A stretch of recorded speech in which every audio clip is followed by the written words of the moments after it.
Go Figure TV. Revolutionary salute. Revolutionary salute. Like, share, subscribe. Welcome to the House of Revolution. You know I'm your humble host, the Yamin of Revolution. Iran war brings the end to Pan-Africanism. What you say? Israel attacks Pakistan embassy in Iran. This is World War III.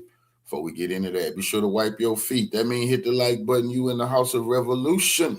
Like, share, subscribe, support the platform, y'all. What the end of Pan-Africanism?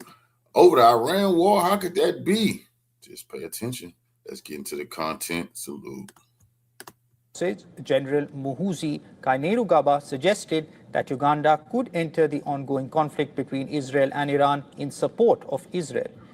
Uganda's most second powerful man. He's a warlord. He's a dictator. He's a buck-dancing shoe shiner and a damn descendant of a slave trader. He's probably a slave trader his goddamn self. And the Uganda has shown their hand. This is the son of the president, the dictator in Uganda, who never wants to give up power. He wants the son to be next in line. He's letting the whole world know Uganda is ready to side with Israel. Salute. Any talking about destroying or defeating Israel. So anybody talking about defeating Israel, this descendant of a slave trader, he probably still slave trading over his goddamn self. This house nigga, this Pan-Africanism. So it's a war between him and South Africa because South Africa is saying they don't know what the hell he talking about. So that's why I say it's the end of Pan-Africanism. We got to be very clear and crystal clear what's going on. They don't even agree over there, especially with shoe shiners like this. His remarks come amid raging regional tensions following recent U.S. and Israeli strikes on Iran and subsequent retaliatory attacks. General Muhoozi, who is also the son of Ugandan President Yoweri Museveni, said on X, and I quote, "We want the war in West Asia to end now. The world is tired of it.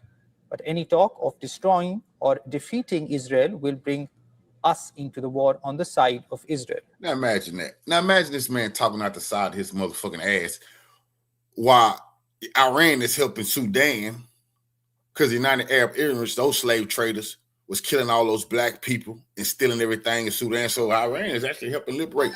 But it would be so easy for Iran to destroy Uganda. What? Uganda can't defend itself. They're trying to kiss the ass of Israel, but they want to sit inside with the colonizers. See, this is why we can't take a lot of these people serious, bro. And Uganda saying any talk of destroying or defeating Israel will bring us into the war on the side of Israel. To do what? Be cannon fodder? What the hell are you going to do to Iran or anybody standing up to Iran? Or anybody standing up for Iran? What the hell would Uganda do but make themselves a target now? Kainerugaba has also drawn in attention in recent weeks for announcing plans to erect a statue honoring Yonatan Netanyahu, the brother of Israeli Prime Minister Benjamin Netanyahu. Yonatan. They want to erect statues for Benjamin Netanyahu, brother, and honor them and kiss their ass over there. You see, so we got to keep your eye on Uganda. You see what I'm saying? Definitely slave trade, descendant of slave traders. They know the truth. But see, so you have Uganda. That's why it's the end of Pan-Africanism, because they ain't on no unity over there. We got to stop the finesse. So, but here's Malema in South Africa saying they don't know what the hell that sucker talking about. They're with Iran. So Uganda said anybody talking about defeating Israel or destroying Israel will bring them on the side of Israel. Well, that's exactly what South Africa talk about. The South African military will step on Uganda. Good. That's what they need to do. That's absolutely what they need to do. Step on them. We say to Iran, don't stop until America pays your reparations into your account. Hit and hit hard. Do not be scared. Do not be intimidated by those who think they can destroy us. These are small kids. They want to know us. They must go and ask Donald Trump who we are. Then they will know what they are dealing with. Fighters. President of Venezuela is still kidnapped in America by Donald Trump.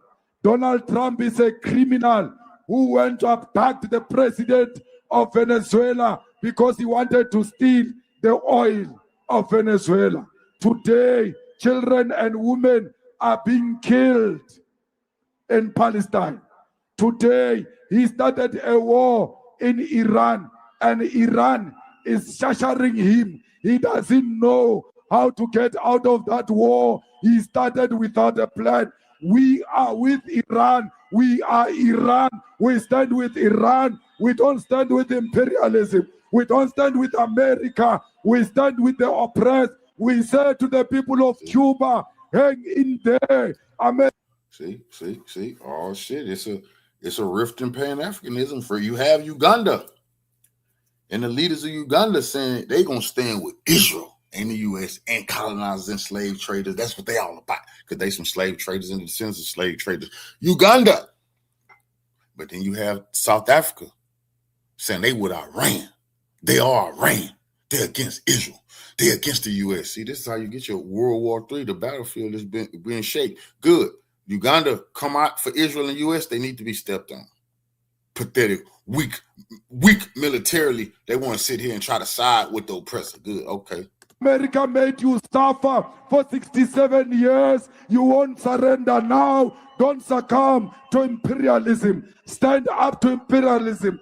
Fidel Castro told us to stand up to America and not be afraid of America. Comrades, this continent shall be one. And when it becomes one, it shall become a powerhouse in the international politics, because they are leading us, because we are divided. Once we unite and we become one, America will be defeated. We say to Iran, don't stop until America pays your reparations into your account. Hit and hit hard. Make sure you destroy these evil forces that have cost us life in the history of humanity. Batamaya, Batunya, Baboma Skolu, Sabana. How can you kill children and want us to be with you when you are killing children? We will never stand with anyone who kills children. So we have the military in Uganda saying they siding with Israel. It's Israel that they siding with. Then we have South Africa saying, they siding with Iran. Oh shit, it's heating up. Revolutionary salute. This is how you shape World War III. The battlefield is being set, and that's the end of Pan-Africanism, because right there, Uganda supposed to be a Pan-African nation. And they side with the colonizers. How can you take any Ugandan leadership serious? Yeah. Israel just conducted one of the most dangerous moves since the beginning of the war of aggression of the United States and Israel against Iran. And this time it was in the form of an attack against the residence place of the Pakistani ambassador and the embassy itself. Why is Israel targeting Pakistan now? Did something instigate this move? What is the response of Pakistan? And where could this lead to? We're going to talk all about this. Let's begin with the report itself. Israel strikes near Pakistani ambassador's residence and embassy in Tehran. This didn't get the coverage that it needed, to be fair. It's because it highlights the recklessness of this country. Now, Pakistan, to remind people, the previous head of the Israeli Mossad, Meir Dagan, once said that his biggest nightmare is Pakistan. Although Israel and Pakistan did not have direct confrontations with each other, Pakistan doesn't recognize Israel, and also it's a Muslim country with a nuclear weapon. And because of these things, the Israelis are very worried about Pakistan and who holds the power in Pakistan too. They've been warning from the danger of Pakistan for a very long time. And despite multiple moves coming to try and initiate relations between the two countries, These haven't been fruitful. Why are they targeting Pakistan now? Well, Pakistan, according to multiple reports, has been intervening heavily in what's happening and trying to de-escalate. Israel has a hit list, apparently, of multiple figures inside of Iran. And Pakistan recently applied pressure after these heavy assassinations in the first wave with the United States to take several figures from the hit list of Israel. One of them is Abbas Araghchi, and the second one is the spokesperson of the Iranian parliament, Muhammad Baqir Qalibaf. According to this report, Israel reportedly removed Iranian Foreign Minister Abbas Araghchi and Parliament Speaker Qalibaf from its elimination target list following a request from Pakistan, according to a Pakistani source with knowledge of the discussion. Of course, we didn't hear the source name, but this intervention came in the form of Pakistan lobbying the United States. Of course, they don't talk to Israel. And because the United States has good relations with Pakistan, Israel doesn't like that. They want to feel like they have the upper hand with everything. Now, the Americans could have put a red line for Israel. They could have had limits. They did have these limitations, whether when it comes to the energy sector, for example. Netanyahu confirmed that, Trump confirmed that. So it's not unlikely for the United States to put more red lines with Iran, seeing as they're desperately trying to reach a de-escalation. Furthermore, Pakistan and Turkey are running what's labeled as a back channel of negotiations, where they are passing messages from the American administration to the Iranian side, trying to de-escalate because they don't want things to get out of hand. Now, Israel, of course, seeing this move coming from Pakistan and Turkey, they don't want the prospect of the United States having any sort of de-escalation with Iran following this pressure. What do? You go and start targeting the officials or try and intimidate them. Now, despite the fact that this wasn't a direct assassination, this is a clear escalation. And there was a fierce response coming from Pakistan. We're no Qatar, we'll beat the hell out of them. Pakistan warns Israel over Tehran embassy strike. Islamabad issued a stark warning to Israel over the safety of its diplomats, saying any threat to its officials, whether in Iran or elsewhere, would invite a sharp response. Now, who made this actual statement? According to this report, a statement was issued by the government-affiliated Pakistan Strategic Forum, said that Israel must remember Pakistan is no Qatar, and we will beat the hell out of them if any harm happens to the diplomats, of course, in Iran or anywhere else across the world. The attacks, as described here, included areas in proximity to the residence of Pakistan's ambassador and the Pakistani embassy in Iran's capital. Initial information from sources suggests that the embassy compound and Pakistani diplomatic staff were not harmed, but several nearby buildings shook violently as explosions rocked the neighborhood. Now, although, again, they're not exploding and killing the Pakistanis directly here, this is a clear signal from Israel that take your hands off the whole situation, don't interfere, and if you do try and interfere and chain us with what we're doing inside of Iran, we're gonna bomb you too, and we have the United States on our side. That's what Israel is saying. They lost any type of, any sense whatsoever. Not that they ever had any, but I mean, any remnants of that. Now trying to escalate with a country like Pakistan, and that is highlighting the genocidal lunacy and psychopathy of these people, because they have been enabled for so long, getting away with genocide and slaughter and infanticide and destruction and rape and barbarism 24/7, protected by the United States, protected by Western establishments. And now they think that they can go and bully everyone, including a nuclear country in the form of Pakistan. And if they think that they can get away with it, if something happens to any of the Pakistani ambassadors, for example, they're probably mistaken. Because at the end of the day, that's only going to push Pakistan further with Iran. They already mentioned before that they will help Iran with anything that they need. They mentioned that they have everything that Iran is at their disposal too. So that can actually drag them to support Iran even more. We're talking about countries that have huge borders and they're close to each other. And the Israelis, from their perspective, there is no end. There is no limit to their greed. So today it's Iran, tomorrow it's Pakistan, because the concept is the same. The concept is having a Muslim country with a nuclear weapon. From an Israeli perspective, it's unacceptable. Shalom. Pakistan already has that. Iran, they don't want them to have it. But that threat from an Israeli perspective is still looming. Now, the question is, will that be only a warning, or will they? I'm going to show you why this was a terrible mistake. And I bet you Saudi Arabia is pissed off. And that's why the Arabs better pay attention. Israel could care less. They just want destruction and chaos. Pakistan is supposed to protect Saudi Arabia at the end of the day.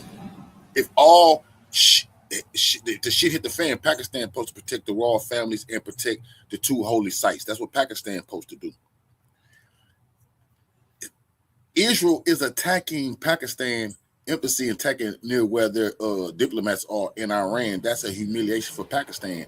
They're going to want Iran to up the pressure now, do more damage. And they're going to tell Saudi Arabia behind the scenes to shut the fuck up. That's what Pakistan going to tell Saudi Arabia. Watch. And this is bad for Saudi Arabia, bro. Israel don't give a damn, and they just put their ass in terrible trouble. Watch. Pakistan going to want Iran to do more now. They actually escalate even further to drag Pakistan into this war. Right now, misinformation spreads faster than facts, especially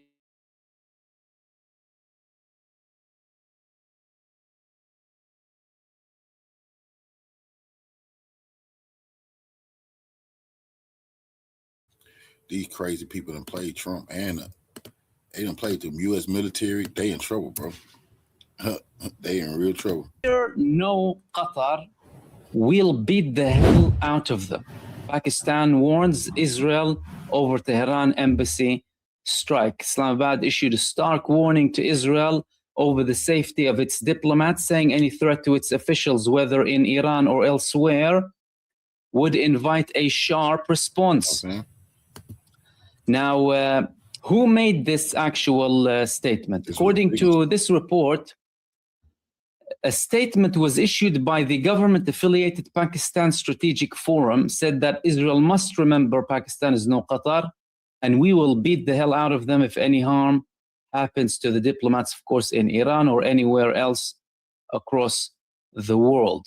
The attacks, as described here, included areas in proximity to the residence of Pakistan's ambassador and the Pakistani embassy in Iran's capital. Initial information from sources suggests that the embassy compound and Pakistani diplomatic staff were not harmed, but several nearby buildings shook violently as explosions rocked the neighborhood. Now, although, again, they're not exploding and killing the Pakistanis directly here, this is a clear signal from Israel that take your hands off the whole situation, don't interfere, and if you do try and interfere and chain us with what we're doing inside of Iran, we're gonna bomb you too, and we have the United States on our side. That's what Israel is saying. They lost any type of any sense whatsoever, not that they ever had any, but I mean any remnants of that. Now trying to escalate with a country like Pakistan, and that is highlighting the genocidal lunacy and psychopathy of these people, because they have been enabled for so long, getting away with genocide and slaughter and infanticide and destruction and rape and barbarism 24/7, protected by the United States, protected by Western establishments. And now they think that they can go and bully everyone, including a nuclear country in the form of Pakistan. And if they think that they can get away with it, if something happens to any of the Pakistani ambassadors, for example, they're probably mistaken. Because at the end of the day, that's only going to push Pakistan further with Iran. They already mentioned before that they will help Iran with anything that they need. They mentioned that they have everything that Iran is at their disposal too. So that can actually drag them to support Iran even more. We're talking about countries that have huge borders and they're close to each other. And the Israelis, from their perspective, there is no end. There is no limit to their greed. So today it's Iran, tomorrow it's Pakistan, because the concept is the same. The concept is having a Muslim country with a nuclear weapon. From an Israeli perspective, it's unacceptable. Pakistan already has that. Iran, they don't want them to have it. But that threat from an Israeli perspective is still looming.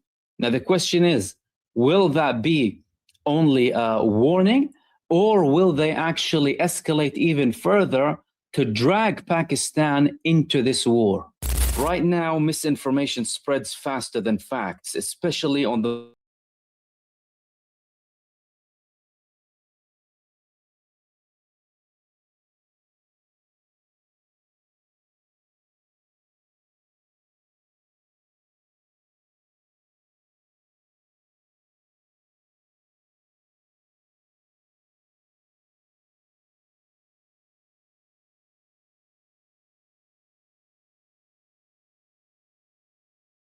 Operation Epic Fury, Donald Trump's massive bombing assault on Iran that began on February 28th.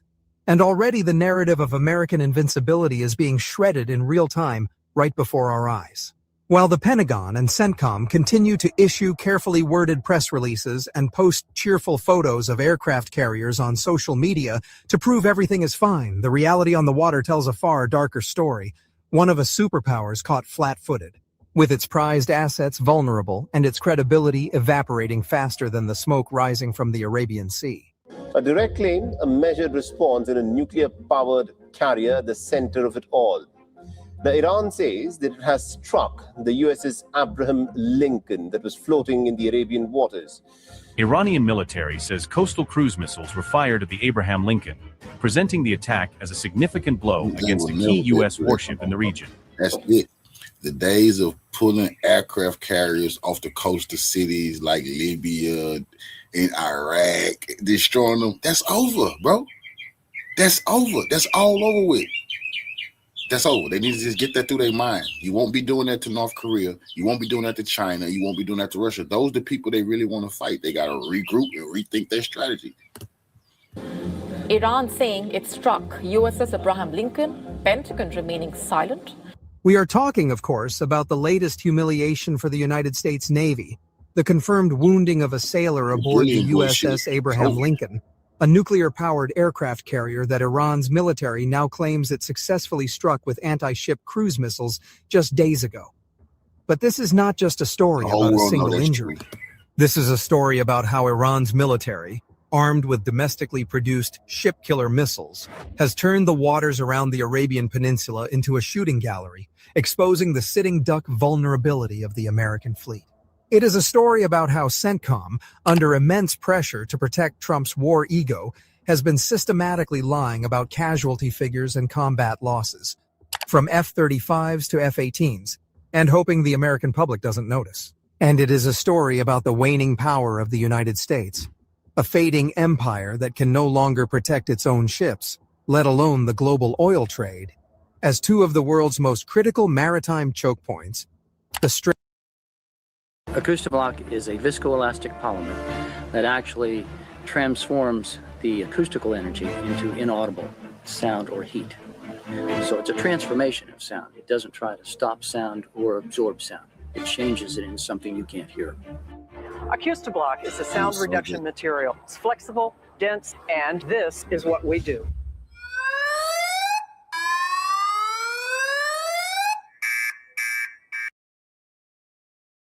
Strait of Hormuz and the Bab al-Mandeb are now effectively trapdoors, waiting to swallow the pride of the West once and for all.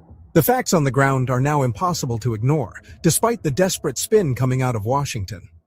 Just this week, the Iranian military's public relations office announced that its naval forces had successfully targeted the USS Abraham Lincoln Strike Group with coastal cruise missiles, specifically the Qatar anti-ship missile. According to statements carried by Iranian state media and cited by international outlets, Navy Commander Rear Admiral Shahram Irani made it clear that the carrier group's movements are constantly being monitored, and that the moment these hostile fleets drift within range of... They haven't even tried to hit the U.S. aircraft carrier with a hypersonic missile, which if they target it, it's going to be over. Because I said that before, that's going to be like the grand finale to it. Sink it and kill 5,000 U.S. troops for one time is going to be so dramatic, they just going to wait. Like if the U.S. kill a bunch of Iranians, see, they hit their boat, but only like 40 or 50 died. Like, no. Putin, until that's strategically, if the U.S. do something real dramatic and thousands of Iranian troops die one time or something like that, they're going to sink that fucking aircraft carrier, bro, easily. Of Iranian missile systems, they will be subjected to powerful strikes. This wasn't an idle threat. It was a statement of operational fact. While CENTCOM rushed to X, formerly Twitter... In war, I learned it's proportionality. You see, you only supposed to be proportionate with they're going to give what you give them. You see, so the U.S. better be very, very careful playing games. Trump talking about, if you don't do this, it's going to be total. If you try to totally do anything, they're going to totally tear your ass up. To post pictures of the Lincoln looking pristine on the water, insisting that the vessel continues to support Operation Epic Fury. And that the missiles didn't even come close, we have to ask. If the missiles didn't come close, why did a U.S. Navy sailor end up wounded? The Navy admitted that 2 sailors on the USS Gerald R. Ford, the world's largest aircraft carrier currently deployed in the Red Sea as part of the same operation, were injured just this week in a fire. They call it a laundry room fire, and insist it is non-combat related. But when you are in the middle of an active shooting war with a nation that has just claimed to have struck your flagship vessel, the convenient appearance of a laundry room fire strains the bounds of credibility to the breaking point. This is the classic CENTCOM playbook. Admit to a minor injury or a minor accident to cover up a major combat loss. Take a moment to like, share, and subscribe. Remember to drop a comment to help the video break the suppressive algorithm. Let's dig into the mechanics of how Iran's military was able to achieve this hit and why it matters so much. The weapon in question is likely the Qatar cruise missile, which is an upgraded version of the Noor series, itself a derivative of the Chinese C-802 design. This is not a primitive weapon. The Qatar is a sophisticated piece of asymmetrical warfare. It is designed to hug the surface of the sea at subsonic speeds, maintaining an altitude of just 20 to 30 meters to stay under the radar horizon. But here is the terrifying part for any sailor on that carrier deck. In its terminal phase, as it homes in on its target, the Qatar drops to an altitude of just 3 to 5 meters, barely skimming the waves. At that altitude, the reaction time for the Aegis combat system and the Phalanx close-in weapon system is measured in seconds, not minutes. It carries a semi-armor-piercing warhead weighing up to 200 kilograms, designed to punch through the outer steel hull before detonating inside the ship to maximize internal damage. The U.S. Navy loves to boast about its layered defense networks, the F-18 Super Hornets providing outer air cover, the destroyers with their SPY-6 radars, the SM-6 interceptors. But the reality is that no system is perfect. And the Iranians have proven that saturation tactics and low-altitude terrain-hugging missiles can overwhelm even... I'm standing in front of a public school which had just turned into refuge for children and their family who had to flee their home. The most expensive defense network in history. The American ships are sitting ducks, and the Iranians, who have spent decades preparing for this exact confrontation, have the home field advantage. Now let's talk about the lies. Because the dishonesty emanating from CENTCOM is not just insulting to our intelligence. It is a systemic effort to prop up a failing war policy for Donald Trump's political survival. We have seen this pattern repeated over and over in the last few weeks. When Iran claimed to have shot down a U.S. F-35 Lightning II, the most expensive, stealthiest fighter jet in the American arsenal, CENTCOM initially denied it. But then CNN, citing two sources familiar with the matter, reported that the F-35 was indeed forced to make an emergency landing after flying a combat mission over Iran. The pilot, reportedly, sustained shrapnel wounds. Then, Iran claimed to have intercepted an F-15 violating its airspace near Hormuz Island. CENTCOM issued a swift denial. No U.S. fighter aircraft have been shot down by Iran. Yet a day later, Iran's press TV again reported that an F-15 was struck over Kuwait. CENTCOM denied it again. But we have to look at the Bloomberg report from just this week, which states that at least 16 aircraft have been shot down or crashed since the start of this conflict, including 10 MQ-9 Reaper drones, 3 F-15s, and a KC-135 tanker. And let's not forget the 3 U.S. service members confirmed killed in action, and the 5 seriously wounded that CENTCOM was forced to acknowledge earlier in the month. They admit to the accidents, they admit to the friendly fire incidents, like those 3 F-15s reportedly downed by friendly fire in Kuwait. But they will never admit that Iran's air defenses are actually working. Why? Because it would shatter the illusion that American air power is untouchable. It would puncture the war ego of Donald Trump, who promised he would end wars but instead has plunged us into a direct shooting war with Iran, losing the very stealth fighters he touted as invisible to enemy radar. This brings us to the geography of this conflict, which is where the United States has already lost the war. The Strait of Hormuz is not just a narrow passage. It is the neck of the global oil bottle. 20% of the world's oil supply, roughly 15 million barrels per day, flows through this 33-kilometer-wide choke point. And Iran controls the entire northern coastline, roughly 1,200 kilometers of it. The Iranians have spent years perfecting the art of the swarm. They have thousands of naval mines, a fleet of fast attack boats capable of swarming a carrier group, and mobile coastal defense batteries armed with missiles like the Khalij Fars and the Hormuz series that can be fired and then relocated before the U.S. Navy can even return fire. Military analysts have warned for years that if Iran decides to close the strait, the U.S. Navy would not be able to keep it open without suffering catastrophic losses. The clearing of mines alone would take weeks, during which time global oil prices would skyrocket beyond control.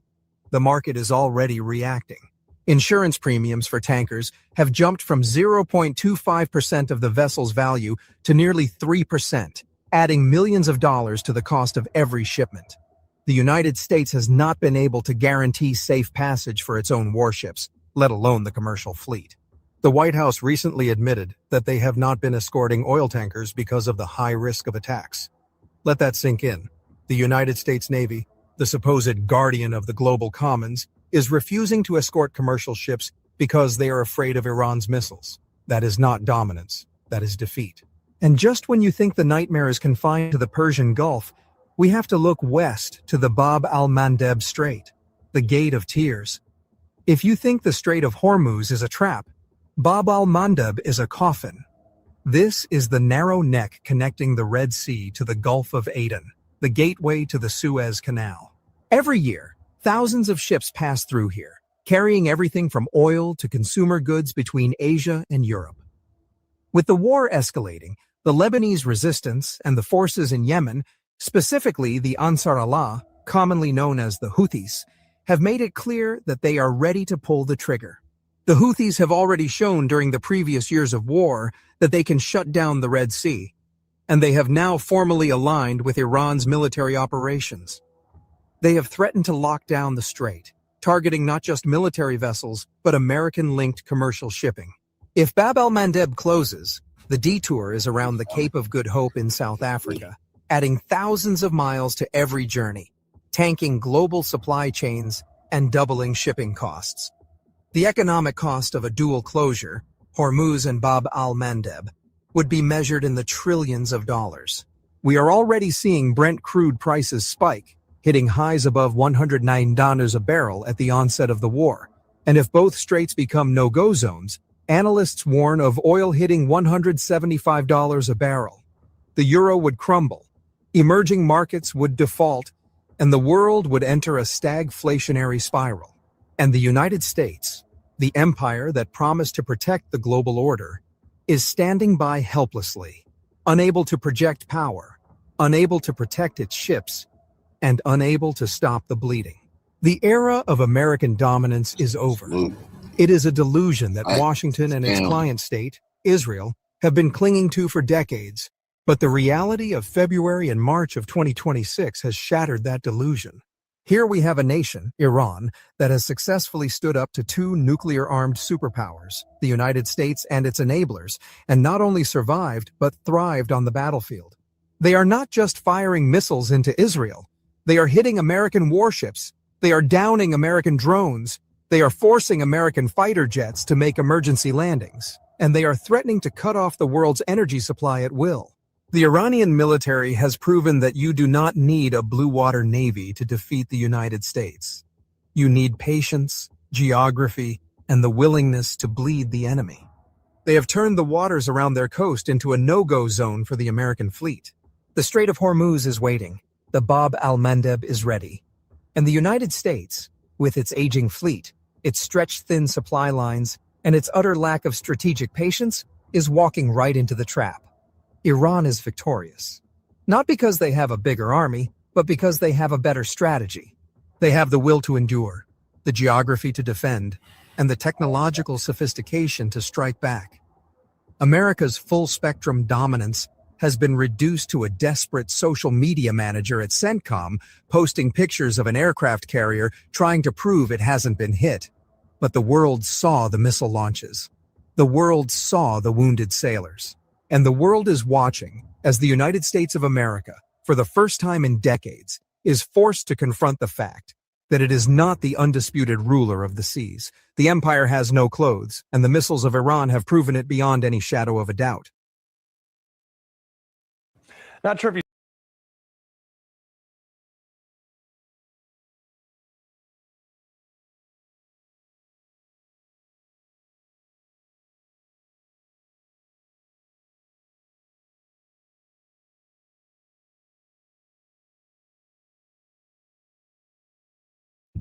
located at a depth of 5 at the heart of the Yazd Desert, amid hard granite mountains.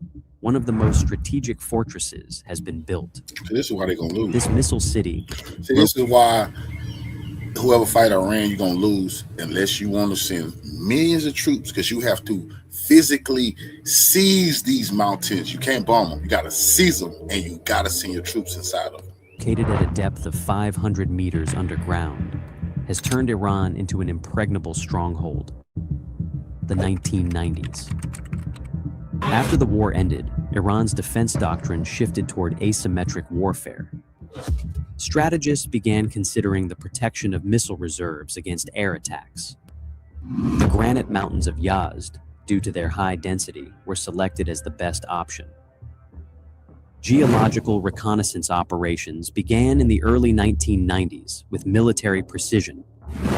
Start of excavation, 1998, 8 o'clock. The first TBM, tunnel boring machine, drilling devices were transferred to the classified area. Engineers from Qatam al-Anbiya headquarters took responsibility for this massive project. Work began by creating camouflaged openings within the rocks. Controlled explosions deep underground marked the first step in splitting the granite. Reverse engineering and localization, 2001. Iran transferred deep tunneling technology What's so from crazy dam is, construction. U.S. know this shit is true. We got military bases and bunkers in our mountains that the Russians can't even blow up. The Chinese can't blow up. The North Koreans, that if the shit hit the fan, a nation would have to physically invade the U.S. and you would have to seize those mountains and you would have to fight from tunnel to tunnel. That is what the U.S. and Israel or whoever talking about defeating Iran got to do. Or they're going to continue to launch missiles and drones because you can't destroy these mountains. You can't do it. The Most High created them. You can't destroy them. Construction projects into military use. The first layer of tunnels was designed at a depth of 100 meters for administrative sections. Massive ventilation systems were installed to circulate air in the depths. The black granite of Yazd was the toughest obstacle facing drilling equipment. Phase 2, penetration to 300 meters. 2005. The need for protection against bunker buster bombs increased the project's depth. Spiral pathways were designed to neutralize potential blast waves. Walls were reinforced with thick layers of concrete and metal fibers. This phase turned the missile city into an impenetrable fortress. Arrival of the first shipment, 2009, midnight. The first medium range are missile launchers and drone bases and missile cities, bro. The mountains is that. They need to tell Americans the truth. Trump, we destroyed. Have you destroyed the mountain? Hell no. Well, man, you is going to be defeated. WW3 missiles entered underground storage. Internal rail systems were installed for rapid missile transport. Silo launch technology was successfully tested deep underground. Yazd became a strategic storage site for both liquid and solid fuel. Development of Command Section, 2011. The C4 I Control and Command Center was established at the deepest point of the mountain. Secure fiber optic communications connected all levels.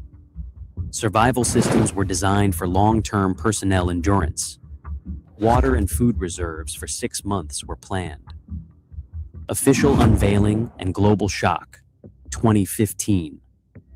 National media broadcast images of missile cities for the first time. The world was astonished by tunnels large enough for missile-carrying trucks. Ahmad and Sajil missiles were displayed on mobile launchers. Although the exact location in Yazd was not disclosed, 500-meter depth became a trend. Smart launcher systems, 2018. Missile barrage technology was deployed in Yazd tunnels, a system capable of launching missiles sequentially. Robotic arms were used for rapid missile reloading. This advancement reduced response time to just minutes. Modernization in 2021. Entry of drones. In addition to missiles, underground hangars for attack drones were built. Yazd tunnels were equipped with catapult launch systems for Ababel drones. The combination of missile and drone power was achieved in one location. This made Yazd a highly advanced multi-purpose base. Countering electronic warfare, 2022. All walls were covered with a Faraday cage shield. Bro, these people were scared of the tunnels in Gaza. They can't stop Hamas because Hamas got tunnels, but they decided to fuck with Iran. This layer prevents harmful radio waves and electromagnetic pulses from entering. Even in the event of a nuclear explosion at the surface, internal systems remain safe. Cybersecurity reached the highest military standards. 2024, entry of hypersonic missiles. The Fatah missile was added to the underground arsenal. Advanced storage systems for stable solid fuel were installed. Launch platforms were optimized for speeds exceeding Mach 13. This made the missile city one of the most advanced in the world. Multi-layer structure, security layering.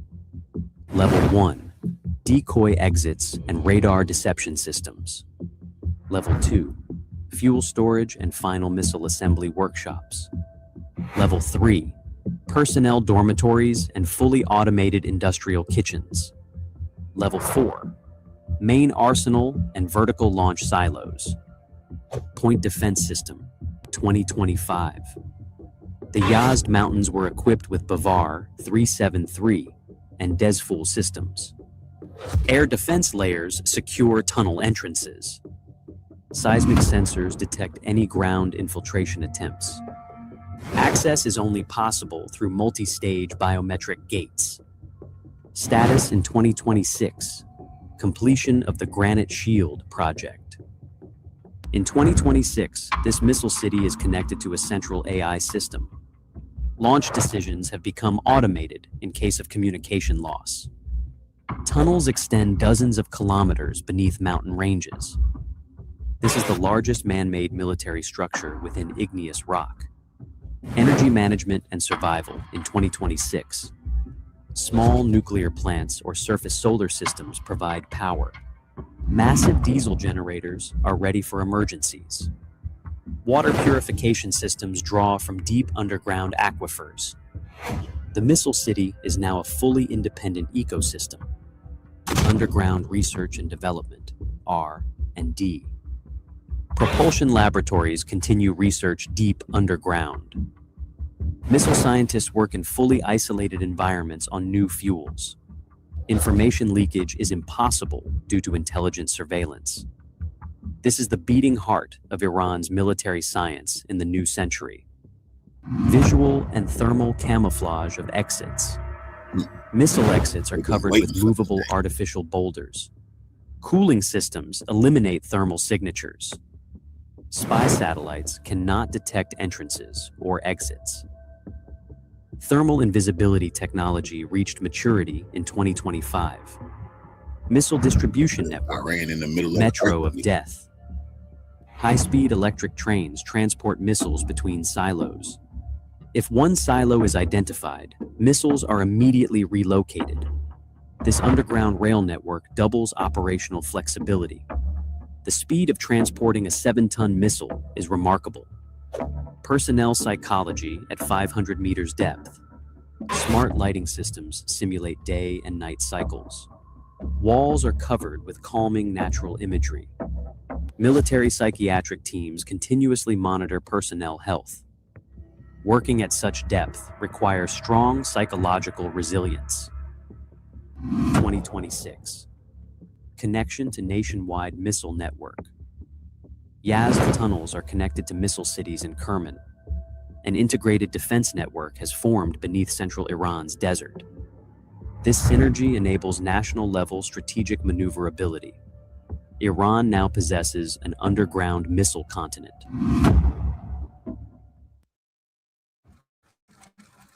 Taxes was chasing updates and getting nowhere.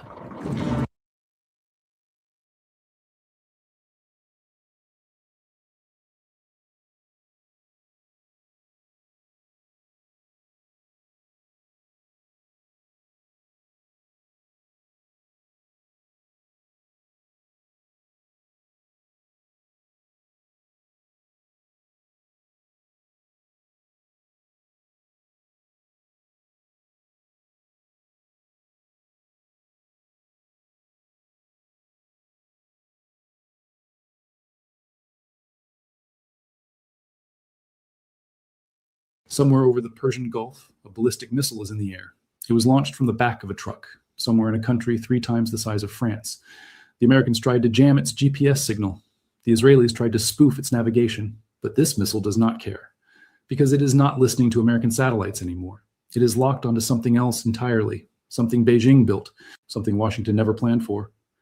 And when it hit its target with less than 1 meter of error, every military analyst in the CIA, every defense contractor in Washington, and every admiral aboard a U.S. carrier in the Persian Gulf went completely silent because the intelligence assessments were wrong, catastrophically wrong. And what that means for you, for the global economy, for every barrel of oil that moves through one of the most critical waterways on the planet. That is what this video is about. Stay with me. Because by the end of this, you will understand why the world just changed and why nobody in the mainstream media is telling you the full story. To understand how we got here, you need to go back not to February 28th, 2026, the day the bombs started falling, but much further back. You need to understand a decision that Iran made quietly, almost invisibly, in 2015. A decision that most Western intelligence agencies dismissed as irrelevant. A decision that just rewrote the rules of modern warfare. In 2015, Iran signed a memorandum of understanding with China. On the surface, it looked like a routine diplomatic agreement, a technology partnership, the kind of thing that gets buried on page 12 of a foreign policy briefing. What it actually was, according to researchers at the China Med Project, was Iran's first formal step toward integrating China's Beidou navigation satellite system directly into its military infrastructure, specifically into its missile guidance architecture. At the time, Western analysts shrugged. China's satellite system wasn't fully operational yet. Iran's missiles were already considered a regional threat. Why would this matter? The answer to that question is now exploding, literally, across the skies of Israel, Bahrain, Kuwait, Saudi Arabia, and the UAE. But before we get to what Beidou actually does and why it is so terrifying for the US military, you need to understand the world it was born into. Because nothing about this crisis happened in isolation. This is a story that builds layer by layer like pressure beneath the earth. And what we are watching right now is the eruption. On February 28, 2026, the United States and Israel launched a coordinated surprise military strike against Iran. They hit nuclear facilities, they hit ballistic missile programs, they targeted the Iranian leadership directly. Supreme Leader Ali Khamenei was killed, multiple senior IRGC commanders were eliminated, Iran's defense minister was gone, its intelligence leadership was decimated. In Washington, there was a feeling, carefully managed, officially cautious, but present, that Iran had been dealt a blow from which it could not recover quickly, that the country's command structure was shattered, that its military would be disorganized, degraded, confused. That assessment lasted approximately 72 hours. Because what happened next was not what the CIA predicted. It was not what the Pentagon wargamed, and it was not what the analysts in Tel Aviv had modeled. Iran began firing back, not randomly, not desperately, with precision. Here's where the story gets genuinely extraordinary. And this is the part that every major Western outlet has mentioned, but almost none have fully explained. Iranian missile strikes in this conflict are hitting their targets with a level of accuracy that has shocked military analysts, not just slightly better than before, dramatically better. Former French Foreign Intelligence Director Alain Juillet, speaking on an independent intelligence podcast, put it plainly. He said that one of the genuine surprises of this war is that Iranian missiles are far more accurate than they were just 8 months ago, during the 12-day conflict between Iran and Israel in June 2025. And he said the most realistic explanation, the one that actually fits the operational data, is that Iran has transitioned to China's Beidou navigation system. Now you might be asking, what is the difference? Isn't GPS just GPS? One satellite signal is the same as another, right? This is exactly the misunderstanding that cost Western planners so dearly. Let me walk you through why Beidou is not just an alternative to GPS. In this particular military context, against these particular adversaries, it is actually superior. The United States controls GPS. That sounds like a technical fact, but it is a profoundly strategic one. The US military has the ability to degrade, restrict, or outright jam GPS signals in contested areas. During the 12-day war in June 2025, that is precisely what happened. Israeli and American electronic warfare systems flooded Iranian airspace with interference. Iranian drones, which were navigating on civilian GPS signals, started going off course. Missiles lost accuracy. The results of that campaign reflected that technological gap. Iran fired, but the precision wasn't there. The jamming worked. So Iran, watching its weapons get neutralized by satellite signal manipulation, made a decision. And that decision was completed on June 23, 2025. On that date, Iran formally deactivated GPS reception nationwide for both military and civilian use. The entire country switched. Transportation, logistics, agriculture, navigation, all of it moved to Beidou. It was an enormous, historically significant technological declaration. And most of the world's media covered it as a footnote. What Iran gained in that transition is staggering when you understand the technical details. Beidou operates more than 50 satellites, compared to roughly 24 in the GPS network. More satellites means stronger signal geometry. It means better coverage, higher redundancy, and critically, greater accuracy at the latitudes where the Middle East sits. The open civilian signal from Beidou already gives positioning accuracy of around 5 to 10 meters. But the restricted military tier signal, the B3A signal, is a different animal entirely. Military analyst Patricia Marins described it directly. She said, BDS-3's military tier signal is essentially unjammable. It uses complex frequency hopping and navigation message authentication, which prevents spoofing entirely. The margin of error is less than 1 meter. Under optimal conditions, it reaches centimeter-level precision. Think about what that means in practice. Think about what it means when you have a ballistic missile traveling at hypersonic speed toward a target hundreds of kilometers away. With the old GPS-based system, a jammer could push that missile off course by sending fake coordinates. The missile would think it was somewhere it wasn't. With Beidou's military signal, that trick doesn't work. The signal can't be spoofed. The authentication protocol catches the fake coordinates and rejects them. The missile stays on course, and it hits within 1 meter of its intended target. But here is the part that should keep every naval strategist awake at night. Beidou does something GPS does not do. It includes a short message communication function. This is not a minor feature. This capability allows operators on the ground to communicate with a drone or missile while it is in flight at ranges up to 2,000 kilometers, which means Iranian forces can potentially redirect a weapon after it has already been launched. They can adjust the target mid-flight. They can respond to a moving target, a ship, a vehicle, an aircraft, and correct the weapon's trajectory in real time. This is not theoretical. This is the system that Iran completed integrating into its military architecture in mid-2025. And this is the system that is now guiding weapons across the skies of the Middle East. Now, while all of this satellite and guidance technology is extraordinary, and we're going to come back to its strategic implications in a moment, you need to understand the broader battlefield picture it is creating. Because the missiles aren't just hitting Iran's traditional adversaries, they are landing in places the global economy absolutely cannot afford to have disrupted. And this is where the story shifts from being about military technology to being about your economy, about oil prices, about the cost of everything you buy. Iran, recognizing that it cannot match the US and Israeli Air Forces plane for plane, has pursued a different strategy entirely. It has weaponized geography. Specifically, it has weaponized the Strait of Hormuz. And what is happening in that waterway right now is the most consequential economic event since the COVID supply chain collapse. And it is barely being discussed in those terms. The Strait of Hormuz is a narrow channel of water, less than 33 miles wide at its narrowest point, between Iran and Oman. Through that channel moves approximately 20% of the world's oil supply every day. The number is almost incomprehensible. Saudi Arabian crude, Kuwaiti oil, Qatari liquefied natural gas, Emirati petroleum, all of it moves through this single geographic choke point. There is no alternative route that moves comparable volumes. When the strait is open and uncontested, it is invisible to most people. When it is closed, the entire global economy feels it within days. Iran has essentially shuttered the Strait of Hormuz, not by physically blocking it with ships, but through something more sophisticated and more legally ambiguous, by making it operationally dangerous. GPS jamming operations have created navigation chaos across the Persian Gulf and Gulf of Oman. Maritime analytics firm Windward documented more than 1,100 vessels experiencing GPS and AIS interference within the first 24 hours of the February 28th strikes. By March 7th, that number had risen to over 1,650 ships, 55% more vessels losing navigation in under 2 weeks. At least 30 distinct jamming clusters were identified across the Persian Gulf region. Ship captains cannot trust their position data. Insurance rates for vessels transiting the Gulf have exploded to levels not seen in decades, because no Lloyd's of London underwriter is going to price the risk of a Beidou guided missile the same way they price the risk of a GPS jammable drone. The risk profile has fundamentally changed. And right now, approximately 2,000 vessels and 20,000 seafarers are stranded in the Strait of Hormuz, unable to move, waiting for a situation that has no clear resolution timeline. What does that mean for oil prices? It means they're going up, and not slightly. Saudi Arabia, Qatar, Kuwait, and the UAE have all reported Iranian attacks on energy sites following Israeli strikes on Iran's South Pars gas field. That was the escalation that moved this conflict from a military confrontation into a direct assault on the global energy infrastructure. The moment Iranian missiles started hitting Gulf energy facilities, the calculation for every commodity market in the world changed. Oil is not just an energy product. It is the base input cost for nearly everything manufactured or transported on the planet. Food, medicine, electronics, clothing. Every container on every ship that has been sitting unable to move in the Persian Gulf represents supply that is not reaching consumers.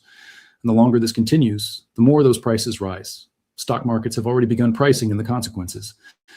Chinese and Hong Kong stocks experienced their worst single day in nearly a year when the conflict escalated in late March. Now, UK Prime Minister Keir Starmer called an emergency meeting specifically focused on the economic fallout. Economist Steve Hunko warned that even US moves to ease Iranian oil sanctions, a tactical adjustment to try to reduce global demand pressure, could undermine the entire global sanctions regime that the West has spent decades constructing. The economic consequences of this conflict are not theoretical future risks. They are happening right now. And if the Strait of Hormuz remains effectively closed for another 2 to 4 weeks, mainstream economic analysts are warning of stagflation conditions that could affect every major economy on Earth. But here's what you need to understand about Iran's strategic calculus. And this is the open loop I promised you earlier. The part about what Iran is actually trying to achieve and why it matters enormously for how this ends. Iran's war aims, according to analyst Nagar Mortazavi, who spoke to Al Jazeera, are not to defeat the United States and Israel militarily. Nobody in Tehran thinks that is achievable. Iran's goal is to end this war on its own terms, to establish enough deterrence, enough demonstrated capability to cause unacceptable pain, that the conflict ends without Iran being forced into a humiliating capitulation. And the Beidou-guided missile accuracy is central to that strategy, because every missile that hits its target with precision is not just a military strike. It is a demonstration. It is Iran saying to Washington, to Tel Aviv, to Riyadh, to Abu Dhabi, look at what we can still do. Look at how accurate we are. You have killed our supreme leader, our defense minister, our intelligence chiefs, and we are still hitting targets, still precise, still dangerous. The Gulf states are receiving this message clearly. Kuwait is sounding air raid alarms multiple times in a single night. Saudi Arabia's eastern province, the heart of the kingdom's oil wealth, is being targeted by drones. Qatar, the UAE, and Bahrain are all facing Iranian strikes. And what is remarkable about the political response from these countries is not anger at Iran. It is fear. Gulf officials and civilians are not calling for escalation. They are calling for dialogue. Qatar's foreign ministry has said diplomacy is the only path. Pakistan has offered to host negotiations. Egypt is involved in back-channel mediation. The Gulf states, which have some of the world's most sophisticated air defense systems and American military backing, are publicly begging for the shooting to stop. That tells you something profound about the psychological impact of Iranian missile accuracy in this conflict. Because when a missile can evade American and Israeli air defense systems combined and still hit a residential neighborhood in Tel Aviv, as happened according to Israeli authorities, the entire premise of air defense as a comprehensive shield starts to feel less certain. The Israeli military has publicly stated it has destroyed or disabled the majority of Iran's ballistic missile launchers, and yet Iran continues to fire and continues to hit. And Israel has said it needs several more weeks of operations to complete its war goals. The logic of a few more weeks starts to sound different when those weeks include continued Iranian strikes on Gulf energy infrastructure, continued Strait of Hormuz disruption, and continued pressure on global oil markets. This brings us to China's role. And this is the dimension of this story that geopolitical analysts are calling the defining feature of the new multipolar world, and the thing that the current conflict is demonstrating in real time in a way that will be studied for decades. China is not a party to this conflict. China has not fired a single shot. Chinese soldiers are not on any battlefield in the Middle East. And yet China's technological fingerprints are all over the Iranian war effort in a way that is direct, documented, and strategically deliberate. Beyond Beidou, China's state-owned defense electronics company, CETC, has been providing advanced chips and processors that improve the accuracy of Iranian ballistic missiles.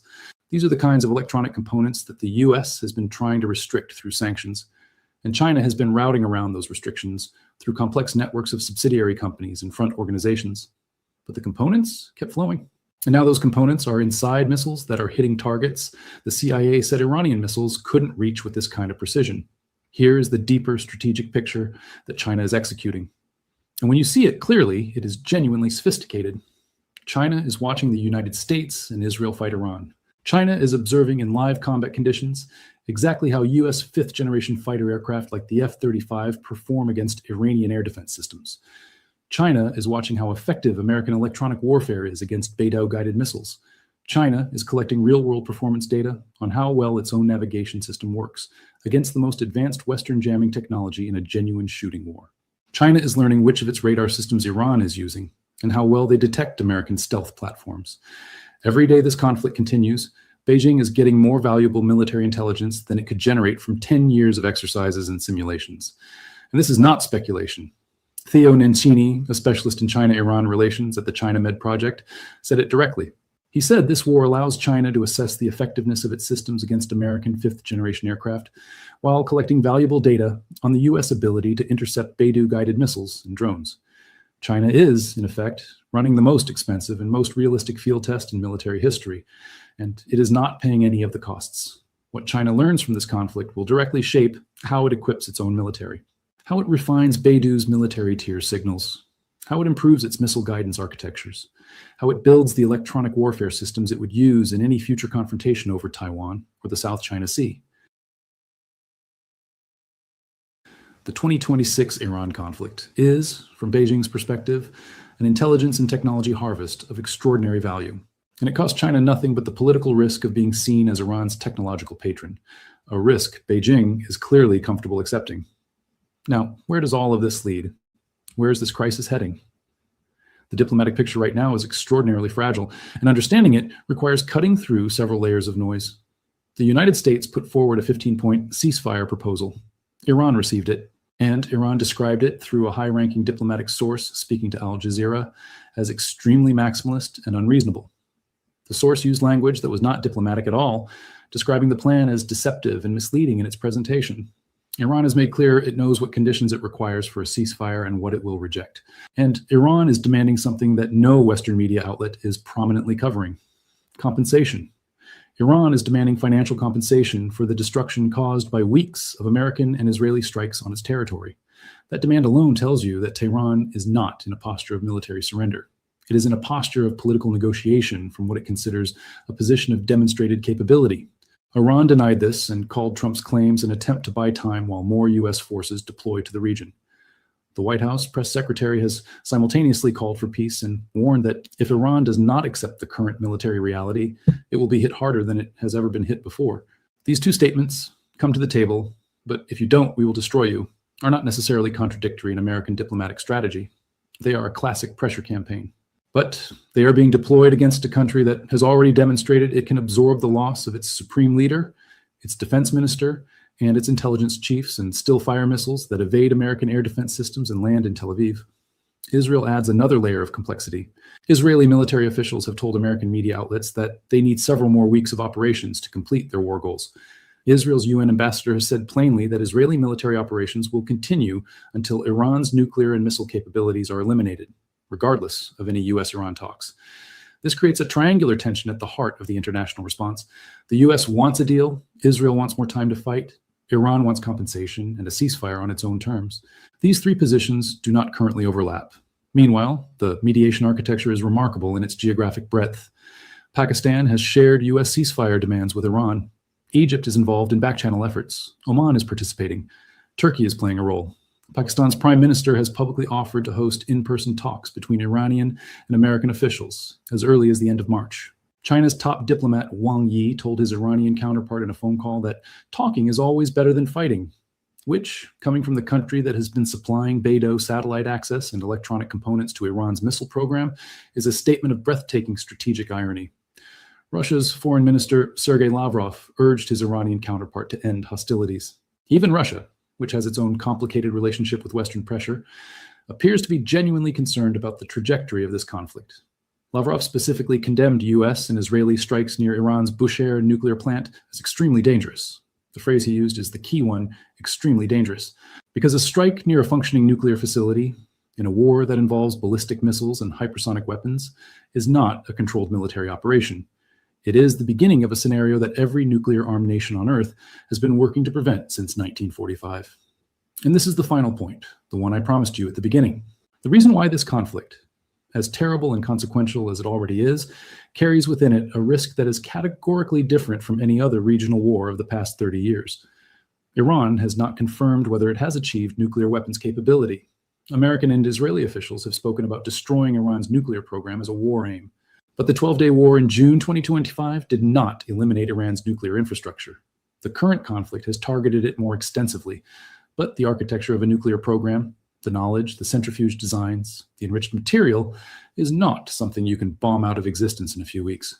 And if Iran calculates at any point in this conflict that its conventional deterrent is no longer sufficient, that American and Israeli operations will not stop regardless of what Iran does conventionally, then the strategic logic that has kept nuclear weapons unused for 80 years begins to face a new kind of stress. Nobody in Washington, Tel Aviv, or Tehran wants that outcome. But the history of conflict escalation is not a history of rational actors always making rational choices under pressure. It is a history of miscalculation, of intelligence failures, like the intelligence failure that told the CIA Iranian missiles couldn't hit targets with this kind of precision, the same intelligence community that missed the full implications of the 2015 Beidou Memorandum, the same analytical frameworks that did not game out what would happen when Iran completed its transition to Chinese satellite navigation in June 2025. The world is being reshaped right now, not just militarily, economically, technologically, and geopolitically. The Strait of Hormuz blockade is not just a temporary disruption. It is a demonstration that a country with the right technology and the right satellite partner can threaten the global energy supply in ways that no air defense system can fully neutralize. The Beidou integration is not just an Iranian capability upgrade.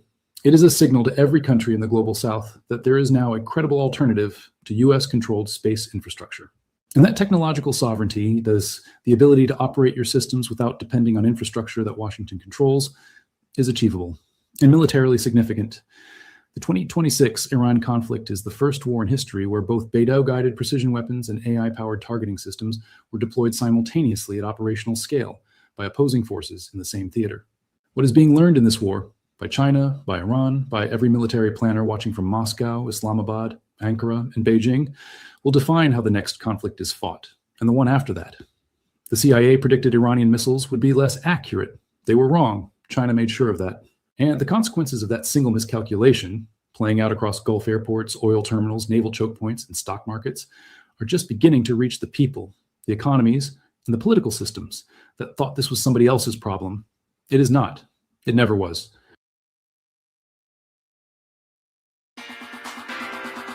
Ready, set, blink.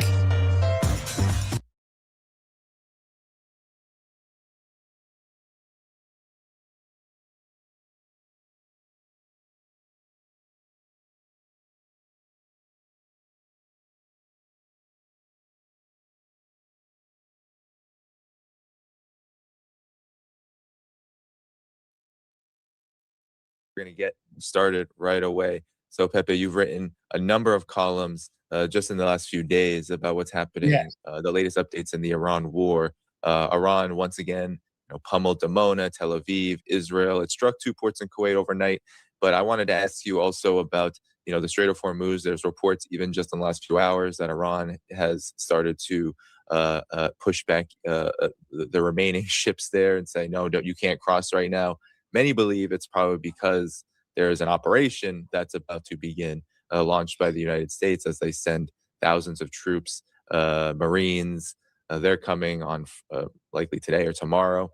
And 10,000 are supposedly going to be deployed very soon. But according to U.S. officials talking to Donald Trump, they're saying none of these options for a ground war look very good. I know you've been covering all of this. Where do you see the war right now as of us speaking here as we enter the month-long period? This has gone on for nearly a month now. Yeah. What's happening in Hormuz today, it's slightly different to what was happening until yesterday. So the column that I published yesterday, a great deal of the column is explaining how it works, which is relatively simple, but quite complex for the owners of the tankers, in fact. 3 stages. First of all, they have to submit all the data to a broker connected to the IRGC. It can be a broker in Iran, all across West Asia, in Asia, Islamic countries, it doesn't matter, as long as this broker is working linked to the IRGC. Then the IRGC vetoes all the info. And of course, if you are linked to the US, to Israeli interests, or to the hostile nations, and there are quite a few, forget it. Your tanker won't go through. If that's not the case, no problem. But first, you have to pay the toll. And the toll is $2 million per tanker. How do you pay the toll? Well, they accept cash, preferably yuan cash, of course, but they accept crypto. So you pay through the Tron crypto blockchain. It's 3 seconds to clear it. Very, very fast. The ID check is extremely simple. You need a receipt. Then you give the receipt to the broker. Once again, this goes to the RGC and you get the go-ahead. But when you get the go-ahead, you have to sail through a very specific maritime channel. It's 8 kilometers large, not more than 5 miles, not more than that. And very, very important, and that's what gets important considering what's happening today. North of the island of Kesh, which is a big, big island, and then between Kesh and Larak, which is a very, very small island to the northeast of Kesh. So this is the maritime corridor. And guess what? If there is a marine Normandy-style landing, one of the top candidates is the island of Larak. But to get to Larak, they would have to land in Kashem, and then from Kashem, go by sea to Larak. And that's why the rules, they changed from yesterday to today. and no ships are crossing as we speak. Until yesterday, it was fine. Ships from or going to China, India, Pakistan, Iraq, Bangladesh, they were all crossing. And some that had government-to-government conversations to strike a deal. Example, Sri Lanka and Thailand, they were also crossing. Today, apparently, nobody's crossing because they expect something to happen. But the rules, this new dispensation in the Strait of Hormuz, it will continue to go on. And it's being ratified by law by the Iranian parliament. It's the new rules of the game to cross the Strait of Hormuz. You can say it's a privatization or nationalization of the Strait of Hormuz. Yes, it applies. But most of all, they're doing what the Egyptians do in Suez. You don't cross the Suez Canal for free. You have to pay as well. So Hormuz, they never forced anybody to pay in the history of the Strait of Hormuz. Now it's different. And the Strait of Hormuz, basically, they control it. So, of course, they're entitled to, you have to pay a fee. And people are not complaining. On the contrary, there were people lining up to pay the fee and cross, as long as you are not one of the hostile nations. Yeah. But that brings us to how the situation today is Friday. There is a possibility that something might happen during the weekend. Everybody's talking about it, all over the planet, in fact. So obviously, the IRGC Navy that controls, not only that the territorial waters where the tankers are navigating, but also the wider perimeter, which includes south of Kashem, the rest of the Persian Gulf, to the west of the Strait of Hormuz, all the way to the island of Karg, which is in the northwest part of Hormuz. And also the integration between Persian Gulf, Strait of Hormuz, and the Sea of Oman to the right, all the way to the Sistan Balochistan coast, and then all the way to the Iran-Pakistani border. The IRGC Navy controls all that. So obviously they are on maximum alert because anything can happen or might happen this weekend. I'm sorry. No, that's all right. That's all right. Yeah, no, these are great points, Pepe. And I'm curious on what you made of Iran's response to all of this outside of even the Strait of Hormuz, because according to U.S. intelligence, supposedly one third of Iran's missile system can be accounted for as destroyed, which contradicts Donald Trump's claims alone that everything has been destroyed. Yet every single day we see Iran hammering Tel Aviv, hammering Israel, the Gulf states, every single day. But yet you have a situation, it seems like, Pepe, that this is all causing Donald Trump to escalate further, the United States to escalate further, to now pursue what seems to be limited operations that even his people are telling him do not have very good prospects in terms of achieving any objectives. What's your reaction to this in terms of the state of the war? You have the Iranian military taking selfies while they launch missiles. I mean, social media has definitely been lost by the United States in terms of the narrative war. How have you been seeing just the overall shape of this war now as we move into, as you said, what could be this weekend or when it is soon, an attempted ground operation of some kind against Iran?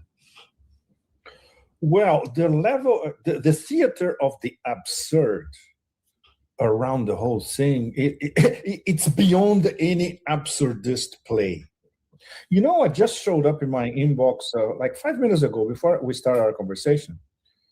Donald Trump is bored with the war in Iran, and he wants it to finish and move on. Can you believe this shit? The proverbial U.S. official, talking to American mainstream media. It's absolutely mind-boggling. Okay, it was already mind-boggling when he described this as an excursion. And now he's bored with the excursion and he wants to move on. What is this? This is, we need a whole day to start reflecting upon it to come up with a half response. And considering what happened since the beginning of this week, which is a roller coaster in itself, you remember now the first ultimatum, which was supposed to expire on a Monday. And then obviously it didn't because he postponed it for another 5 days. And everybody's thinking, of course, because, the markets close on Friday and then there's going to be something during the weekend. That's where we are now. But we still don't know if that's the case. And the negotiations. The negotiation story is one of the most absurdist parts of the theater, the larger theater of the absurd. We knew via Omani diplomats that they translated from Farsi to Pidgin English, in fact, the Iranian proposals to be handed to Heckle and Jekyll. Yes, I'm calling them now Heckle and Jekyll, not Tweedledum and Tweedledee, Witkoff Kushner. So all of you of my generation, you know who Heckle and Jekyll is, right? Okay. The young ones, search on the net, you'll find who Heckle and Jekyll is. Okay, so Heckle and Jekyll, they cannot even understand Pidgin English. Translated by the Omani diplomats, who are very competent, by the way. So they didn't understand what Iran was actually offering, which was quite generous in terms of uranium enrichment, caps, etc. So that was in the beginning of that. And then when the Iranians learned about that, they say, we're not going to talk to these idiots anymore. So the narrative changes, say, okay, the White House is going to send J.D. Vance to talk to Ghalibaf in Islamabad. It should be today, in fact, Friday, today. Why the whole thing didn't happen? First of all, because the Iranians then sent via the usual diplomats, Omanis, but also the Pakistanis, which started to pose as mediators. There's a trio of mediators that came up these past few days, Turkey, Egypt, and Pakistan.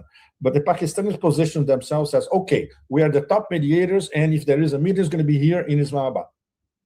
So everybody was, okay, so it's going to be in Pakistan. And at the same time, the Pakistanis betrayed Iran because you know what Trump said this week, that he got a gift from Iran of 8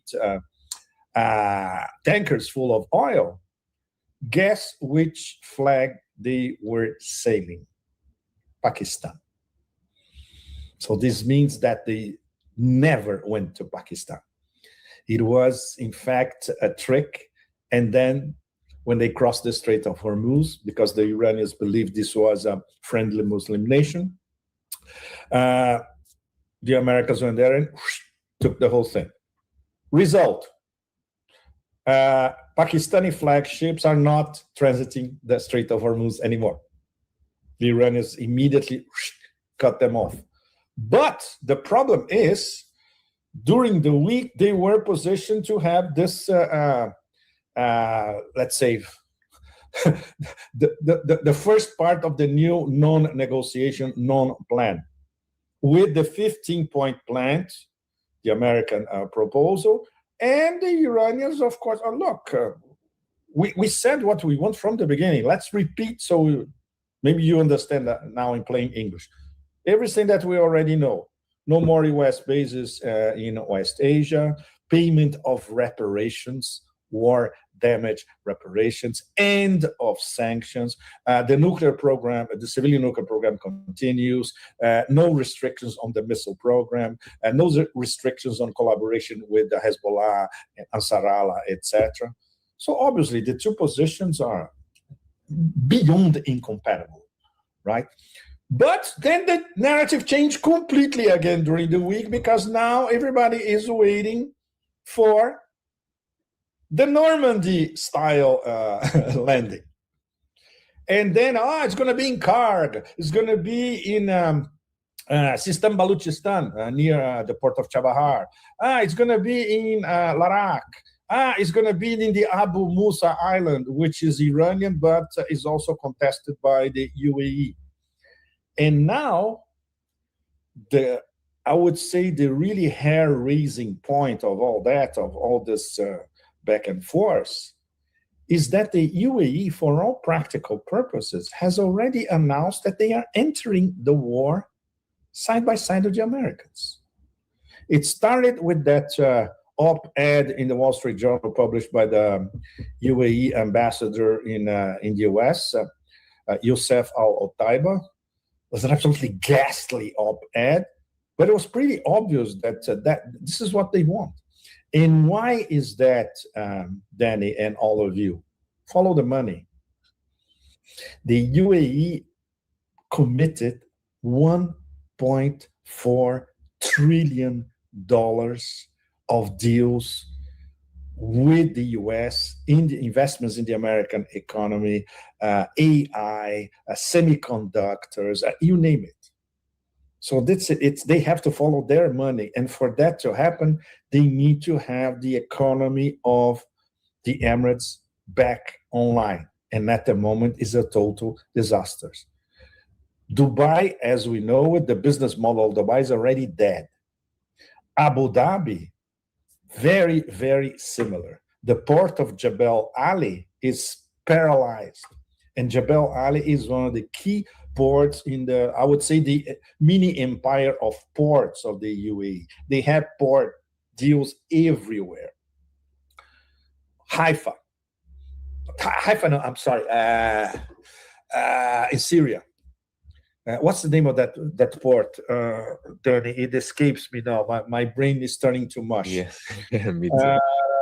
Exactly. The port where the Russians, there's a naval base of the Russians as well in Syria. Oh my gosh. I'm sure all of you watching, you know where that is. I have a blank now. And also in Aqaba, in Jordan, which is the only cargo port in Jordan. The Emiratis are there as well. I think it's Tartus. Tartus. I'm sorry, everybody. Yes, Tartus.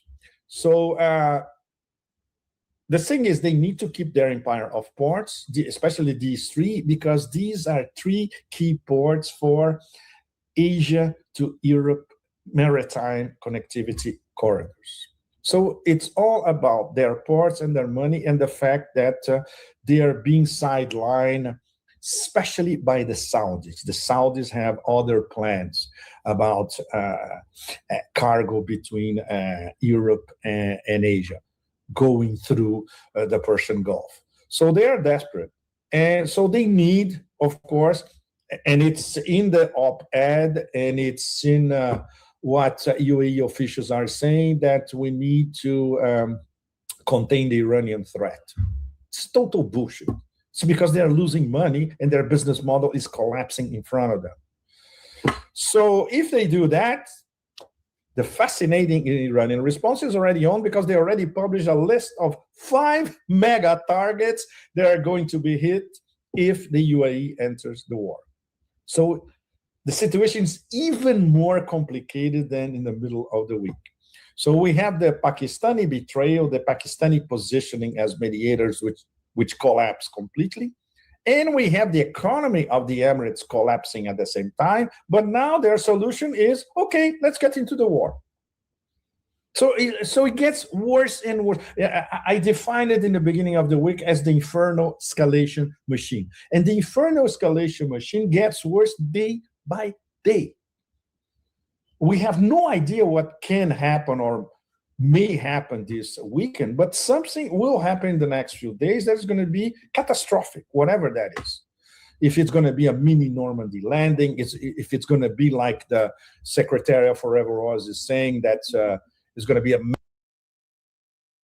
mega bombing campaign to inflict the final blow against the already defeated Iran, as we.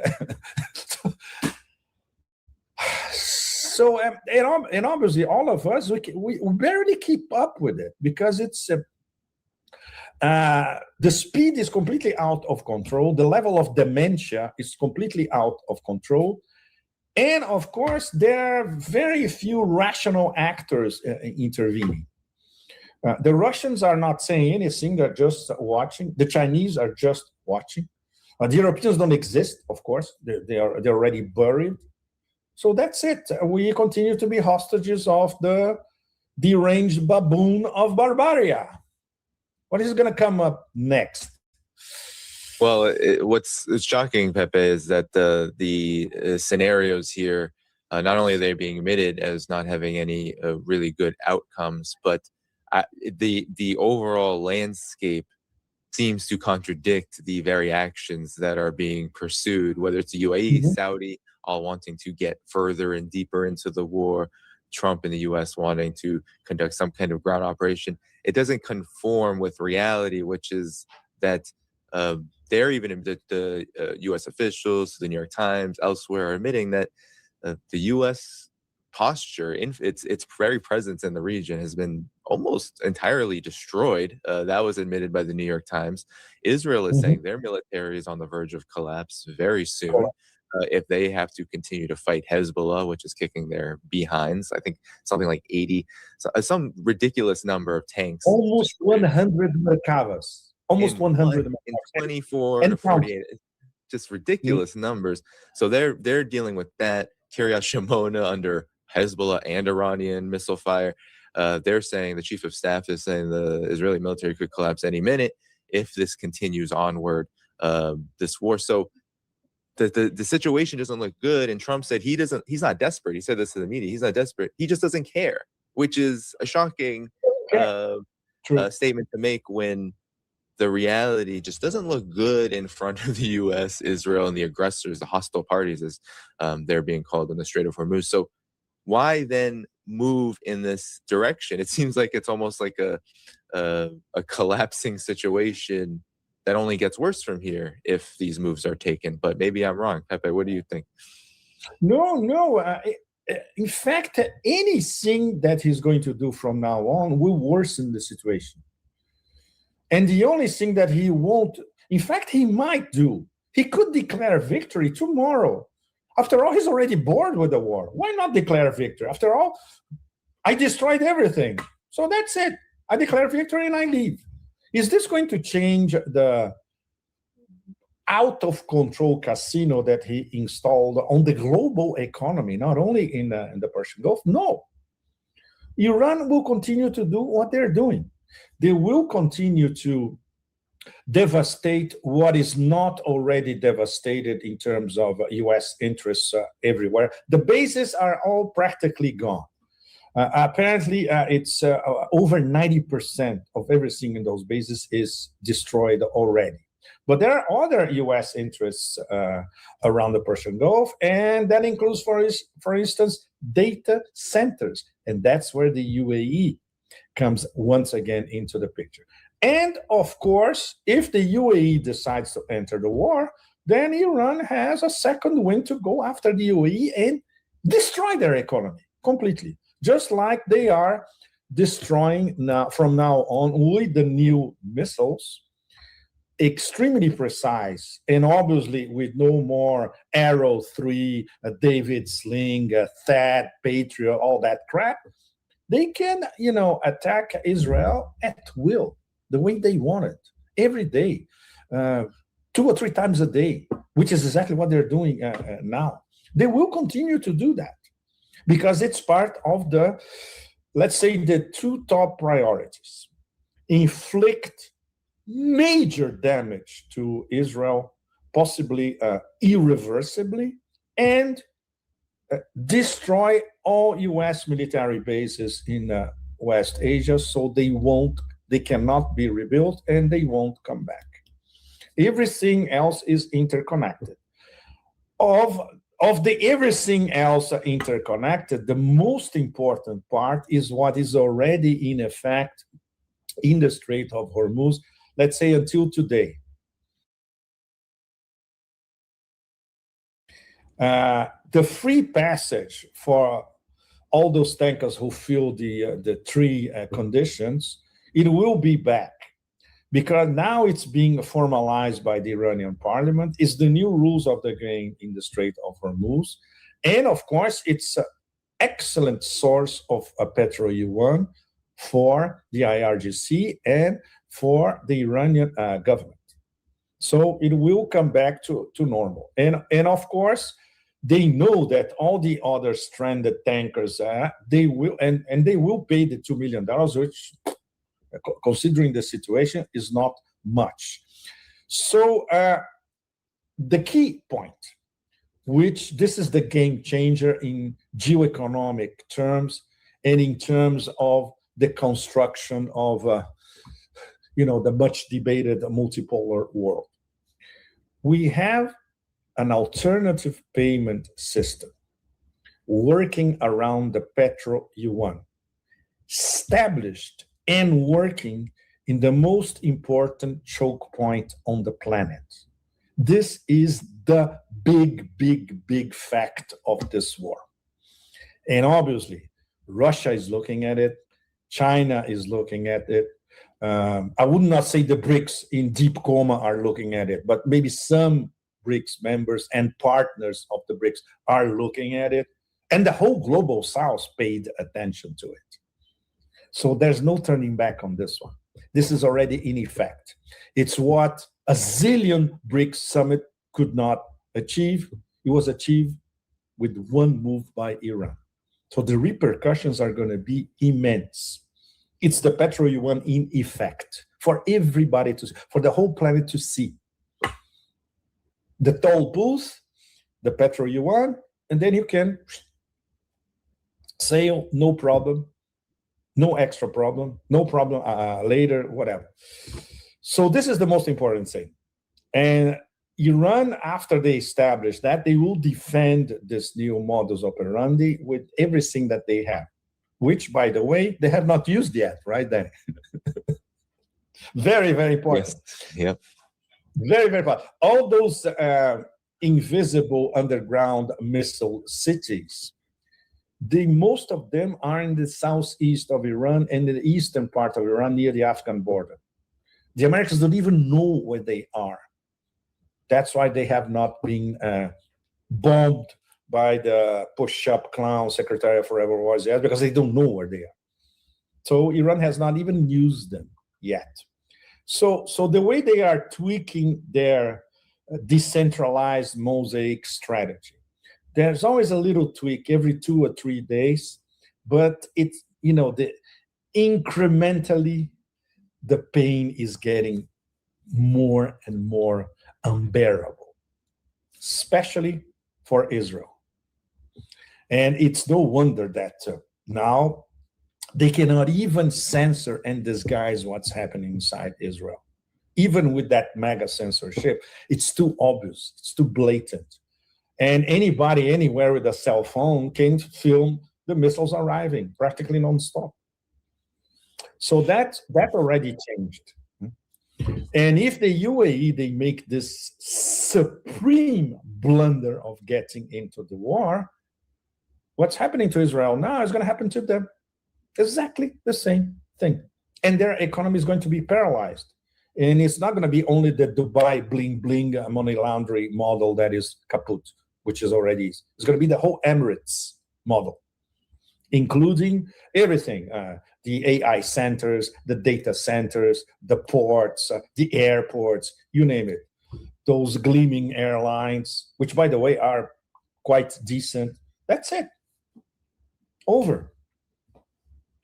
Yeah, and Iran also has warned that, I saw reports, especially coming out of Iranian media, that if the UAE, if Gulf states get involved in any kind of ground operation, any kind of attack on Iranian territory, the UAE and Bahrain could be occupied, that Iranian forces are willing to, because I think Bahrain was once part of Iran not too long ago. Bahrain was part of Iran before 1971, Danny. Just like, by the way, very few people know, the Emirates. Yeah. It was in 1971 that there was a split. The Emirates were part of Oman.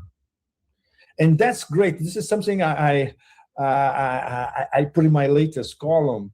I heard from Iraqi scholars I was watching a debate with Iraqi scholars, absolutely fascinating. And the Iraqi analysts and scholars are wonderful. They have a sense of history, absolutely impeccable, very detailed. And they were saying openly, oh, of course, what's going to happen? Kuwait is going to be back to us.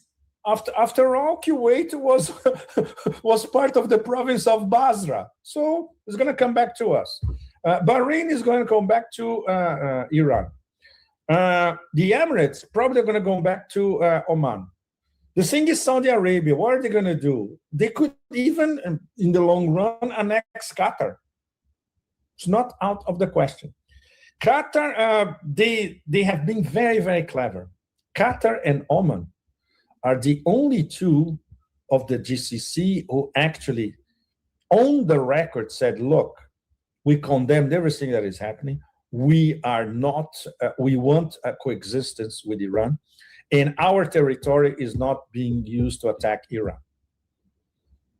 Very clever move, because they literally, they see which way the wind is blowing.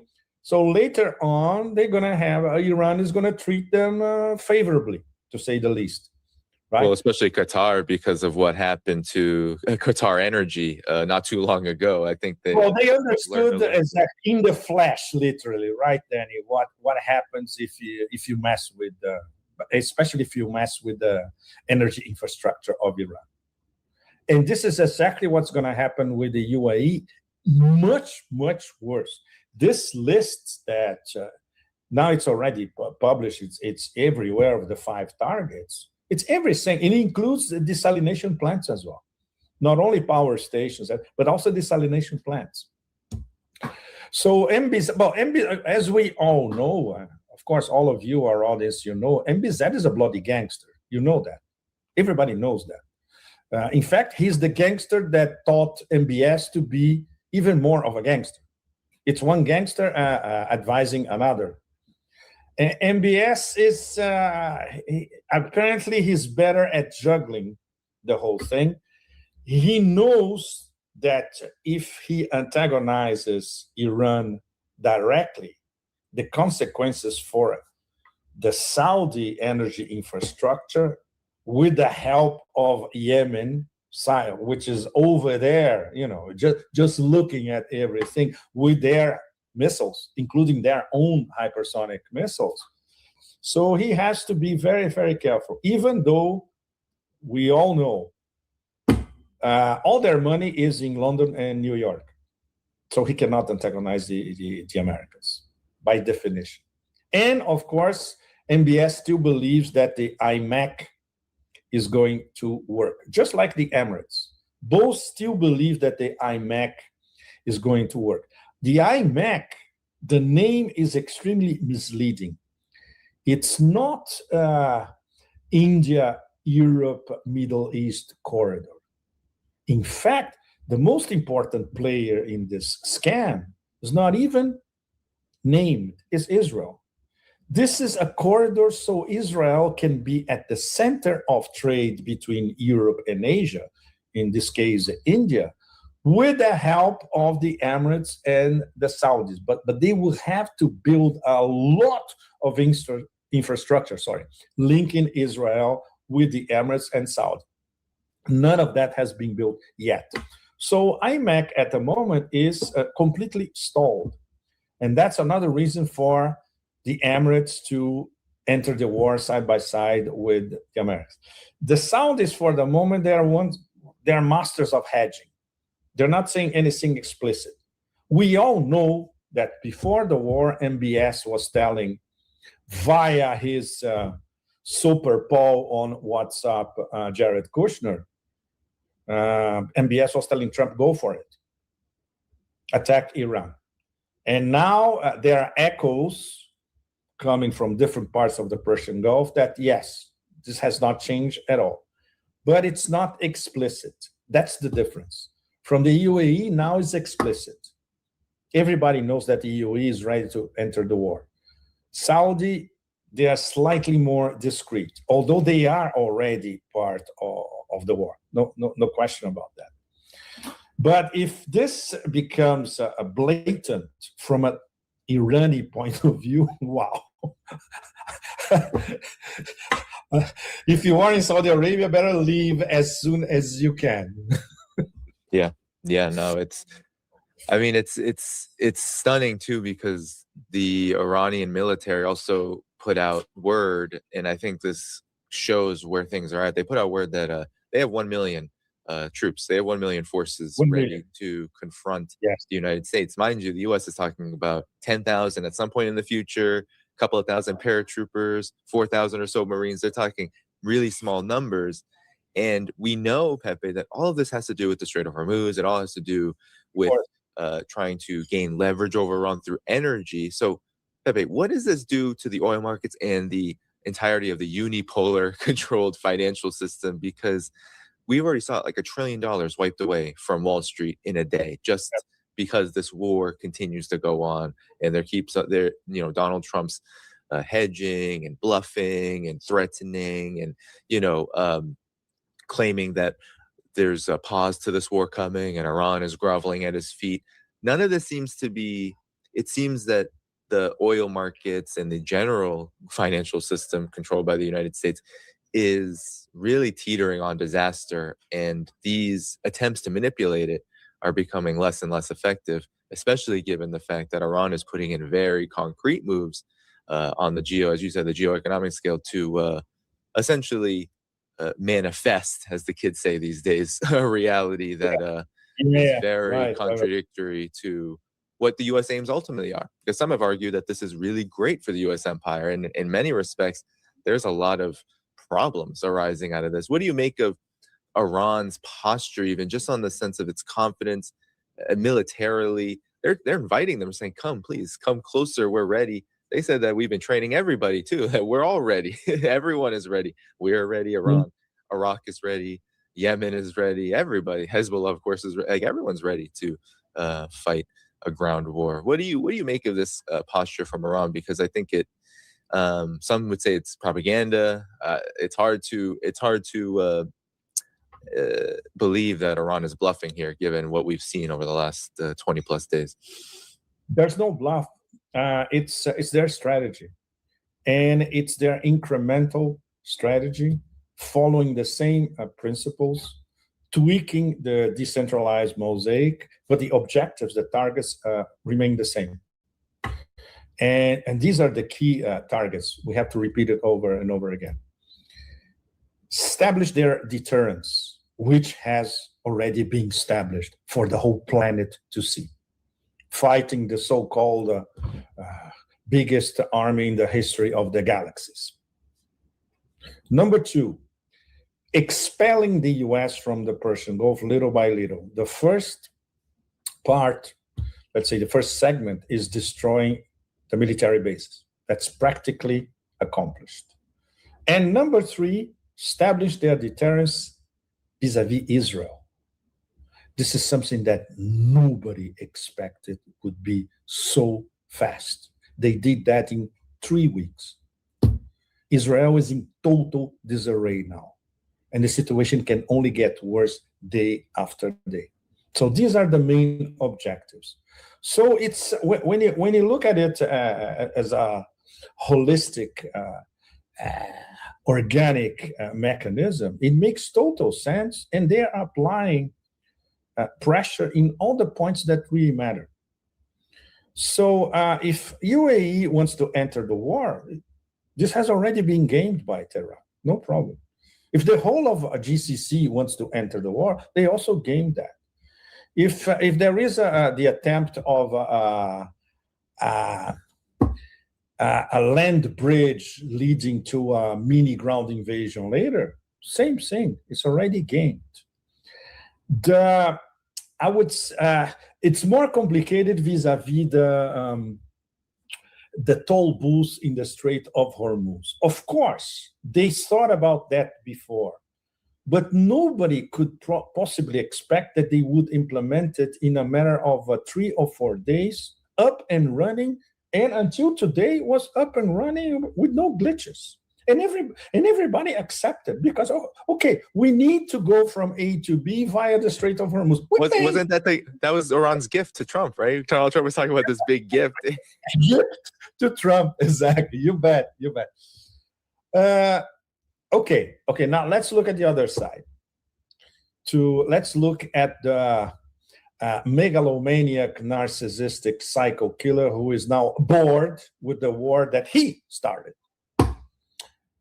Why he backed off in the beginning of the week?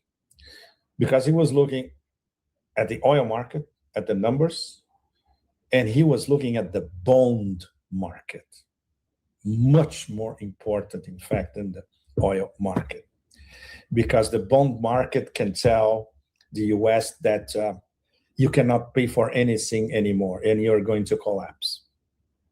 So before the end of the ultimatum, the 10-year yield on the US Treasuries was approaching 5%. In fact, it went over 5%, then it got back. It got back to 4.4, 4.5 after his postponing. And now it's back to 4.4, 4.5 again, and going up little by little. So if this happens next week with the possibility of a mini land invasion, he's going to have to back off necessarily. So in fact, it's fascinating because the bond market may in the end save all of us. Literally, from a bigger catastrophe, not the oil market. The oil market, everybody now is starting to live, okay, oil is going to be around 100 and there's nothing we can do about it. Between 100, 110 and all that. Okay, but if things get much worse next week, it can get to 120. And after 120, the sky's the limit. Okay, switching back to that character who has his hand on $14 trillion. Larry Fink from BlackRock. The guy gives an interview to the BBC where basically he says there are two scenarios. One, we're going to have oil at $40 a barrel. Two, we're going to have oil at $150 a barrel. He's not betting on anything. He's hedging. BlackRock doesn't bet like that. BlackRock hedges all the time. But at least he said out loud, if it's $150 a barrel, this is a global recession. What he did not say is that at $120 a barrel, which we are on the brink, it's also a global recession. And the global recession has already started. And the disturbances in different latitudes, a little bit everywhere, here in Southeast Asia, in India, are already on. In Europe, wow, when it breaks, just wait. In Europe, it's going to be within the next month or so, considering that they have no gas. Now they don't have gas from Qatar, and they don't have gas from Russia. And okay, Heckle and Jekyll, how can we call those two female idiots over there? We have to find out something. For the moment is the Estonian chick with an IQ comparable to a discombobulated worm and the toxic Medusa. Okay, these two. They're stupid enough not to backtrack and try to find a way of getting more gas from Russia. They won't do that. So Europe is going to pay the price for these two idiots. That's where we are. But this is, well, Europe has already committed political suicide. Everybody, the whole planet, people in the sub-Saharan Africa desert already know that. Everybody knows that. So the cascading effects are already, most parts of the planet are already suffering. And all that, everything that is happening was caused by one fateful decision. The guy who is now bored decided to launch a war because the Zionist donors and the Zionist international axis told him to. Yeah. Pepe, what is this? Yes, I know. It looks like we're talking about a Monty Python sketch, right, Danny? But this is the reality in front of all of us. Yeah, definitely. And I was going to ask you, Pepe, what does this say about the limits of the U.S. imperial, especially on the military front, power, given that the volatility of the global financial system that the U.S. Dominates via the dollar is very much teetering on a monumental crisis, already in one, as many have noted, as you outlined there. This seems like something that you put two and two together doesn't really comport.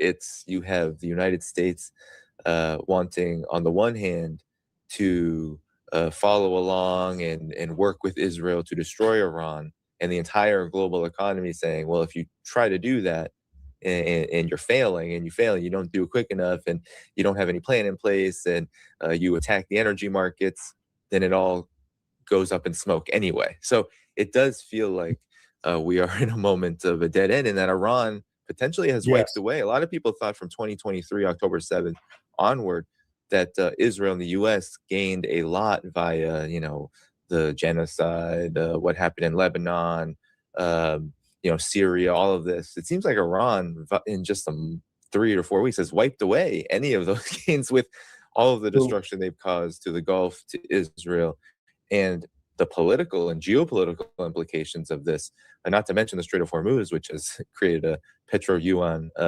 disaster in front of the empire. What do you make of this broader picture of how this changes things geopolitically, given that there are no good outcomes here? The very financial markets and the very financial system the U.S. dominates is in crisis, and Iran's maneuvers, its strategy, has essentially, it seems like, wiped away, at least what we're hearing from the New York Times even, seems to have wiped away a lot of the gains that the U.S. and Israel were claiming they had made up until February 28th. The most extraordinary thing is that they did this by themselves, Danny, alone. A nation, 47 years of absolutely horrible, nasty sanctions. When you visit Iran, there are so many places that you see the effects of nearly 5 decades of sanctions in front of you. And I saw this in my latest trip. I saw this in ports, in airports, in urban infrastructure, in old hotels, you name it, in lots of houses, old houses that are falling apart. It's sewage systems. It's heartbreaking. And you know that all that is because of 47 years of sanctions. And still they have immense human capital, some of the best universities in the world. The quality of their engineers, technicians, mathematicians, physicists is absolutely outstanding. They built an enormous hidden industrial military complex that is scaring the shit out of the superpower. They are fighting by themselves against one nuclear superpower and another nuclear, very, very strong regional power. And, and they're playing their game, and they're inflicting serious punishment on both. All of that is immensely impressive. So it's no wonder when you see reactions from Africa, from Latin America, from Southeast Asia, from Central Asia, people are absolutely amazed. And even people who don't follow politics, they have to confess in public their admiration to Iran. And they understand that Iran is fighting for the absolute majority of the planet. There's no question about that. This is the larger. I don't want to get into the scatological aspects. I think, and this for most people, it's people are looking at the practicalities of this war. So on a practical level and on a in your face level, this is something that nobody could possibly expect to happen until 3 weeks ago. It's so the planet is stunned by the resistance, by the fact that we are talking about a sovereign resistance, a sovereign nation, a regional power, harassed, attacked, bombed, you name it, but still they resist, and they are turning the game around against the aggression. It's absolutely extraordinary. It's going to take us a long time to process that study. That this will be for future historians, probably. But the point of inflection of the 21st century. Ready, set, blink. It's going to be now. Everybody thought it was 9/11. Obviously, it was not. 9/11 was the beginning of the end of the American century or American hegemony. The real point of inflection is now, because we have one mid-ranking regional power turning the game around by themselves. Amazing. Okay, you can do that because you have 2,500 years of history. Don't mess with the Persians. If you do, this proves that you are beyond stupid and you didn't do your homework. And of course, these people in Washington, they don't even know what a homework is. Well, JD Vance said that Iranians were going to strap nuclear-powered vests to their chest and die at Americans. Yes, this is part of the. This guy went to Yale. What the fuck did he study in Yale?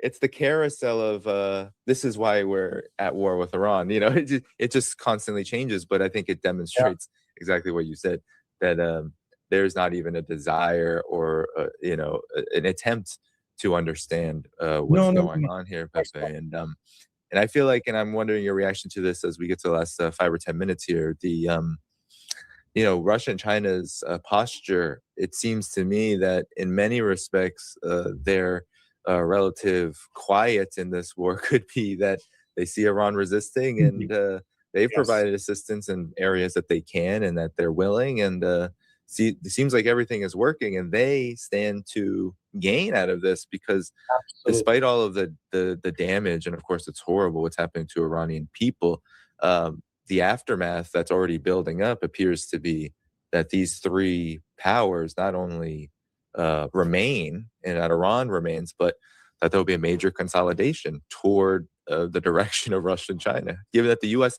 alone is blowing up its reputation.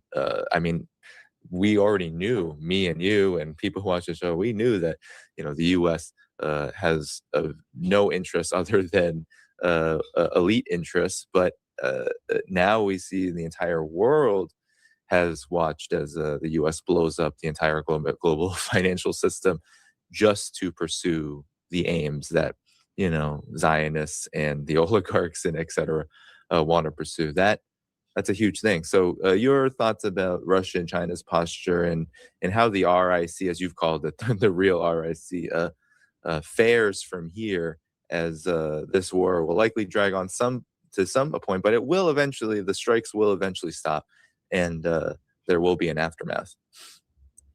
Well, Russia and China, they are elevating something to a form of art. Never interrupt your enemy when he's making a serious mistake.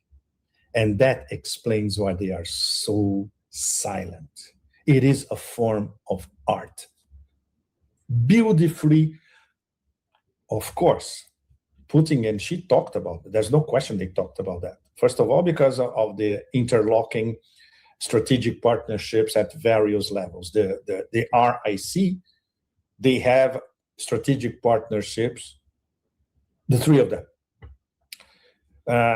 It does not include a military pact, very, very important, but includes discussions at the level of Ministry of Defense at the highest level, and includes what the Russians will never, of course, forget about any leak from Moscow specifying how they are helping Iran.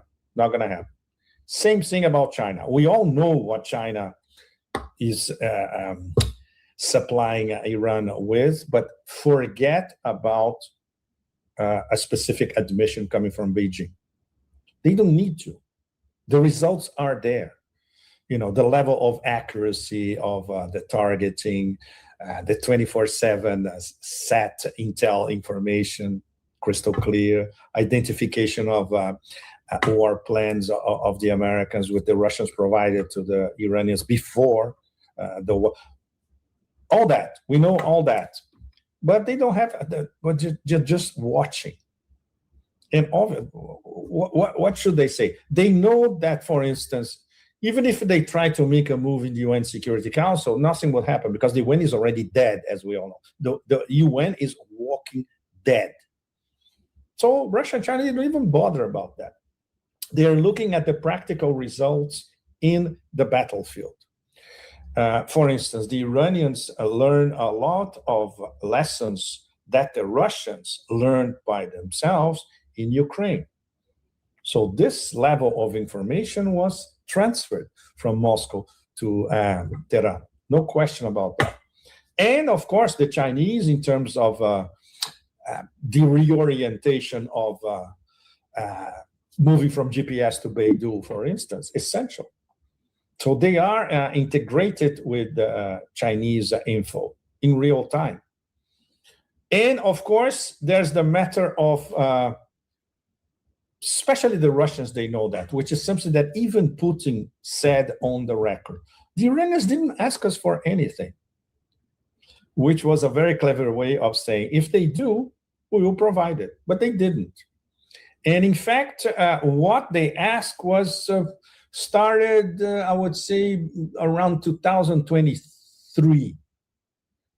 23, 24, 27, around 2023, these past 3 years, because there were always Iranian missions going to Moscow, and they were discussing with the Ministry of Defense as well. So obviously they had a list of stuff that they were interested in, and the Russians said, no problem. And at the same time, when we start to discover that the Shaheeds used by Iran in the battlefield are in fact geraniums with the Comet antennas from Russia, then everybody could establish the pattern. Okay, from the Shaheeds sold to the Russians perfected the Shaheeds, they turned it into geraniums of latest generation, and the geraniums went back to Iran, and now they are in the battlefield. This kind of stuff. But it takes quite a while to certify that this is happening. So they don't need to do anything. Of course, if they see that Iran which all the indications that we have at the moment, it's on the contrary, that Iran has its backs against the wall, obviously Russia and China will do something more forceful, perhaps even more visible. But that's not the case. On the contrary. And on a geoeconomic level, wow. For China, what's going on is beyond precious. The whole petro-yuan angle, wow. It's something that China could not achieve with, I would say, with 20, 30 years of diplomacy, of geoeconomic diplomacy. They achieved in 3 weeks, and not themselves. Well, one of their allies gave this on a platter to China. Okay, we have the petro-yuan working as an alternative payment system in reality, not in BRICS summits. Yep. You cannot beat that. You cannot beat that. In less than comparisons, Danny, okay, we would need an extra conversation about the interaction of the war in Ukraine and the war against Iran. That's an extremely complex subject. And for instance, there are some echoes in Moscow. For instance, a lot of stuff that was planned to take place in Moscow these next few weeks, and that's one of the reasons where I will probably be back there next month, along with Larry Johnson and some of our friends, is not happening because they were canceled. Because the attention of the Kremlin, it's on the war. They are studying the war by the millimeter. You see? And of course, very, very, very, very interesting. There was a meeting, today's Friday. I think this meeting was yesterday or Wednesday night, if I'm not mistaken. There was a private meeting between Putin and top businessmen, including oligarchs. And after the meeting, the head of the Federation of Russian Industrialists and Entrepreneurs, Shoshkin is a very clever guy. I met him in Moscow 3 years ago, more or less. He said that Putin is convinced that the war will finish in maximum 4 weeks. So obviously he has information that none of us have. And this is what he told the oligarchs and the industrialists. So for the next 4 weeks, their total attention is what could come next. And obviously we know that there are all those oligarchic channels, US, Russia, and they are talking to each other. The oligarchies on both sides are talking to each other, and obviously they talk about the war as well. But what is going on in the war on Iran? How could it affect the war between NATO and Russia? That's a completely different, that's a very volatile story. And I'm sure you and many of you, our audience, know that there's a serious discussion in Moscow after those attacks against Primorsk, Ust-Luga, basically the Russian energy infrastructure, export infrastructure, oil exports in the Baltic, etc. And a lot of very well-informed and well-connected people. It comes back, and it always comes back, and comes back to the same point. It's time to cut off the head of this thing. This has gone on too long. But at the same time, we all know that this is not the way Putin runs business. So this is going to be very complicated. I'm very curious to see how this is going to be discussed in Russia, assuming the war goes on for another 4 weeks after that, right? Yeah, well, we'll have to keep in touch with you, Pepe. We'll definitely be back on this program as things develop on all fronts. I want to make sure everybody knows that your X and Telegram are both in the video description for people to check out, as well as your column that's published. Yeah. Sputnik.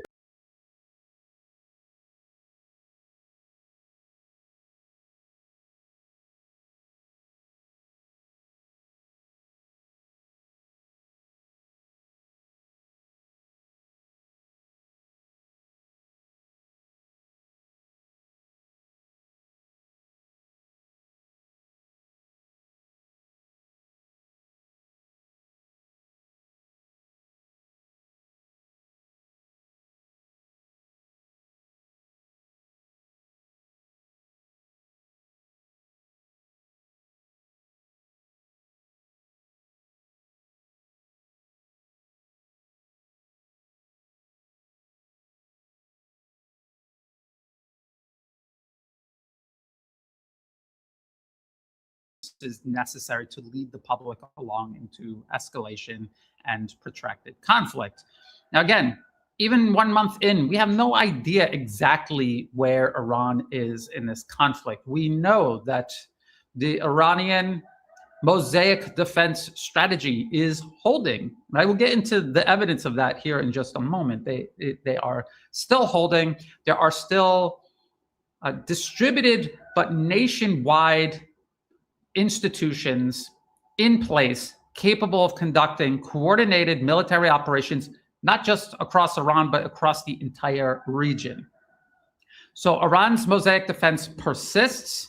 Yes, the United States has killed many political leaders, many military leaders. They have destroyed a lot of infrastructure all across Iran. Yes, they have destroyed Iran's navy, at least the naval, the most visible aspects of Iran's naval forces, their naval bases, which are static facilities out in the open, and these large conventional naval warships, except Iran has other naval capabilities. They have asymmetric naval capabilities that they have used to close or at least regulate and control the Strait of Hormuz.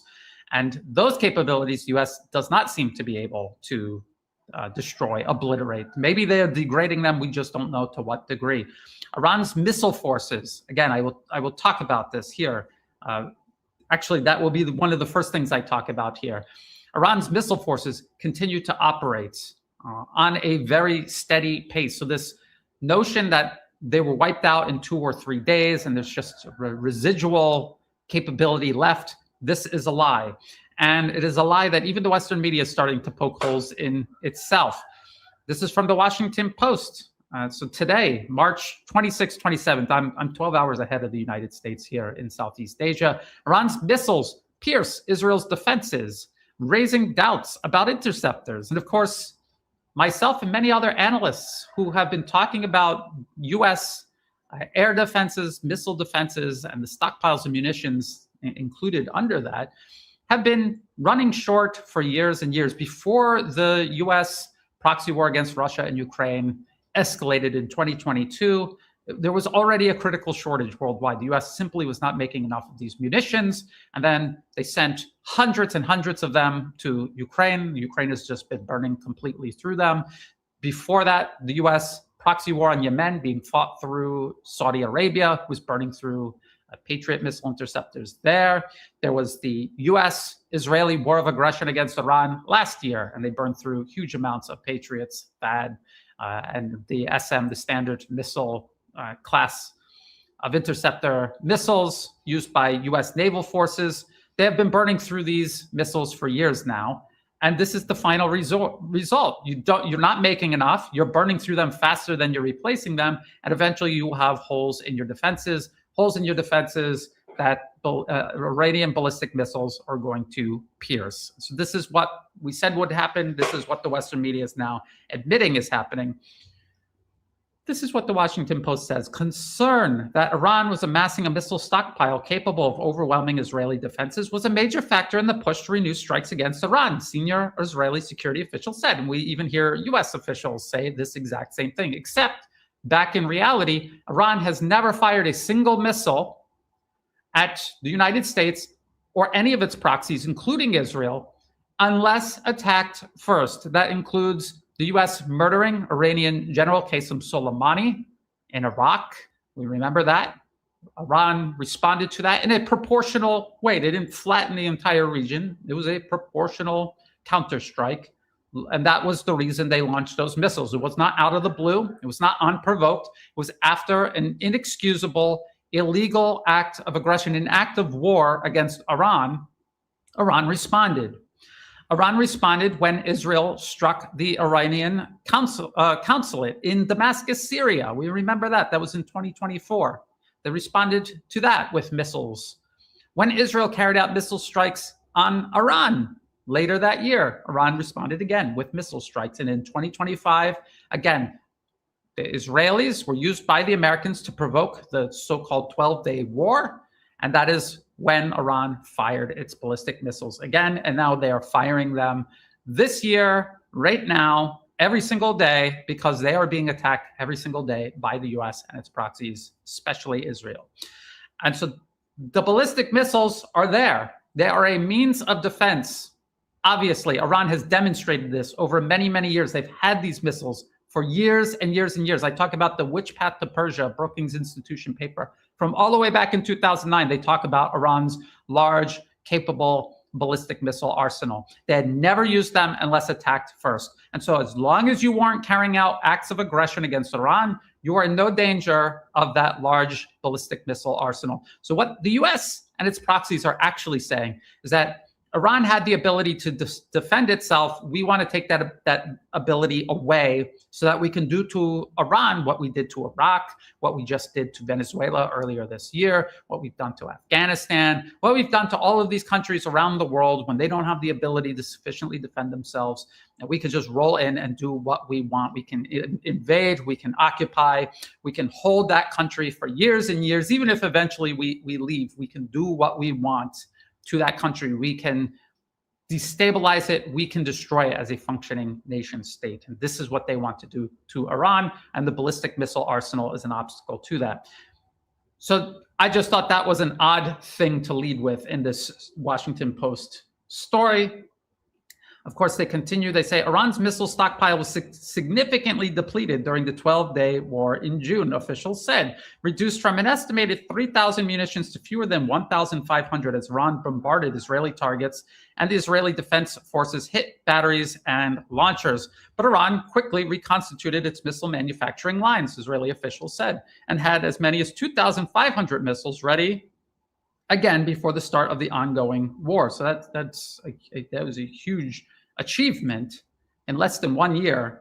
They started last year with 3,000. They started this year with 2,500. And if any of that is true, you can see why this continues to happen. The U.S. wants to disarm Iran and then topple Iran, but they can't because of the issue with the interceptors. They had to pause last year. And now they're reaching their absolute limits this year. And we hear and we can see the U.S. desperately trying to put a pause on this now. And that is because Iran has been able to reconstitute its missile forces. And this conflict and the way it's being fought, you can tell that there's still this deep concern that Iran is still capable of protecting itself. It's still capable of firing these missiles. It's most likely still capable of building these missiles despite U.S. President Donald Trump and his entire administration, U.S. military officials, all claiming that they've obliterated Iran many times over, including its missile forces, its launchers, and its ability to reconstitute that through military-industrial production. The pace alarmed Israeli security officials. Israel defenses cannot absorb 3,000 to 5,000 missiles, a former senior Israeli official said, describing because they can't even absorb whatever Iran had left at the beginning of this conflict, 2,500 it appears.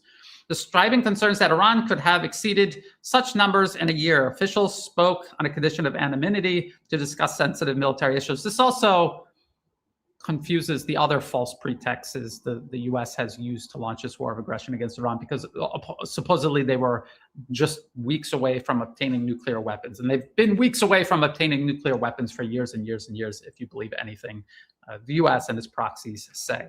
They're talking about recent strikes where these Iranian missiles just went straight through Israeli missile defense capabilities. And you can see the videos where they're just flying right past the defense missiles and slamming straight into the ground. And so they give a couple of examples of a couple of reasons why this might be. And they say the first one has to do with the policy requiring Israeli commanders to decide in real time which interceptor matches a specific threat. This really isn't a policy. This is a procedure. You have to do this if you want to intercept incoming missiles. If you just fire any one of your several air and missile defense systems at an incoming missile without identifying it, each missile is designed to hit a specific type of incoming missile. So if you just randomly pick 1 out of 3, you have a 1 out of 3 chance of having picked the right missile in the first place. And the probability, even if you pick the right missile, the probability of it hitting and intercepting that on the first try is also not 100%. So that is a procedure. You have to do that. It's not a policy. It's not as if Israel could do it some other way. This is the way you have to conduct missile defenses. This involves a strategic choice among such systems such as Arrow, THAAD, and Iron Dome, including a goal to avoid overkilling a simple rocket with an expensive missile or wasting an expensive interceptor on a threat that another could handle.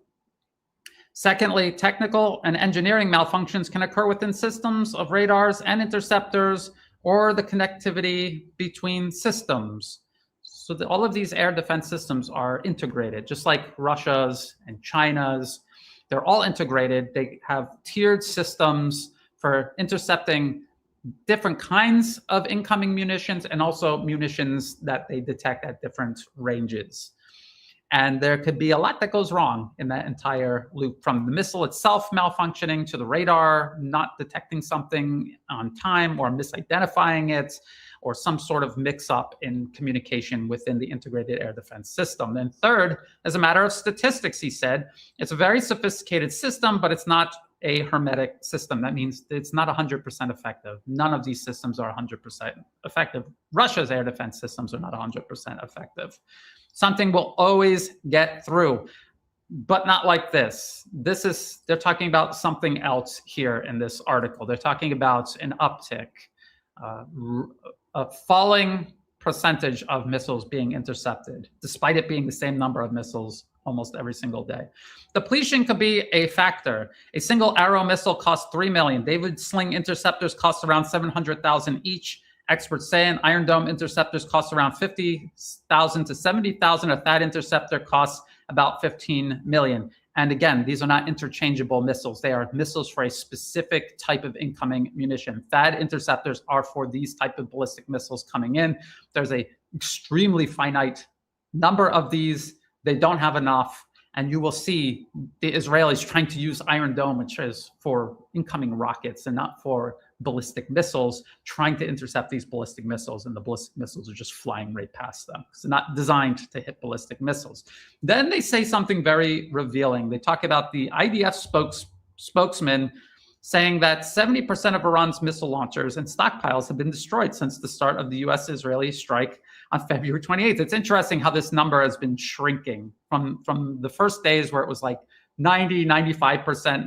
Now they've walked it back to 70-something%. He also said Iran's rate of fire was reduced by 90%. He said that in June, Israel saw 300 missiles per day launched toward it. Today, it's about 30 on average. He said 30 on average. You'll remember me saying in previous videos, Iran was launching somewhere between 20 to 30 missiles a day. And that was in the first week of the conflict, actually. Ever since then, they've been firing, they're saying 30 missiles at Israel alone every single day, which means then the number is probably actually a little higher than 30 overall, because they're still firing ballistic missiles at US military installations all across the region. 30 missiles a day at a steady rate over now almost an entire month. That is not Iran's missile capabilities having been degraded. That is Iran making a conscious decision to pace its ballistic missile fire. They have their stockpiles, they have their ability to manufacture new missiles, possibly, they still may have that. And they're pacing themselves because they count on this being a long war. So if Iran has only 1,500 missiles, let's just say at the beginning of this conflict, that would give them about 2 months to be able to fire. If they had 2,500 missiles, that gives them about 80 days where they could continuously fire these ballistic missiles 30 at a time every single day. What if they have more missiles than that? Then obviously they can go longer. And so these were the clocks that I was talking about at the very beginning of this conflict that are ticking for both sides. The interceptors on the US side, that is a clock that is ticking. Iran's ballistic missile stockpile, that is a clock that's constantly ticking. If their ability to produce missiles has been completely eliminated or significantly reduced, that is a clock that is ticking for Iran. They have 2 to 3 months where they can continuously fire 30 missiles a day at targets across the region. Then you have to think, even if they run out of ballistic missiles, they still have drones. I would say probably almost an infinite number of drones that they will be able to fire. These are very easy to manufacture. They can distribute manufacturing. If they're manufacturing these drones in the positions they're firing these missiles from that the US and Israel obviously cannot hit and stop, then drones will be a persistent threat almost indefinitely. You have to remember, then there were wars like Afghanistan, Yemen, where they didn't really have a significant ballistic missile program, or in Afghanistan's case, no ballistic missile program at all in any shape, form, or way. And they were still able to persist and fight back against the US and force the US to essentially accept the futility of their operations. So 1 month in, Iran is still firing 30 missiles a day, according to Israel, at Israel alone. So then it's probably an even higher number than that. And that means they still have significant stockpiles left. They still have a significant amount of launchers left that the US and of course its proxies, Israel, cannot find and destroy, because this has been consistent for almost an entire month now. So that is the missile situation. Now I want to talk about this fake US-EU split. I've been talking about this for a long time.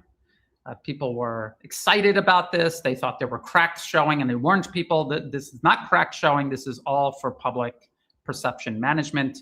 The US-EU split is designed to give the Europeans a way to sell escalation vis-a-vis Russia while the US pivots toward Iran and ultimately China. And now we can see that split paying off. They're getting ready to really benefit from this narrative. Pentagon considers diverting Ukraine military aid to the Middle East. A shift would highlight a growing trade-off required for the U.S. to sustain its war with Iran as the conflict depletes the military's critical munitions. The weapons that could be diverted away from Ukraine include air defense interceptor missiles. No kidding, because they're out of them and they need more. They need more from anywhere they can to stretch this out longer. So their clock can tick longer than Iran's can. That's the whole point of this.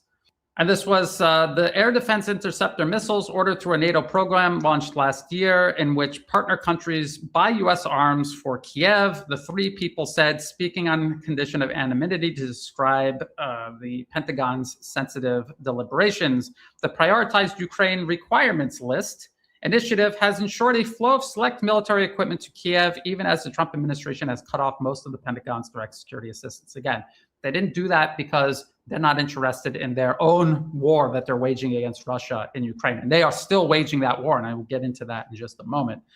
They have a finite amount of military power that they are trying to stretch around the entire globe to reassert and maintain American primacy over the globe. And they simply do not have enough. If they need to topple Iran, they need to take it from somewhere else. They do not have enough to fight against Russia, Iran, and China all at the same time, which is why they are leaning heavily on their proxies to the point of disposing of them in the process, risking their proxies' entire future. Look at Europe. Look at what is happening to Europe. Not just Ukraine. Ukraine has been destroyed in this process. Europe is slowly being destroyed next. And you see countries like Japan and South Korea and the Philippines in the Asia Pacific vis-a-vis China facing a similar threat in the very, I would say, near future. And you see the Arab states and even Israel itself being pounded every single day by 30 or more Iranian ballistic missiles every single day for a month now as part of being a proxy of the United States. And so what the Washington Post article is admitting, and I saw this article, this was brought to my attention. I was watching Alex Christopher's latest video, and he was talking about this article. This is what brought it to my attention. And he mentioned that the one thing that you get from this article is an admission that the Trump administration continued supplying Ukraine with weapons. They simply presented it to the public in a different way. Oh, Europe is buying them from us and then sending them to Ukraine. Or NATO is buying them from us and sending them to Ukraine, but the United States is providing most of the budget for NATO. So it's really just the U.S. laundering the weapons through different means to, again, manage public perception. But now they have to make difficult choices. And again, I've warned about this. I've warned about this since February 2025. This is U.S. Secretary of Defense Pete Hegseth, February 12, 2025, opening remarks by Secretary of Defense Pete Hegseth at Ukraine Defense Group. This was in Brussels, and this was a directive the U.S. delivered to Europe telling them, we need to go fight China. We need to go deal with other problems elsewhere to maintain our hegemony over the planet. You need to double down on Ukraine. We're not abandoning you. This is a division of labor. When you divide labor up amongst different groups for a project you're working on, you're not abandoning the project. You're just simply delegating it to other members of your group, to other proxies that you control. That was the whole point of this directive. And since this directive was delivered, this is exactly what the US and Europe began doing. And the US-Europe split, this fake narrative that they've tried to create, is simply a means for Europe to sell the sacrifice needed by the European public to implement this division of labor. And so he talks about the US is going to challenge your countries and your citizens to double down and recommit yourselves not only to Ukraine's immediate security needs, but to Europe's long-term defense and deterrence goals. Against who? Against Russia. This is the US still pegging Russia as a threat that needs to be dealt with. And he explained this in detail. This means donating more ammunition and equipment, leveraging comparative advantages, expanding your defense industrial base, and more importantly, leveling with your citizens about the threat facing Europe. Again, what threat? Russia. That's what the US was saying. All these people who thought the Trump administration was going to patch things up with Russia. No, Russia was still top public enemy. Part of this is speaking frankly with your people about how this threat can only be met by spending more on defense. So that is the sacrifice the US knew that the European public would have to make, and they're not going to just do it voluntarily. You have to lie to them, trick them into thinking they have to do that, which was the whole point of pretending the US abandoned Europe. Europe was on its own, had no choice but to fight Russia on its own, and then demand sacrifice from the European public in the process. And this is where Secretary Hegseth said, 2% is not enough. President Trump has called for 5%, and I agree. And then they all lined up and spent 5% on defense, which means on US proxy war, on the US proxy war against Russia. So we all remember that, because I've talked about, if you ever watched any of my videos, I've mentioned it probably 100, 200 times since then. And again, why does Europe need to spend more? Because the US told them in this directive that the US had to go deal with China. And of course, if Iran is a prerequisite for dealing with China, that meant dealing with Iran as well. And this is what Hegseth said during this directive. We also face a peer competitor in the communist Chinese with the capability and intent to threaten our homeland. There's no evidence that China seeks to threaten the US homeland. And core national interests in the Indo-Pacific. Well, of course, the Indo-Pacific is literally on the other side of the planet from where the US is located on a map. It's actually the place where China is located. And if US interests are where China is located, well, then China is not threatening your interests or the US homeland. They're simply defending themselves against you threatening their actual legitimate interests and their actual homeland, where it is located on a map. The US is prioritizing deterring war with China in the Pacific, recognizing the reality of scarcity. We don't have enough to go around. We want to fight the entire world. We don't have enough to go around. So we need our proxies to do it for us. And we need you to make sacrifices to make this happen. And you will, and they have. And making the resourcing trade-off to ensure deterrence does not fail. What is he talking about? Deterring China or deterring Russia or deterring Iran. The US is going to impose its demands on these countries, and then it needs to deter them from defending themselves against these unwarranted, illegal demands being made of them within their own borders and along their immediate near abroad. Things the US would never tolerate any other nation doing to them, but things the US is doing to all three of these countries: Russia, Iran, and China. So it's about a division of labor, not the US abandoning Ukraine. And Secretary Hegseth even says this. He says, as the United States prioritizes attention to these threats, China, Iran, European allies must lead from the front. Together, we can establish a division of labor that maximizes our comparative advantages in Europe and Pacific, respectively. Now, that is exactly what they're doing. They're using the US-EU split narrative as a way of selling this to the European public, because they're going to take away the European public's social programs, infrastructure spending, education, everything that you actually need to live in a decent life in Europe. That is all going to be taken away, just like it has been taken away from Americans, and it's going to be put into the war machine, the US war machine, either directly or by proxy. That is what they're talking about. Now, how is this manifesting itself? We all know that these European nations are taking away from public funding to pour into this US proxy war against Russia. How is this manifesting itself? Well, here's another article or another news story. Alex Christopher brought up in his recent video, UK now ready to seize Russian Shadow Fleet ships, Healy says. British forces are now ready to act to board and detain ships in Russia's so-called Shadow Fleet in UK waters, the Defense Secretary has said. And they say so-called Shadow Fleet. Even the BBC can't try to pass this off as it's a cartoonish phrase, again, to appeal to the European public, to justify everything that's going on. It has to sound scary. And as Alex pointed out in his video, the Shadow Fleet are simply ships that are not insured by Lloyd's of London. They're insured by others. So this is Europe performing the division of labor. This is the UK saying that now they're going to participate in essentially blockading Russian energy exports.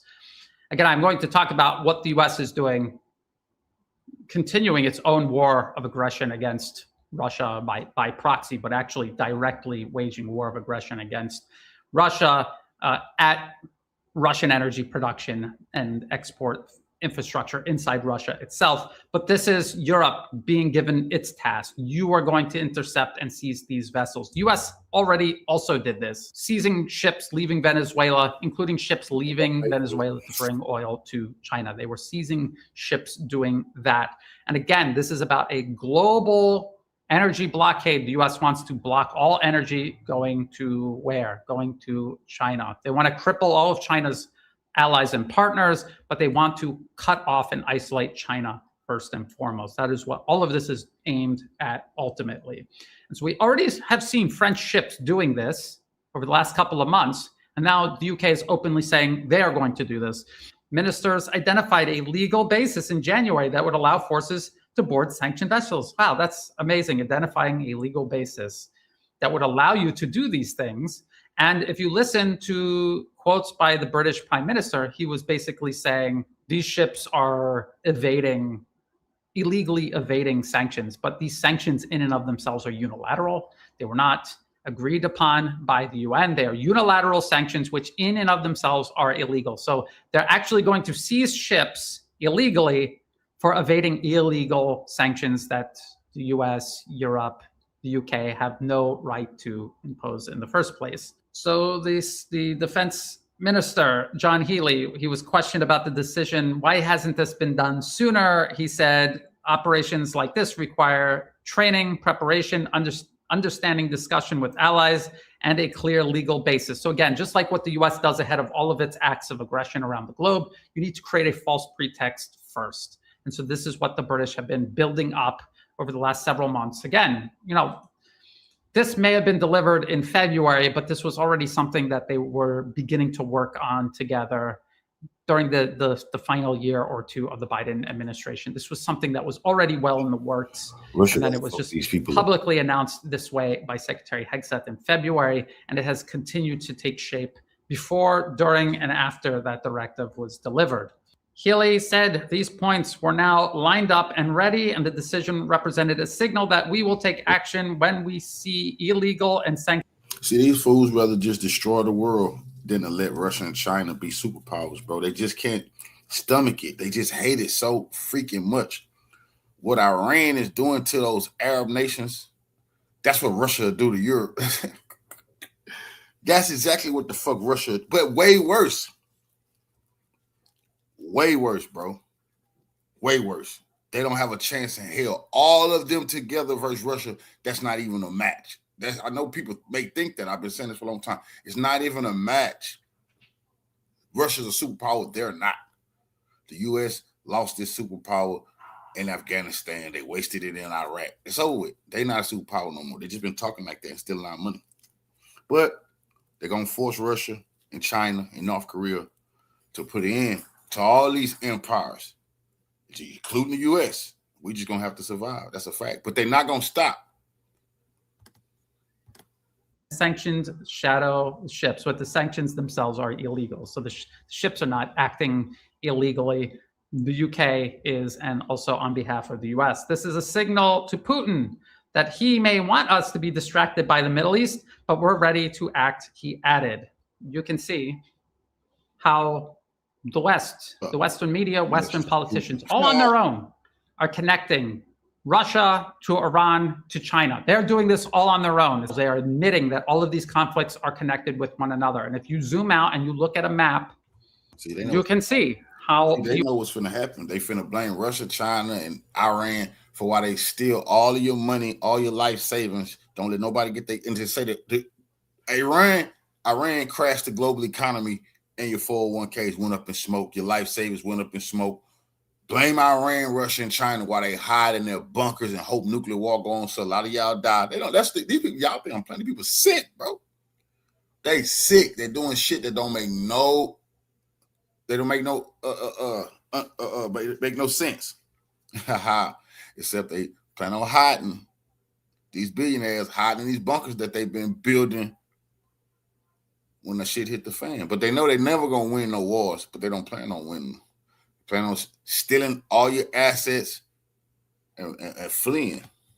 The U.S. is systematically cutting off energy imports of China from all of its sources. They invaded and politically captured Venezuela, and they've cut oil exports from Venezuela to China, so that was cut. They're waging war against Iran. They have disrupted energy production and the transport of energy through the Strait of Hormuz. They're moving their own assets into the region capable of interdicting whatever ships Iran does allow to pass through. China is patient with these people. They playing with China. Come on, bro. Everybody in America should hit the streets. I've been saying we should all be in the streets if you want to live, bro. You don't have to stop. You have to stop just going along with this shit because it's getting outrageous. Can't trust the U.S. military. They're a bunch of puppets who don't care about their own life. They're supposed to stand up for us. They're supposed to put an end to this, arrest everybody in the White House, arrest all of the Congress, all of the Senate, all of the Supreme Court. The generals are supposed to arrest them immediately. All of our lives on the line. You see what I'm saying?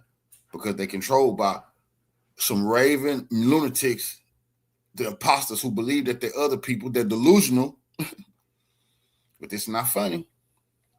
Because they're going to put all of this is absolutely, all this Venezuela, all this Iran, this is absolutely about China. How long do you think China going to sit back and watch the U.S. try to destroy their economic lifelines? That's an act of war. You see, but China not going to sit back. They're not sitting back now. But see, you could wake up and it just be all over for us. One of these coasts not here no more. All your loved ones, they gone. You on your fucking own for real. You see what I'm saying? All because we sitting back and playing dangerous games. And these people, you speak up, you're unpatriotic. I don't give a damn about none of that shit. These people playing with our lives. Through the strait. And so this is in the works of being degraded and eventually cut off. And of course, they've been waging war on Russia itself by proxy through Ukraine, but also kind of directly, which is what I'm going to talk about here in just a moment. But I want to talk about this article from TASS. This is Russian news agency TASS, state media. So just keep that in mind. Today's global conflict make it look like World War III has started already. This is the foreign minister, Sergei Lavrov, saying this. According to the Russian top diplomat, developments in Latin America and the Middle East are a direct result of the West's attempts to preserve the remnants of its dominance. This is what I've been saying for years. This is what I've been warning about since 2011. And now the foreign minister of Russia is now openly saying this. And Russia has been saying this. If you've been listening carefully, Russia has been saying this for years. China has been saying this for years. Iran has been saying this for years. North Korea has been saying this for years. Venezuela, before it was overthrown, had been saying this for years. The article goes on and says, he noted that some international relations experts have already begun to refer to the conflicts unfolding around the world as World War III. And you have to remember, when World War II first began, people at that time did not perceive it as World War II. It was only until Figure been telling them. I've been broadcasting World War III alert. They laughed at us over here. Thought we was playing tripping. How we the only ones been on point. They didn't know it was World War III. We already knew. Because our court got us prepared for this. We knew every battle was a battle leading up to the bigger battles, and World War III was engaging. That's why I started this off today. End of Pan-Africanism. Uganda, Shoshone puppets. They stand with Israel. Say any talk of destroying Israel, defeating Israel, Uganda will end out of goddamn house niggas. South Africa, come out, hell with them. They are Iran. They standing with Iran. There's your World War III. They're already positioning African. It's going to be African on African, not white on black. No, African on African for the same in this battle right here. That's World War III. People have to pay attention. But they want you to build some Pan-Africans going on. Boy, they don't get along over there. That's all a scam and a hoax. Mid to late in the conflict, they started calling it World War II. And of course, in retrospect, it's all considered World War II. But in the very beginning, people really didn't perceive it as World War II. Some people realized the potential for it to become World War II. And I think that's exactly where we are right now. And if things do not change drastically, that is where we're headed. Western elites continue to invest in confrontation with Russia. The Western minority, or rather the elites of Western countries, continue to invest whatever political and economic resources they have left in their confrontation with our country, but also in confrontation with Iran, with Venezuela, and ultimately with China. He's absolutely correct about all of this. They're investing everything that they have in this confrontation, this one last chance to grab power back, stop the rise of multipolarism, and solidify US-led unipolar hegemony over the planet. And again, taking money from the public for these endless wars in order to achieve that. And it'll be achieved to the benefit of this handful of elite and at the cost of absolutely everyone else, including the ordinary people all across the West itself. Now, I was talking about how the US, yes, they're diverting resources potentially away from Ukraine toward the Middle East. And of course, obviously, they're still gearing up for some sort of confrontation with China. But I said that the United States is still deeply involved in the US proxy war against Russia and Ukraine. It's their war.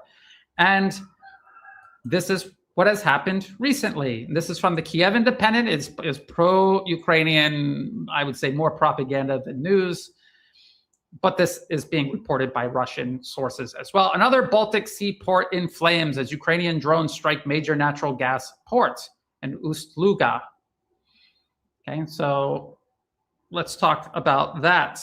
Russia's Leningrad Oblast came under a large-scale Ukrainian drone attack overnight on March 25th, inflicting major damage on an energy terminal in the port town of Ust-Luga. Ukraine's military has confirmed. You can argue about how much damage was done and what percentage of Russian energy exports were affected by this, but you cannot deny that there were fires. It was reported by both sides. There was a large-scale drone attack that carried these attacks out and caused these fires. Regional authorities claim that air defense systems shot down 56 drones over the region, part of a broader mass Ukrainian drone attack on Russian territory. The country's defense minister reporting 389 Ukrainian drones shot down over 13 Russian regions, as well as, and they always call Crimea occupied Crimea because it's pro-Ukrainian propaganda.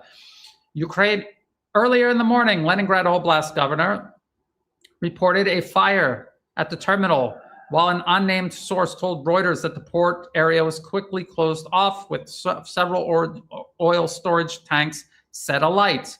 Later, Ukraine's Special Operations Forces reported a successful strike on the facilities of Novatek, Russia's second largest producer of liquid natural gas, LNG, at the ports.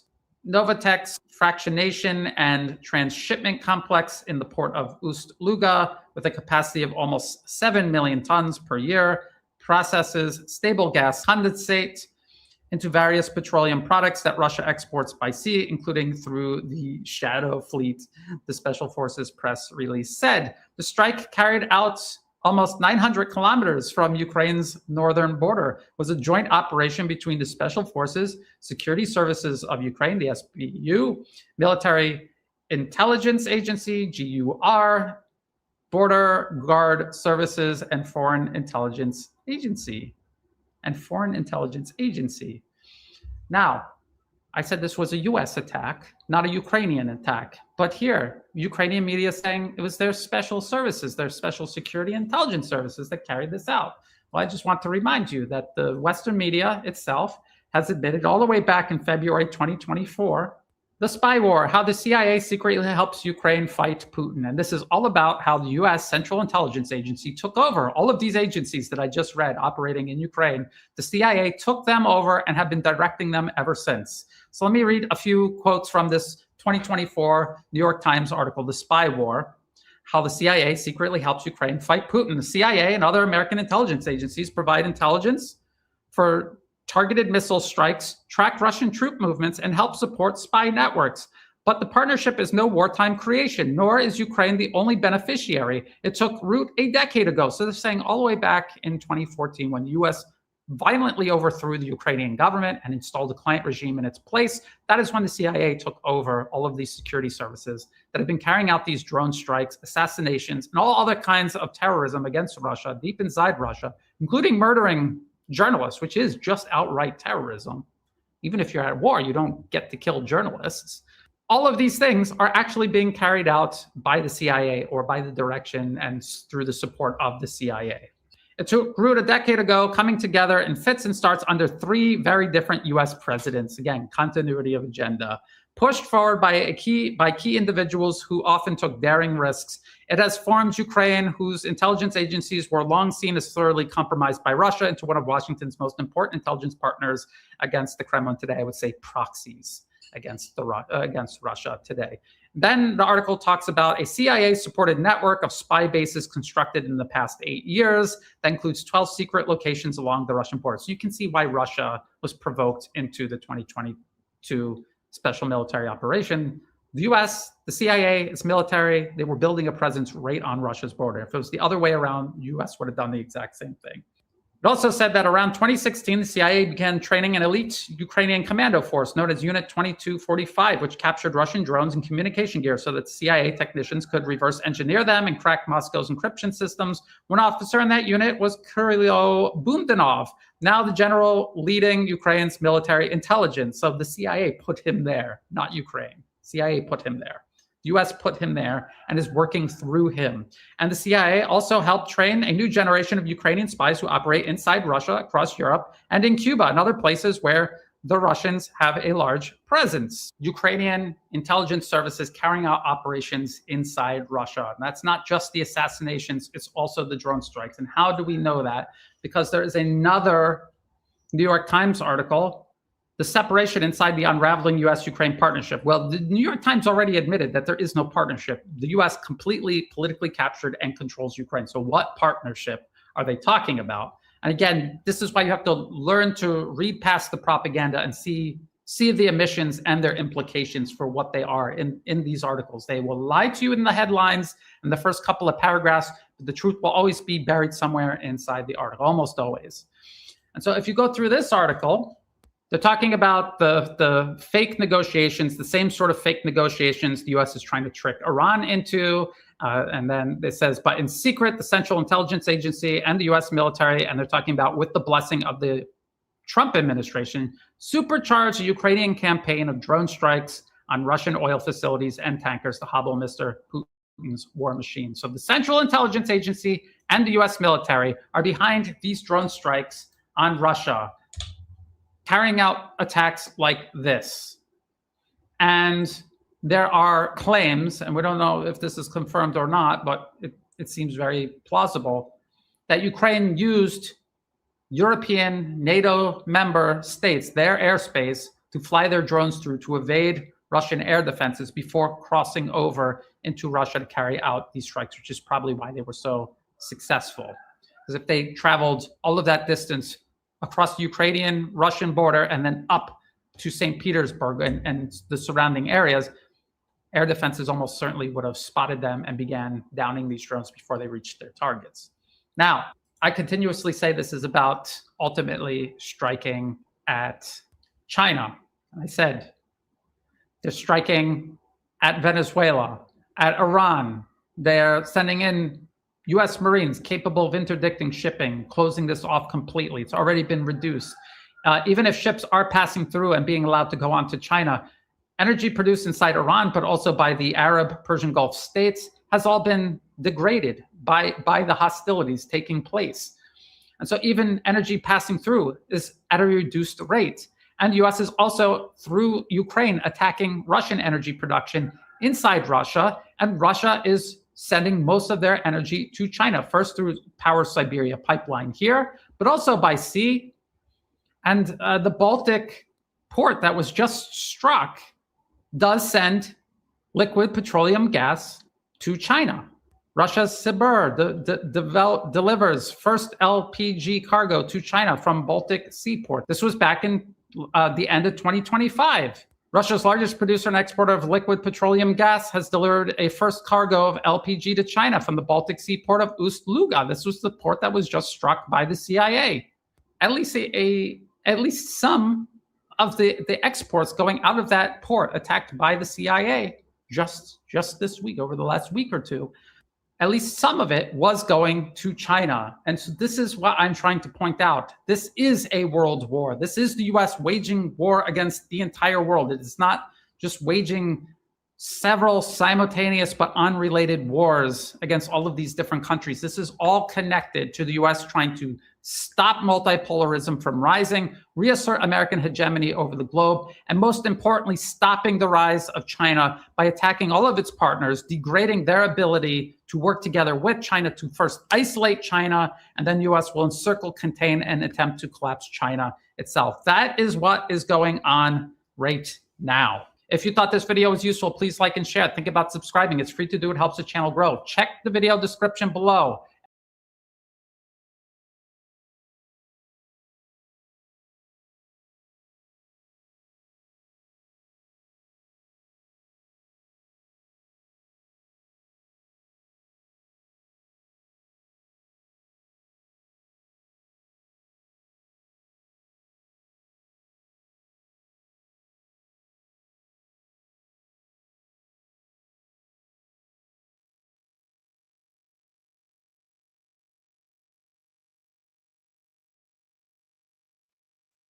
President Trump gave Iran 48 hours to comply with his demands to open the Strait of Hormuz, or holy hell was going to be unleashed. Well, but then that got pushed back. No, actually, it's 5 days. 5 days, and then it's going to be holy hell is going to. You know what? No. How about this? How about we say 10 days this time? Let's go with 10 days. As per Iranian government request, please let this statement serve as a represent that I am pausing a period of energy plant destruction by 10 days to Monday, April 6th at 8 p.m. Interesting, he puts the exact time on there. Don't worry about the fake news. They don't know what they're talking about. Thank you for your attention to this matter. He always weirdly says, President Donald J. Trump. Well, I'm not sure what to make out of that, but somebody that I know who does, because he has all the answers, and somebody we're very grateful to have back on is Matthew Ho, coming to us from Phoenix, Arizona today. Matt, welcome back to the show, and boy, are we looking forward to all the right answers. Right, exactly. Thanks for having me back on, Danny. I think he's a showman, right? He knows how to give the audience what they want. He knows how to tease, right? He knows that you don't, on the first episode of the season, you don't give away the whole plot. You don't give away the whole ending. You got to slowly reel these things out. This is the idea that he is a ringmaster, which is something that we heard a lot of in his first term, not so much this term, but this analogy or this allusion to being a ringmaster, I think is true. And I think he's going with his instincts here to play people along, to reel out some line, to give people a show. You see that by his constant public statements, even though he contradicts himself all over. And I think that gets to the core of this, is that he's not doing this because of this, meaning this war, and in larger foreign policy issues as well. But he's not doing this because he has some type of conviction or some type of belief or some type of principles that he's following. He's doing this because this is what he feels is best for himself. He feels that for enriching himself through Kushner and Witkoff's work, keeping himself in the best graces of Miriam Adelson and the Israeli lobby, keeping all the CEOs and shareholders at Raytheon and Lockheed, and of course ExxonMobil and the natural gas companies, et cetera, happy.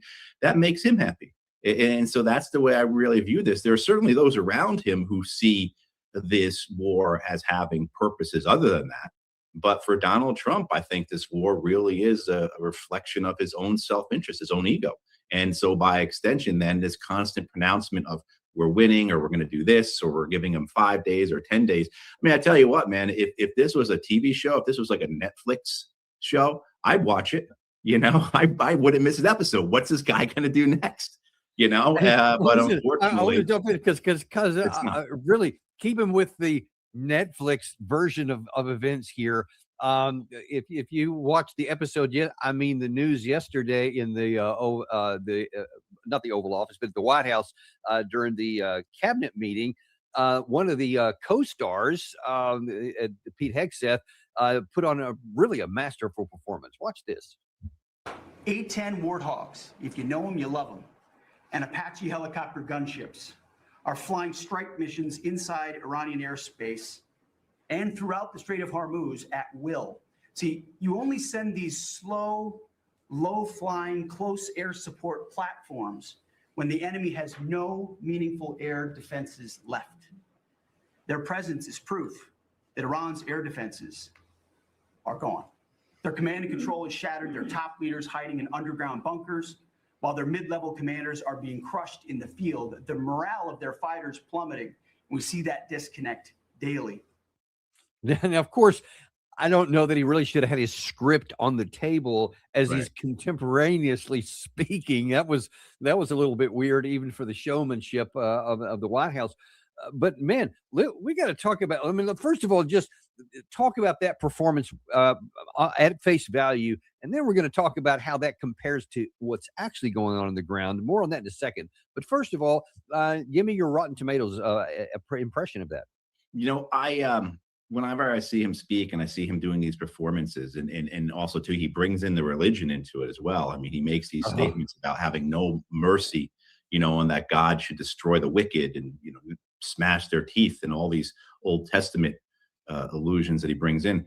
But Hegseth reminds me, and I think you'd agree, Danny, and the other men and women in the audience who've been in the military, he would have been the type of officer that the lance corporals or the specialists loved, because he spoke this way, he acted this way, he acted like somebody you'd see on an Instagram reel, or but then when you're actually in combat, he's the kind of guy who's going to roll off the fob with 4 vehicles and only come back with 3.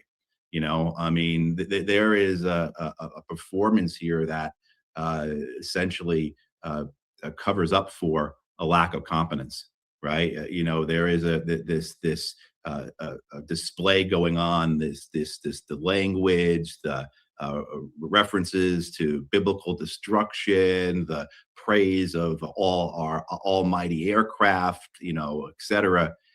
And, you know, it's covering up for a complete lack of performance, of competence, of ability. I mean, I don't know if you saw the article yesterday but supposedly the Pentagon is scrambling to move concrete bunkers over to the Middle East, that we started this war without having the adequate force protection for our troops. I mean, after, you know, we knew that Iran was going to utilize missiles and drones as their primary weapon, almost solely as the only weapon. And yet we started this war without having the needed bunkers in place to protect our soldiers and our Marines and our sailors and our airmen, you know, and our Space Force personnel. I mean, it's just, that's what you get when you have a guy who's dressed like Hegseth with his slick back hair, doing all the videos. You know, you see all these promotional propaganda videos that are really high production value coming out. And then you look at across the board how unprepared our military was for this war, how it was put in a war where they didn't have objectives to meet, clear objectives to meet, a strategy for which to pursue those objectives. And of course, they are up against a timeline that favors Iran, and that day by day, the U.S. forces grow more hollow, right? I mean, and particularly when it comes to our munitions.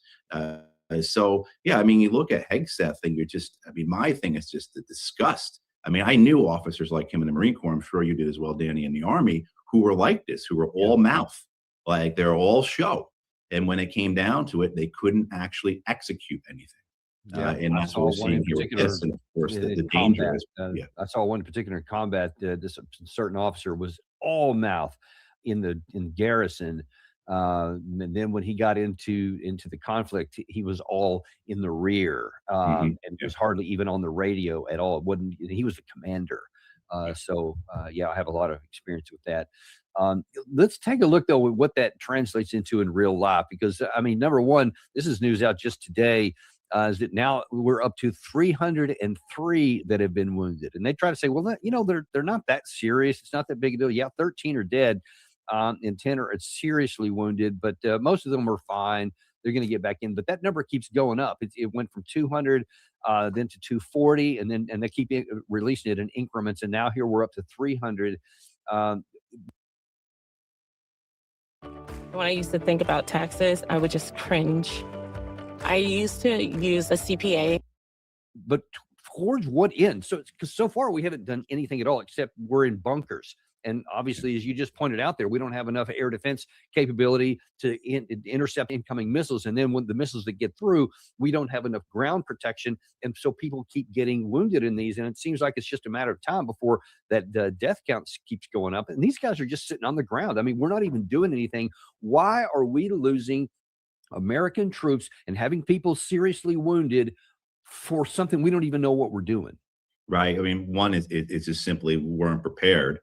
Two, it's because the Iranians are targeting pieces of equipment. They're not going after our forces. I mean, we could see that throughout the satellite imagery, or now we're seeing some of these first-person drone videos coming out of, say, Iraq. They're targeting specifically materiel. They're targeting communications, command and control systems, radars, those sorts of things that our troops aren't present with. They're not targeting the barracks, so to speak, although from what we understand, there's hardly anyone on these bases anymore. You wonder is there any headquarters activity going on in Bahrain at 5th Fleet headquarters, and the same thing for Central Command. Has everything been evacuated back to NATO bases in Europe or even back to Florida? Because these positions in the Middle East are untenable. The Americans can't maintain them.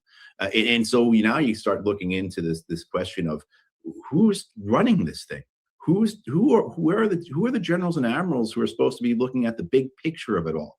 What have they been doing for the last 15 years? This type of warfare is not new. This is what should have been expected. And the same goes for whether you're looking at warfare through the Middle East, or especially in the last 4 years with Russia and Ukraine. So why were these bases even maintained? Why do we have this posture that we can't use for warfighting? We have all these bases throughout the Middle East, and they are no good for warfighting. They have to be evacuated, and then it has become a propaganda reel for the Iranians, showing how much it destroyed. And of course, there was that big New York Times story this week that said 13 U.S. bases in the region are uninhabitable. Yeah, Gary's put that up there. Yeah, and then this is the one right here. This gets to big questions, Danny, about stuff that you and I have talked about for a long time, going back to 2009 when we first met. We were talking about this stuff, but this idea of that the leadership at the highest levels of the U.S. military is incapable of accepting the reality of the world. They're incapable of reading what the actual situation is with regards to America's adversaries, as well as America's own ability to fight wars, whether it's be our actual forces or our industrial production to support them.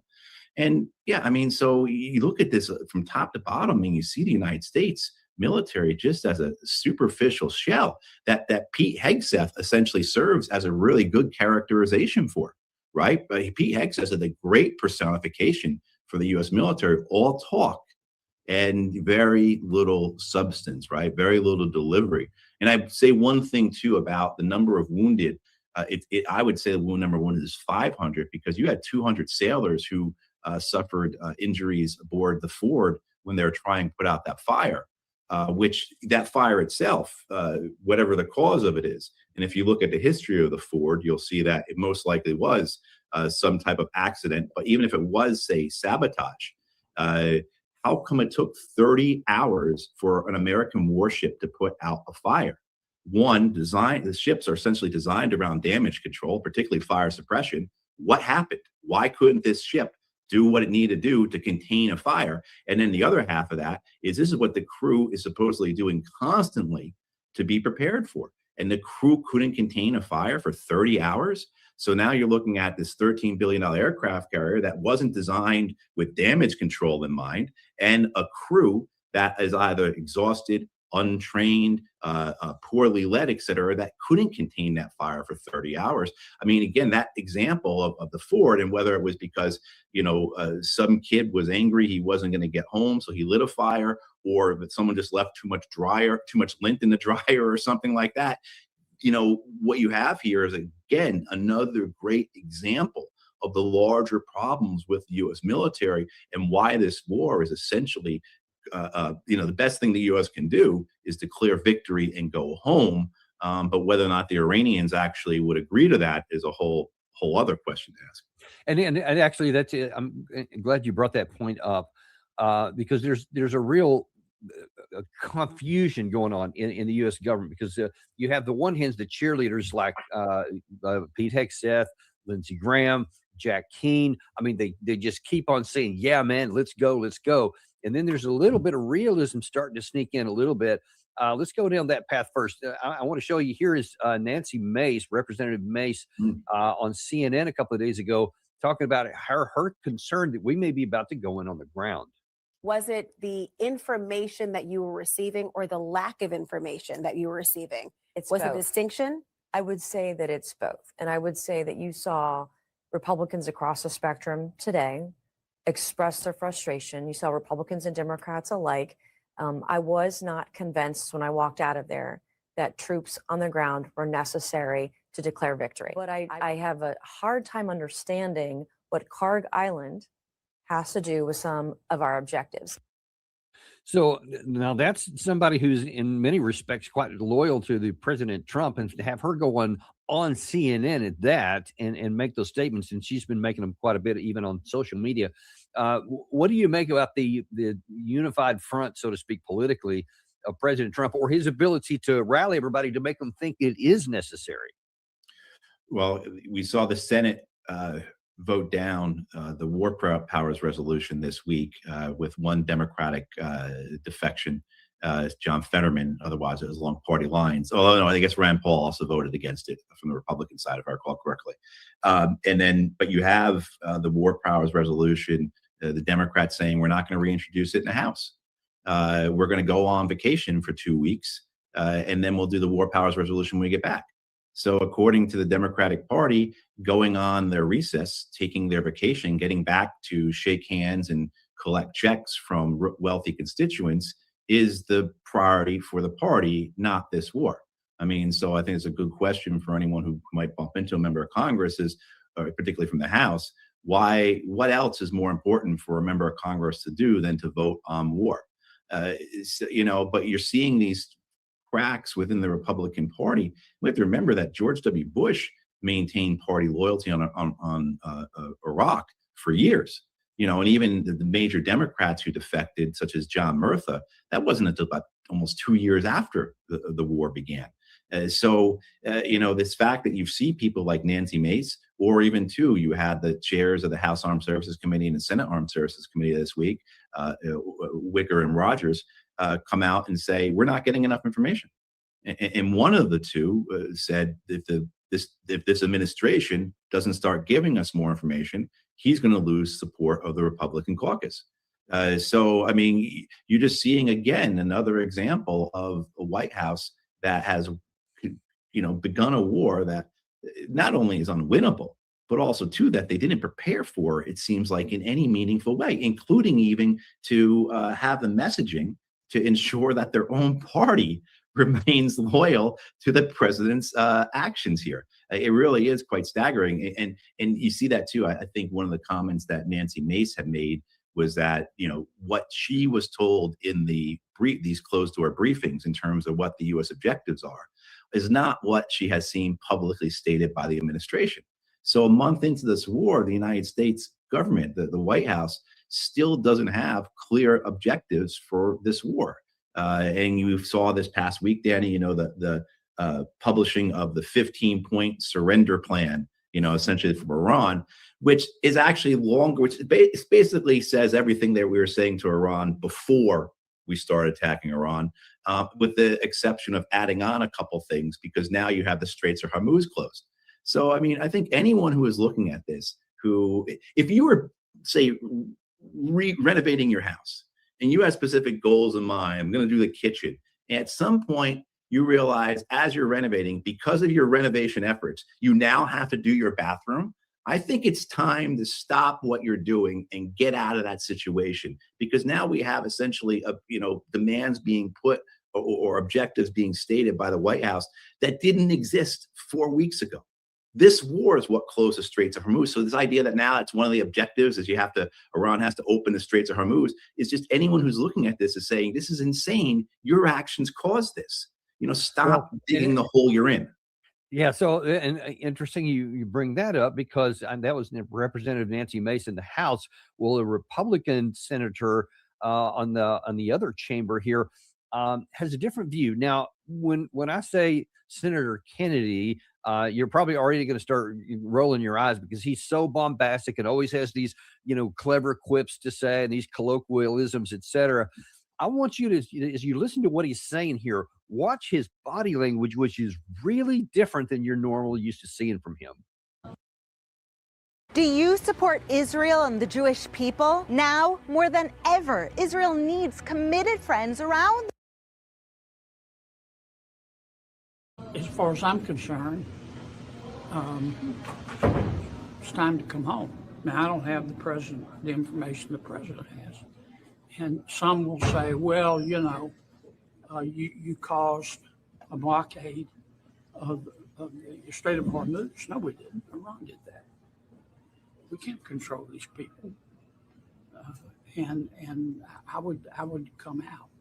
How soon? How soon do you want to see that? Well, happen? I can't answer that because I don't know to what extent we've accomplished our mission. But I was seeing some news stories this morning that are showing, apparently based on information from Defense Department of War, I guess they call it now, that we're almost there, if not there. In some.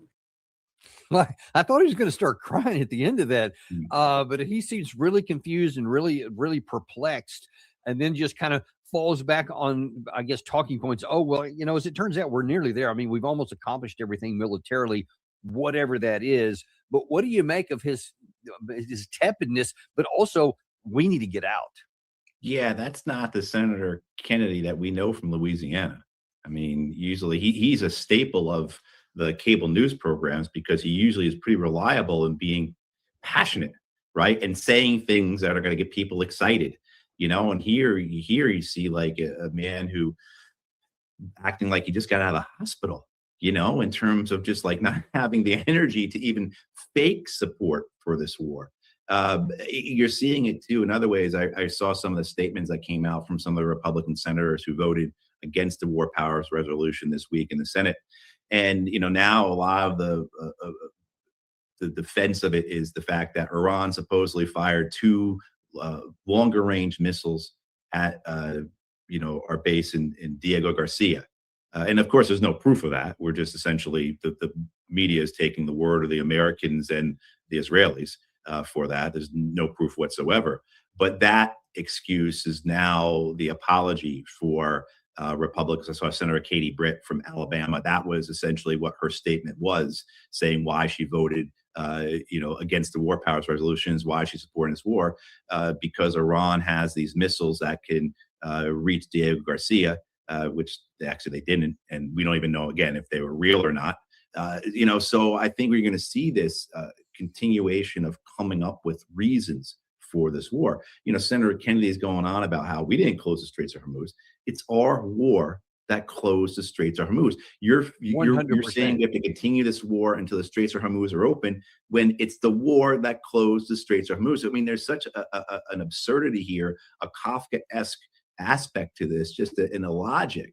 And same thing too with, say, Senator Britt saying it's because of these long range, or now you're also seeing the Europeans saying that. This is certainly what Kaja Kallas is saying, Mark Rutte is saying, the foreign minister of the EU, as well as the Secretary General of NATO, that this is the reason for the war, because Iran has shown that it has missiles that can reach Diego Garcia, again, unproven. But, this is all okay, but that wasn't presented 4 weeks ago when this war was launched.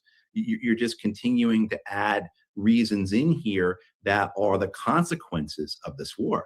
And, how does it ever end then? Let alone, how do you actually know if you've actually accomplished anything? Because you have no objectives. You have nothing to base success upon. And, I think, again, it's just the administration thought this was going to be easy. They thought it was going to be like Venezuela, or they were so gobsmacked, so overwhelmed with, as a friend of mine says, so high on their own gaslighting, that they believed in the capacity of the American military to do just whatever it wished, like it was some type of superhuman or supernatural force. Yeah, I can confirm to you, I can tell you that for sure that there were those at the highest levels of the inside of the administration, which I found out actually just today, that there was a belief that, like Venezuela, we could do whatever we wanted here, and that it would be over soon. And I want to show you. I want to show our audience here how things have shifted. So you say that there wasn't a plan. There was a plan. I'm sorry, that there wasn't a set of objectives. There was one that President Trump made on 28 February when he first announced this in public. Watch this. The United States military is undertaking a massive and ongoing operation to prevent this very wicked, radical dictatorship from threatening America and our core national security interests. We are going to destroy their missiles and raise their missile industry to the ground. It will be totally, again, obliterated. We're going to annihilate their Navy. We're going to ensure that the region's terrorist proxies can no longer destabilize the region or the world and attack our forces, and no longer use their IEDs or roadside bombs, as they are sometimes called, to so gravely wound and kill thousands and thousands of people, including many Americans. And we will ensure that Iran does not obtain a nuclear weapon. So, in short, he says that our objectives on the first hours were destroy their missile capacity, destroy their Navy, just end their support for proxies, and of course, get rid of the nuclear weapons program. We now know that we cannot obliterate the missile program because it's buried not just in underground missile cities, but spread throughout the country in a decentralized fashion. So you can't just knock it out. And now then Iran is demonstrating actively with a sustained rate of fire that they're hitting into both Israel and UAE and several other places around. And this whole thing about the Navy. Now people say, oh, but they got 94% of the Navy.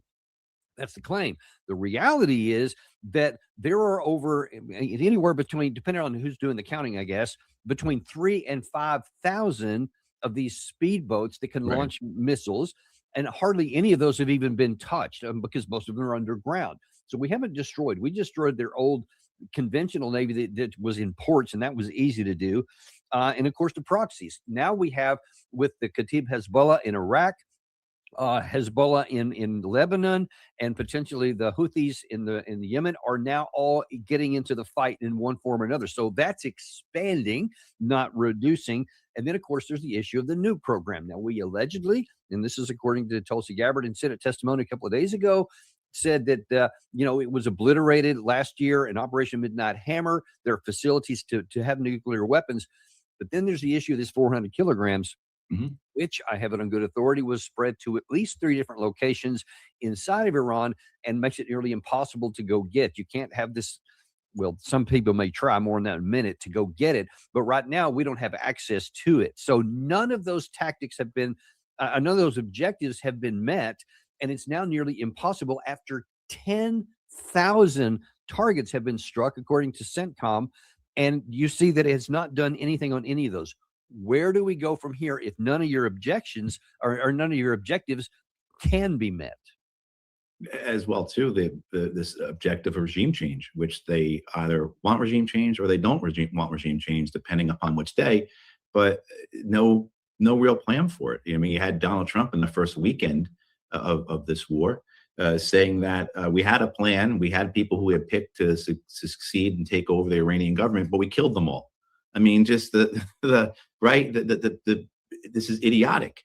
And the whole idea too, I think, with regards to having objectives such as destroying the missile program, it's impossible. How are you going to destroy some country's missile program unless you physically occupy the country and burn every machine shop to the ground, right? As that will then line up everyone who's got knowledge on how to build missiles and rockets and that type of technology, and either imprison them or kill them, and then essentially make sure no one could ever learn that information again. I mean, it's absurd. And the Iranians themselves have said this over and over again with regards to the nuclear technology, particularly. It's knowledge. How do you destroy knowledge? You can never do anything unless we agree to not build a weapon, which they have for decades now, and which President Obama had got them to sign a pledge not to. How do you get rid of that knowledge? I mean, so it's one thing that say you have objectives. It's another thing, then, of course, to see what we've seen where the objectives get contradicted over the weeks. But the important thing about objectives are that they're clear and that they're attainable, that there's actually a strategy that you can put in place that will achieve that objective. So essentially, if you don't want Iran to have missiles capable of hitting, whatever ranges, then you have to get into some type of political agreement with them, with some type of diplomatic agreement with them, where they agree through a treaty not to build these weapons. And maybe that was the path that they thought, that they were going to essentially take out the Iranian leadership. There would be a Venezuela-style type a change in the government, essentially a turnkey operation, and that these new Iranian leaders who have been elevated from subordinate positions would simply agree to the demands of the Americans, just as we've seen happen in Venezuela, where Nicolas Maduro was kidnapped, Delcy Rodriguez, his vice president, became president, and the Venezuelan government is agreeing to everything the Americans want. Oh yeah, we'll change our petroleum laws. We'll do this thing, that thing. We'll let these people out of prison. So I think that was the expectation with this administration for Iran, which I think anyone who's spent more than a few hours of their lives studying Iran, maybe you've read a couple books about it, you would know that that's simply not what's going to happen with that country. It's just different than Venezuela. So, Danny, I remember years ago getting caught up in this compare and contrast, and I'm sure you had the same thing too, right? Where people would ask you, well, what's different between Iraq and Afghanistan? You get caught up and you start talking about the terrain or the modern history or whatever, and then you have the realization that the only thing that matters is the American occupation. And I think in this case, we can talk about Venezuela, we can talk about Iran, we can try and compare them. But the reality is the only thing that matters is this administration and who's leading it and how they're going to act. And yeah, they got lucky with Venezuela. They did. They got lucky. Their own hubris, their own ego propelled them into this war, as well as their stupidity and naivety, their ability to be pushed by the Israelis into something, right? Their beholdenness to other institutions, whether it be Israel or to ExxonMobil or to whoever. Yeah. And so I think, here we are with this realization that we're stuck in this war because the people leading this war are Donald Trump, Pete Hegseth, Marco Rubio, J.D. Vance, the worst of the absolute worst. And how does this war end then? And going back to that, especially to the Trump portion of this, let me show you, that was Trump on the opening day. 4 weeks later, last night on Fox, he was asked a question that a lot of people have been asking, and have been a little surprised on my part that not as many people had been, and that's the whole issue of President Trump ran on no wars, that he was going to get out of the wars we had, and he's done none of those. And now then he's escalated beyond anybody's imagination. And so far, at least the polls are saying that at least of his core supporters, they haven't left him over it. And now some have, but apparently significant portions, like 91%, are still with him on this. Last night on Fox News, the anchor asked President Trump on a phone interview, what do you say to those people who said this is against what you campaigned for? Let's say they voted for you on the assumption of no wars, and then this happens and it's inconsistent with their wishes. What would you say to them? Well, I have to do something in terms of making America great and keeping America great. And when you have lunatics with nuclear weapons, and the power is beyond belief, I will tell you, as a president, I get to see it. My uncle was a great professor at MIT, and he knew more about nuclear at the time than anybody. He told me stories that were horrible in terms of the power, both beautiful in terms of putting it to good use, but really bad for destruction purposes. And by the way, he just rambled on and on and on about his uncle and a bunch of stuff that had literally no point to this. And of course, he went on to something else that's not even related. And I like your view on the one thing he did say, which was, yeah, I know I said that, but I had to keep nuclear weapons out of the hands of crazy people. Is that valid? No, it's not valid because, one, they didn't have nuclear weapons. The leader of Iran, the Ayatollah Khamenei, had issued a fatwa, a religious order, a religious decree, the weight of constitutional authority in Iran, basically saying that nuclear weapons and weapons of mass destruction in general are forbidden. that they're un-Islamic, they're ungodly, and this country will not partake in those weapons. And then we killed that guy. You know what I mean? So you also had, just the fact that since 2003, the American intelligence community has consistently said Iran is not building a nuclear weapon. You've had the Israeli intelligence folks say the same thing. You had the Joint Comprehensive Plan of Action, the treaty that Barack Obama, the British, the Germans, the French, the Chinese, the Russians entered into with Iran in 2015, where Iran pledged not to build any nuclear weapons, not to enrich their uranium above a certain threshold, to allow for inspections and for verification, et cetera, et cetera, et cetera. So you had just on one hand, the very real, genuine authority presented by the Iranian government that we're not going to build these, and evidence that they had never had, confirmed by American and Israeli intelligence services. And then you also saw the willingness of the Iranians to negotiate and enter into a deal that Donald Trump ripped up in his first term, abrogated solely by the United States, that treaty, because John Bolton told him to. Right. I mean, so just as well as the fact that the Iranians, and shame on them for doing it so often, but were willing to enter into negotiations with the Americans, and now you've seen a country like Iran that has been dedicated to principle, dedicated to a plan. When I say that, doesn't mean you have to support the Iranian government. Classify people as enemies of God. It's, not my thing, but, at least in terms of your foreign relations with that country, the Iranians mean what they say.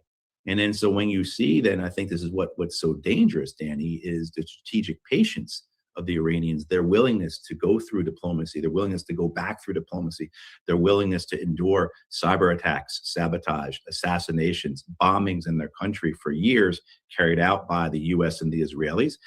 You see two iterations of conflict with Israel and Iran in 2024, then of course a 12-day war last year. Yeah. And, all through that, Iran is saying, we are willing to negotiate. We see this conflict as only temporary. We don't see this as a war. And then now this year, the Iranians have said, no, this is total war. And we are not going to end this war until our objectives are achieved. And those objectives very clearly are, the establishment or the confirmation or the protection of their sovereignty and the establishment of deterrence in the region. And the Iranians are saying, we're not going to stop this war until we achieve that. Well, and that is the problem here. And in the last bit of time we have here, we titled this "Deadlines for Escalation," and it now appears that we're on the cusp of that, because what we've been doing didn't work, and despite all the happy talk that was coming out of the cabinet meeting yesterday about how we've basically obliterated and we have control of the skies, A-10s, and all this kind of stuff. Yeah. The reality on the ground is very different, and the evidence suggests that we have already had about 10,000 troops on the ground. That's Marines, 82nd Airborne Division, and some Special Forces Army troops. Another 10,000 are apparently being alerted, headed down there. And you have the likes of Mark Levin here, who says, look, you cannot remove all of the highly enriched uranium, nuclear grade, in Iran without going into the tunnels and underground to get it. I don't know what the administration's plan is, but I'm guessing this is at least one reason why there are public reports that some of our special forces are being called up. And then he goes on to complain about Nancy Mace. But when you look at the 31st MU Marine Expeditionary Unit, the 11th MU that's heading that direction, 82nd Airborne Special Forces, et cetera, there's a number of things that could be possible, either taking Carg Island, which keeps getting, Nancy Mace mentioned a minute ago, because apparently that's what the administration keeps talking about, whether that's a feint or something they're actually who can say.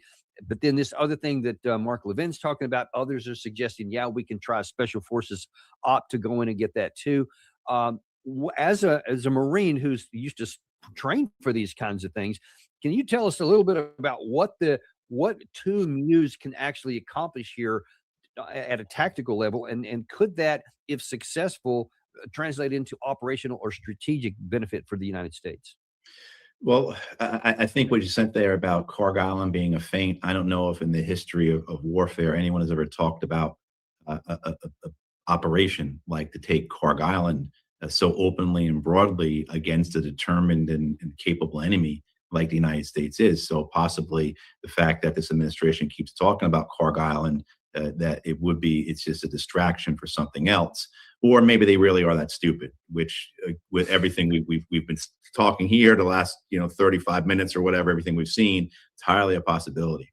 So the Marine Expeditionary Units, you're about 2,200 Marines on 3 ships. That forms what's called an amphibious ready group.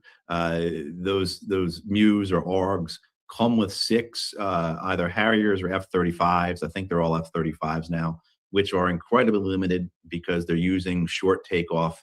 So their flight time and their payload capacity is not what a typical F-35 would have. You have an ability to airlift a reinforced company off of those MEUs with the V-22s and the other helicopters that are available. So you're talking about the ability to airlift about 200 Marines total. And I should say, out of those 2,200 Marines, only about 1,000 are warfighters. The rest are either supporting the air wing that's embarked, or their logistics Marines, or their service support Marines, as they're called. So the capabilities really are pretty limited. Nobody who has any sense of anything is suggesting that the MEUs are going to, the 11th and 31st, are going to force their way through Straits of Hormuz, and you're going to conduct an amphibious landing on the beaches of Karg Island or any other Iranian territory. Simply not possible. We can't even put our destroyers within 1,000 kilometers of Iranian coastline, let alone a troop ship. What would have to happen for these Marines then would be to fly off the ships. It'd be a long flight, 500 miles up to Karg Island, at least, probably further than that, because the MEUs would have to be held back at least several hundred miles from the Iranian coastline if we've got our destroyers and our carrier that far back. So essentially what you'd be looking at then is disembarking the Marines in Oman, UAE, getting them to Kuwait somehow, and then staging the assault from there. And it would be an air assault. How they would use the 82nd, with the idea of jumping those guys in when we know Iran still has some degree of air defense, seems irresponsible in the least.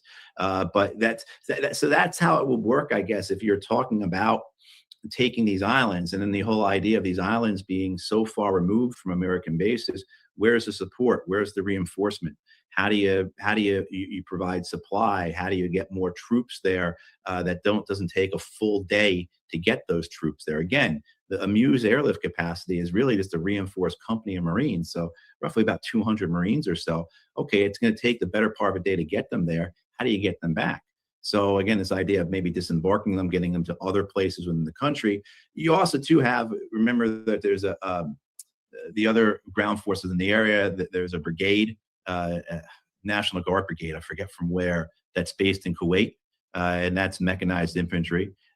Which you're not going to get those guys anywhere. And what are you going to have them do? Drive through the Afar Peninsula, through the salt marshes there, and their Bradleys to invade Western Iran. So the options are really pretty limited here. To get back to the MEUs, they are capable of doing a number of things. And certainly if the idea was that Iran have closed the Straits of Hormuz to everything except for their ships, or other countries that are not allied with the U.S. and Israel who are willing to pay in yuan, then you could use the Marines coming off of the MEUs to interdict those ships to do. Yeah, and let me ask you a question on that. That's something I'm really glad to have you as a Marine on here. So this right here, if you can see on the screen, this is the edge of the Iranian territory here in the Gulf of Oman. So to get up even into the strait itself, up into this area here, that straight line distance is what is that? It's about 267 miles. Yeah. So tell me from this point here, if those 3 ships of the 31st MEU, which is the first one that's going to be on target, what is the risk to them transiting this to even get up to here to be able to insert troops if some of these are the actual target instead of Karg? It is not possible. Again, you've got the Lincoln, the carrier Lincoln, 1,100 kilometers from the Iranian coastline, right? And she's got an entire battle group. She's got 3 or 4 destroyers dedicated to protecting her, plus her air wing. and they keep her 1,100 kilometers from the Iranian coastline. You don't have that type of protection with a MEU. You'd have to sortie other destroyers. I'm just sorry. Let me show people. That's how far 1,100 kilometers is from the closest point to the Iranian side. This is apparently how far out our aircraft carriers, the Abraham Lincoln. So they're not even close enough to do anything. And there's a reason why they're this far out. But you see here, and especially on this further shot here, that MEU would have to go into, I mean, a gauntlet of death is what I've been calling it. I mean, do you see it any different? No, I mean, how could they? And so the idea being is that you have to get them, launch them out outside of the range of Iranian, capabilities, their drones and their anti-ship missiles, get them into Oman, get them into UAE, to Kuwait, wherever. Again, that's a long haul. And I don't know, maybe they've pre-positioned more V-22s, more CH-53s and CH-47s in the area to provide further airlift. But and again, for those who may not know, what is a CH-47 and CH-53? Those are helicopters. So the people familiar with the American military helicopters, these are the larger helicopters that have the two rotors, both fore and aft. And the V-22, of course, is the tilt rotor aircraft. That's the Osprey.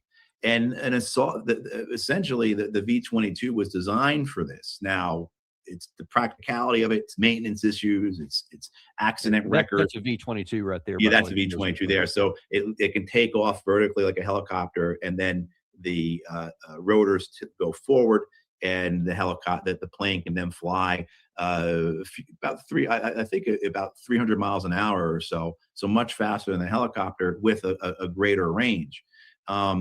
But the problem, and it can also refuel in the air. But again, Korg Island is many hundreds of miles from the mouth of the Strait of Hormuz, and you only got so many V-22s on a MEU. I think maybe 10 they have, and then you're going to have a couple down for maintenance, maybe, as well as it's a long flight, so you can't have that thing packed. As well as, how do you sustain the Marines when they're on a gun? How do you reinforce them? How do you do medevacs? And you're eventually putting these Marines, or if you jump to 82nd, in the same situations, they're incredibly light. Where's the protection? You're putting them in there, and the main threat is going to be Iranian missiles and drones that the Iranians have now prepared for this. So people are familiar with indirect fire. You predetermine, or you register where your fires are going to be. So essentially the Iranians know that terrain. So they would know where the Marines or the paratroopers would have to go, either to assemble, to operate, to bed down, whatever. And so, I mean, the dangers here for putting troops essentially out in the open, unprotected against missiles and drones. And this is, and we've talked about this, before, but this reminds me of and I can never pronounce it correctly, but the Battle of Krinky, if I'm pronouncing it right, where the Ukrainian Marines went across the river in, was it late 2023, to seize a beachhead on the other side of Kherson, and were slaughtered, absolutely slaughtered. The Russians let them come across, and then essentially for a couple months, several months, just wrecked those Ukrainian forces with drones and artillery. It was an absolute slaughter. And so that's essentially what you could be seeing here. You also have large civilian populations on these islands. Some of the islands that are getting mentioned as well have populations of tens of thousands, or the largest island has a population of like 130,000 people on it. You're going to put how many hundreds of American troops on the ground and think it's going to work out okay? So none of it makes sense in terms of who in the Pentagon would be standing briefing this and being able to do this, being able to brief something like this without being laughed out of the room. But the problem is that the Iranians have the initiative. Brent oil is back over $110 a barrel today. The president is making one statement after the other. His own party's turning against him. The longer this war goes on, the better it looks for Iran. You had reports when this was reported in the Wall Street Journal this week, as well as Axios, that in addition to the 82nd elements and the Marine Expeditionary Units, they're going to send the U.S. is going to send 10,000 more soldiers. Who that's going to be, who knows? Maybe it's from 101st or 10th Mountain or God knows what. But the idea that's being presented by the administration is that this would be the final blow. So essentially what you're looking here is what can we do as a show? What can we do as a propaganda piece? What can we do to demonstrate success? And kind of goes back to what we were talking about when we opened up this program, an hour ago, Danny, right? Trump as showman. So you need some spectacle. You need some. Still looks like this. I did everything right. Well, if we'd gotten True Green, they'd come back until we're happy.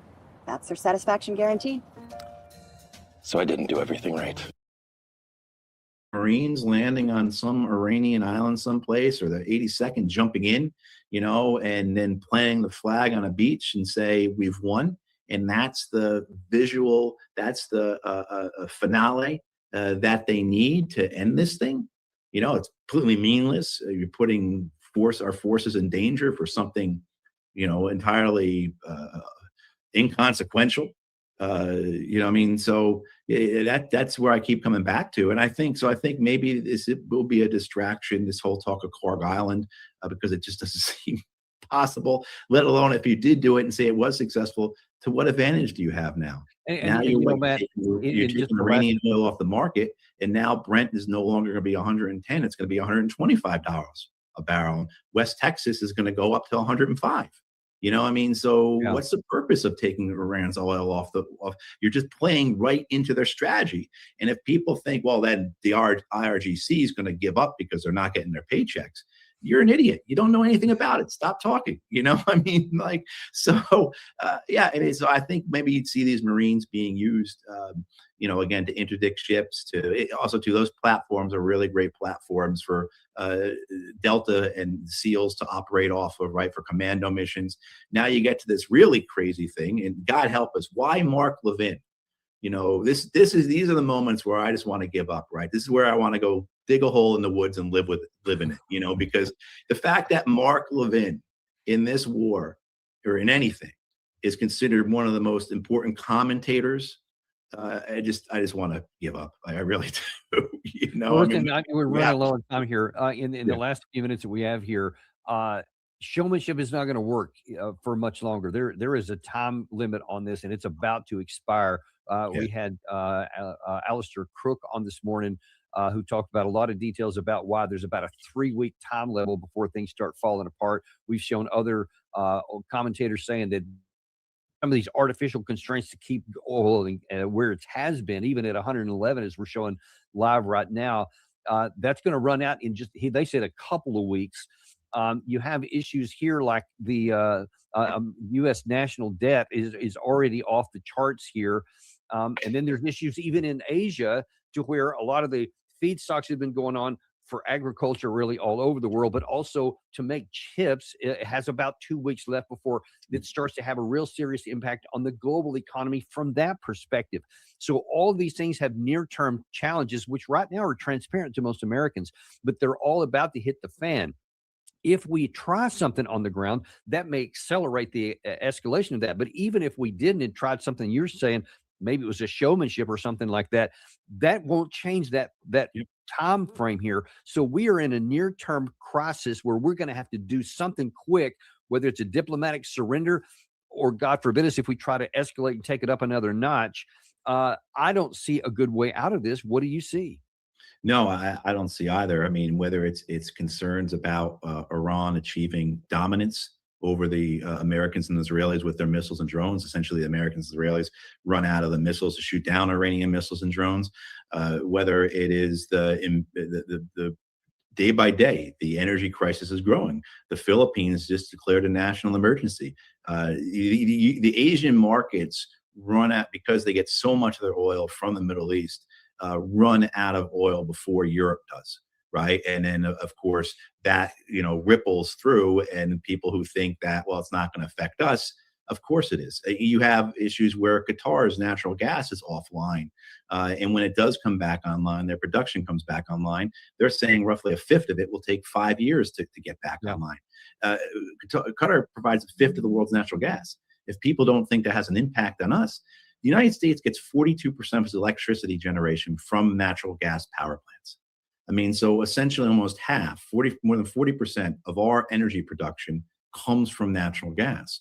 You can't have Qatar offline without that rippling. And so what you're going to have then is cost of everything goes up, right? Because energy, nothing comes to market without energy. So cost of everything goes up. At the same time, too, you're having the economic downturn, the conditions where factories start closing, production facilities start closing, and people start to get laid off. So in addition to that inflation, you have a recession, and that's what's called stagflation. And that's the worst of everything, because prices continually go up, again, because it's not a demand issue, it's a supply issue on the energy side, and there's nothing you can do about it. Right. And at the same time, too, that supply, that demand is causing such great cost to the economy, industry, manufacturers, what have you, services, that they are experiencing a downturn. They are losing revenue, their costs are up, et cetera, et cetera. And so you have this really wicked combination where the high inflation, because it comes not from the demand side, it comes to the supply side, is now causing great harm to the productive aspects of your economy, and it just cycles on itself, right? It reinforces itself. And the point being, you can't showmanship your way out of that one. No, you can't. You just can't. No. And we're about to find out here. But listen, running out of time right now, but I really appreciate you coming on today, man. These are some tough things, but unfortunately, this is stuff you're not getting on mainstream media. You're getting cheerleading going on the media, which is just really aggravating me. But more on that on another day. Thank you very much for coming on. We really appreciate it. All right. Thank you, Danny.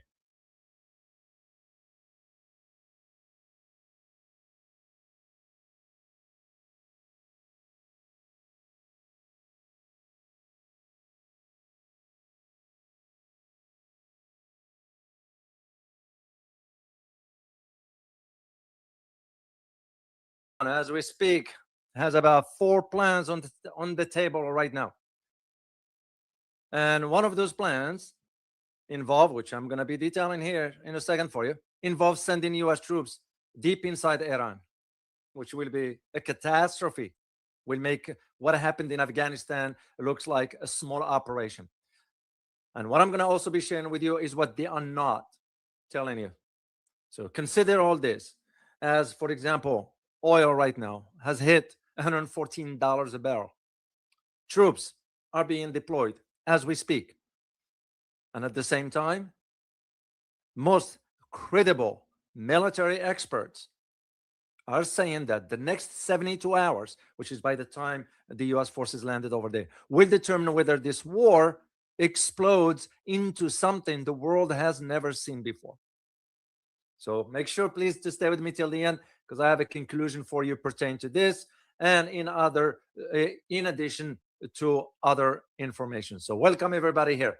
We're going to be addressing exactly what the U.S. now has embarked on by sort of deploying the U.S. forces. So I'm going to be playing for you 2 clips. I'll do translation for them. The first one is very short, it's only 2 minutes. And the other one is long, but I'm only going to do about 7 minutes of it. So basically what Trump is saying is that he's ready to deliver a final blow. Are you sure about this, Mr. President? Do you have any idea how this could backfire in a worse way that we could even imagine? And as a matter of fact, I am waiting on a confirmation for information for you. Tomorrow, I'm going to do a live regarding what Iran is doing as we speak, preparing the whole country for or waiting for the arrival of the U.S. forces. So these military experts are now warning that this could be the biggest strategic miscalculation. We're not talking about just a mistake, a strategic miscalculation in generation. So think about it. There are sort of, for what Trump is saying, the 4 blow scenarios. Even Axios had to, the news outlet, had to confirm what the Pentagon is doing. What the Pentagon is developing those 4 options that could include the use of ground forces. Remember, the Pentagon said could include. Of course, the special forces, you never disclose this, whether it's a Ranger, Delta, or 82nd Airborne, what have you. Special forces usually will never be disclosed when you say the deployment of U.S. military. But the Pentagon's press release is saying that could include the use of the ground forces and a massive bombing campaign. And here is what they are planning on doing. Number one, Karg Island. I don't know if I don't have a picture. I'm sorry, I forgot to put a picture. Karg Island. What the U.S. wants to do is wants to land there and block Karg Island. Why Karg Island or Kharaj Island? Is because 90% of Iranian oil gets exported from that particular island. So it's a main oil export hub for Iran. Second, you have Larak land, or Larak Island, I'm sorry. Larak Island is another strategic outpost hosting Iranian bunkers. And you have the attack craft capable of striking cargo ships. And you have the radar systems that monitor traffic through the Strait of Hormuz. The third one will be Abu Musa, which is a nearby island. Seizing Abu Musa Island and two other smaller ones close by, nearby, which is part of the western entrance of the strait.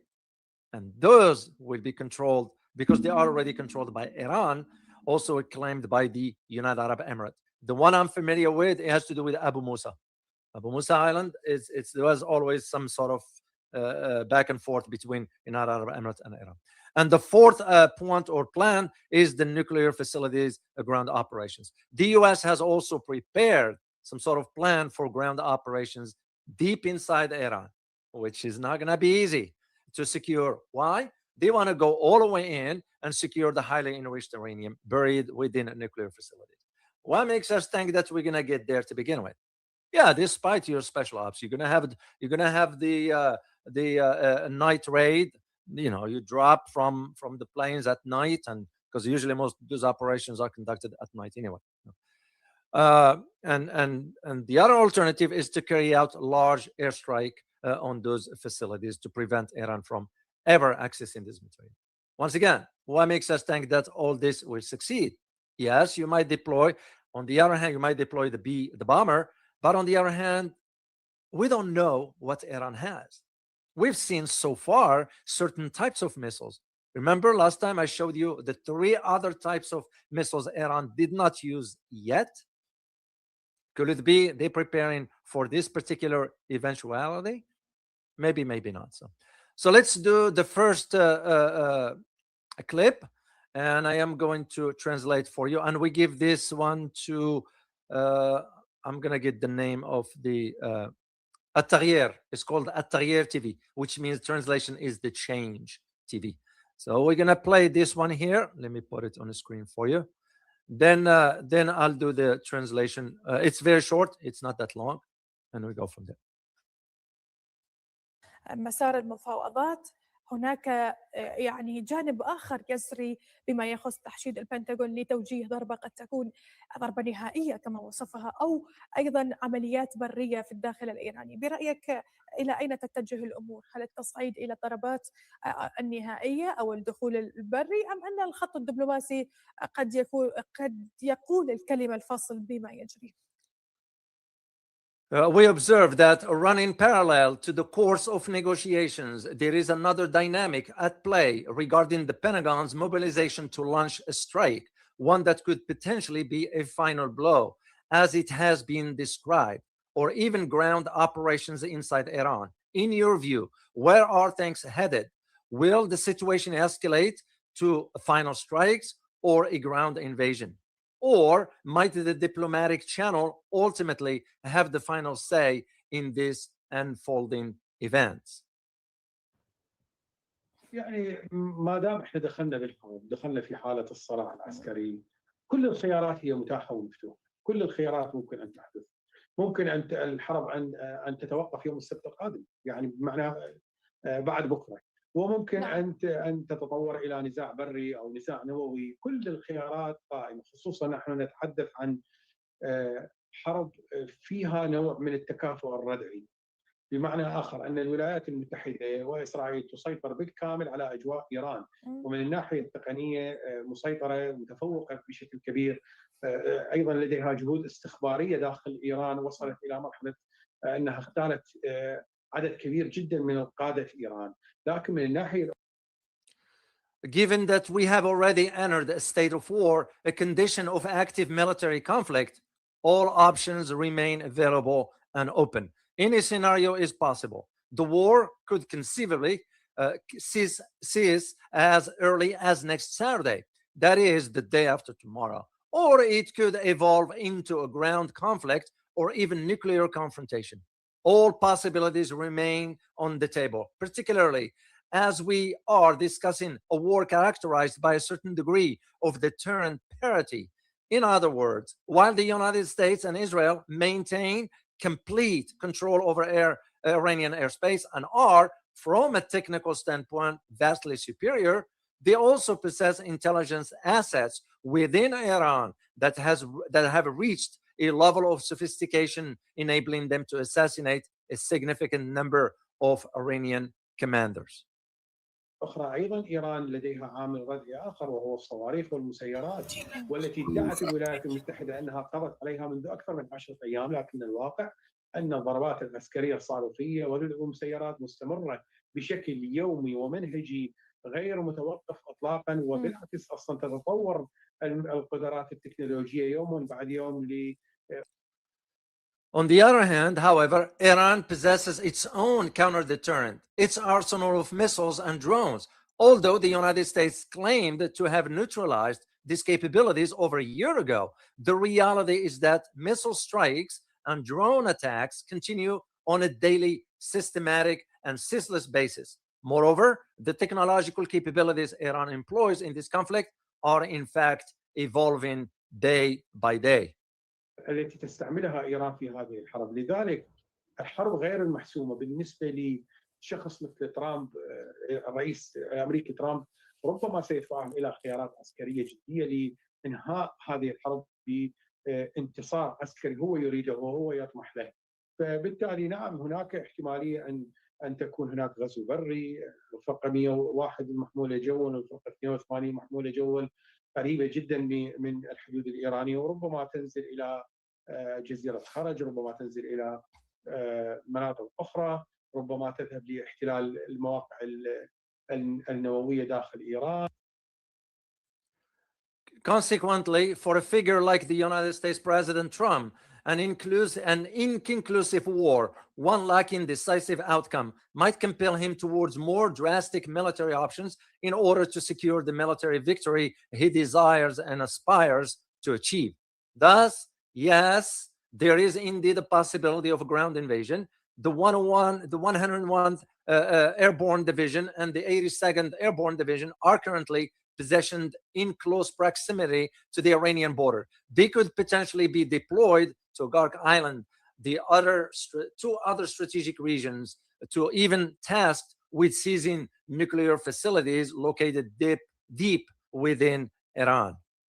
ربما سيكون هناك نزاع عسكري مع انتفاضة داخلية، وربما هناك أيضا الحديث عن احتمال هناك أن يضطر مسار الحرب يضطرهم إلى حسمه سريعا على الطريقة اليابانية عندما قصفت الولايات المتحدة مدينتين سكنيتين في اليابان وتسببت بمقتل أكثر من 180 ألف ياباني من أجل إنهاء سريع للحرب. Furthermore, the military conflict could potentially, let me put this back in here, could potentially coincide with or trigger an internal uprising within Iran. There is also speculation that the trajectory of the war might ultimately force the belligerents into swift, decisive resolution, akin to the Japanese scenario. You all remember that, wherein the United States brought the conflict to abrupt end by bombing 2 civilian cities in Japan using nukes, of course. It caused the death of more than 180,000 Japanese people in order to bring about swift end. Now, it's a good point to highlight. Will I rule out, personally, and this is my personal opinion, will I rule out the possibility of nuclear attacks, tactical nukes? No, I will not rule that out. But at the same time, I also know what the consequences of the US ever using tactical nukes will result into. And that is where my concern, because Trump doesn't think long term. Trump thinks, as they say in French, il faut jamais regarder le bout du nez. Don't ever look at the end of your nose. He thinks short term.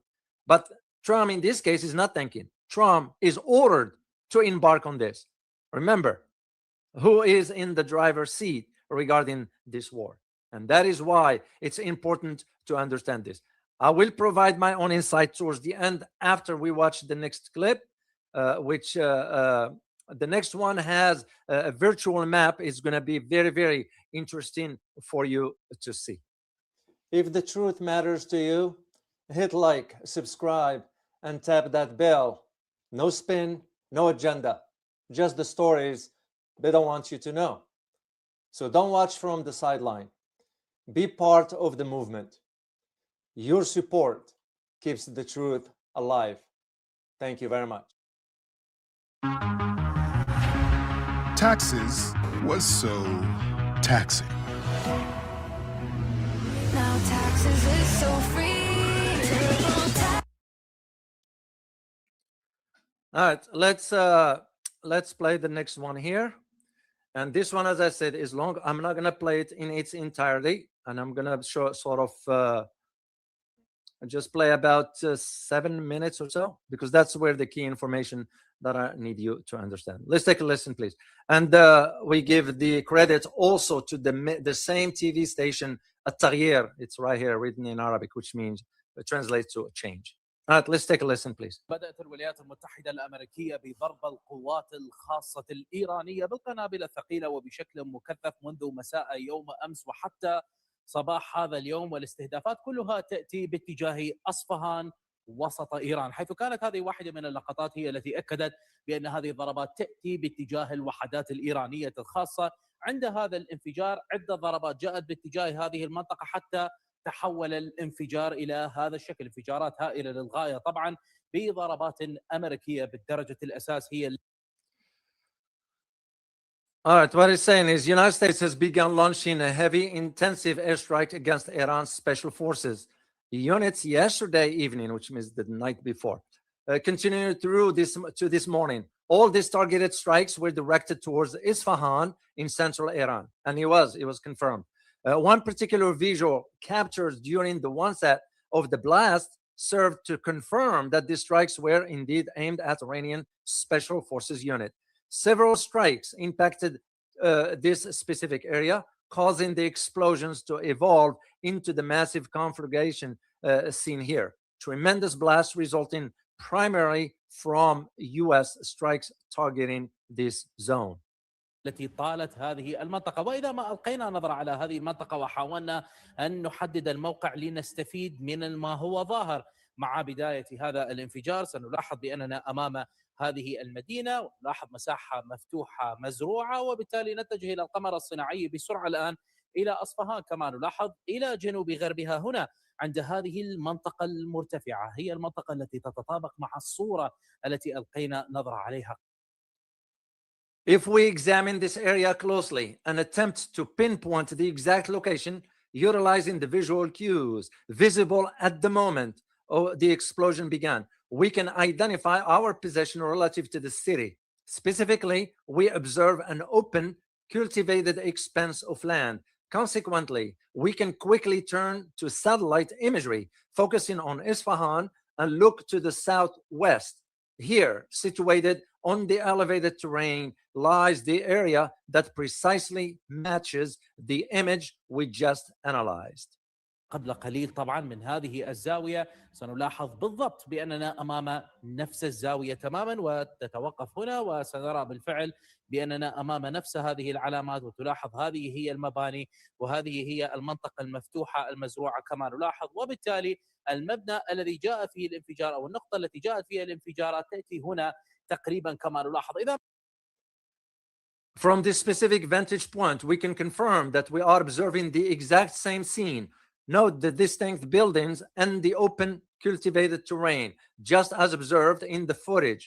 As a result, the specific building, or rather the precise point where the explosions occurred, is located approximately right here. ما اقتربنا من هذه المنطقة وهذا المربع سنلاحظ فيه شيئين مهمين. الأول هو أن هذا المبنى الكبير هو مبنى الشرطة الرئيسي في أصفهان، وتلاحظ هذا المبنى بأكمله الكبير الذي نلاحظه هنا هو المبنى الخاص بالقوات الخاصة الإيرانية التي يعتقد بأنها من قوات صابرين التابعة للحرس الثوري الإيراني والمصادر الإيرانية.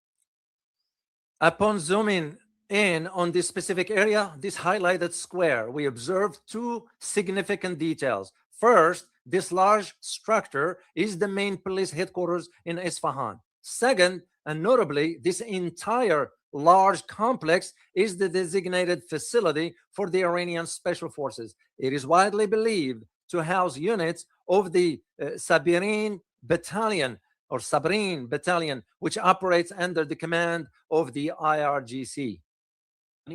هي التي أشارت بأن هذه المباني هي مباني تابعة لوحدة القوات الخاصة، وبأن أنها استهدفت بالفعل عدة مرات، وبالتالي هذه المنطقة من المفترض أنها تعرضت إلى ضرر كبير للغاية جراء هذه الضربات، وهذه الضربات هي تأتي متزامنة مع الأنباء القادمة من الأوساط الأمريكية وكذلك الأوساط الغربية مثل نيوزويك التي تحدثت وذكرت بأن العمليات القادمة الأمريكية يرجح بأن يكون هنالك مشاركة من قبل قوات رينجرز التي نراها، وحدة رينجر التي نراها. Iranian sources have previously indicated that these buildings serve as facilities for special forces units and have in fact been targeted on multiple occasions in the past. Consequently, it is presumed that this area has sustained extremely heavy damage as a result of these recent strikes that appear to be occurring concurrently with incoming reports from American circles as well as Western circles such as Newsweek have indicated that the upcoming U.S. operations will likely involve the participation of Ranger forces, specifically the Ranger unit we currently. Contact Roberts Air for all your heating and cooling needs. C.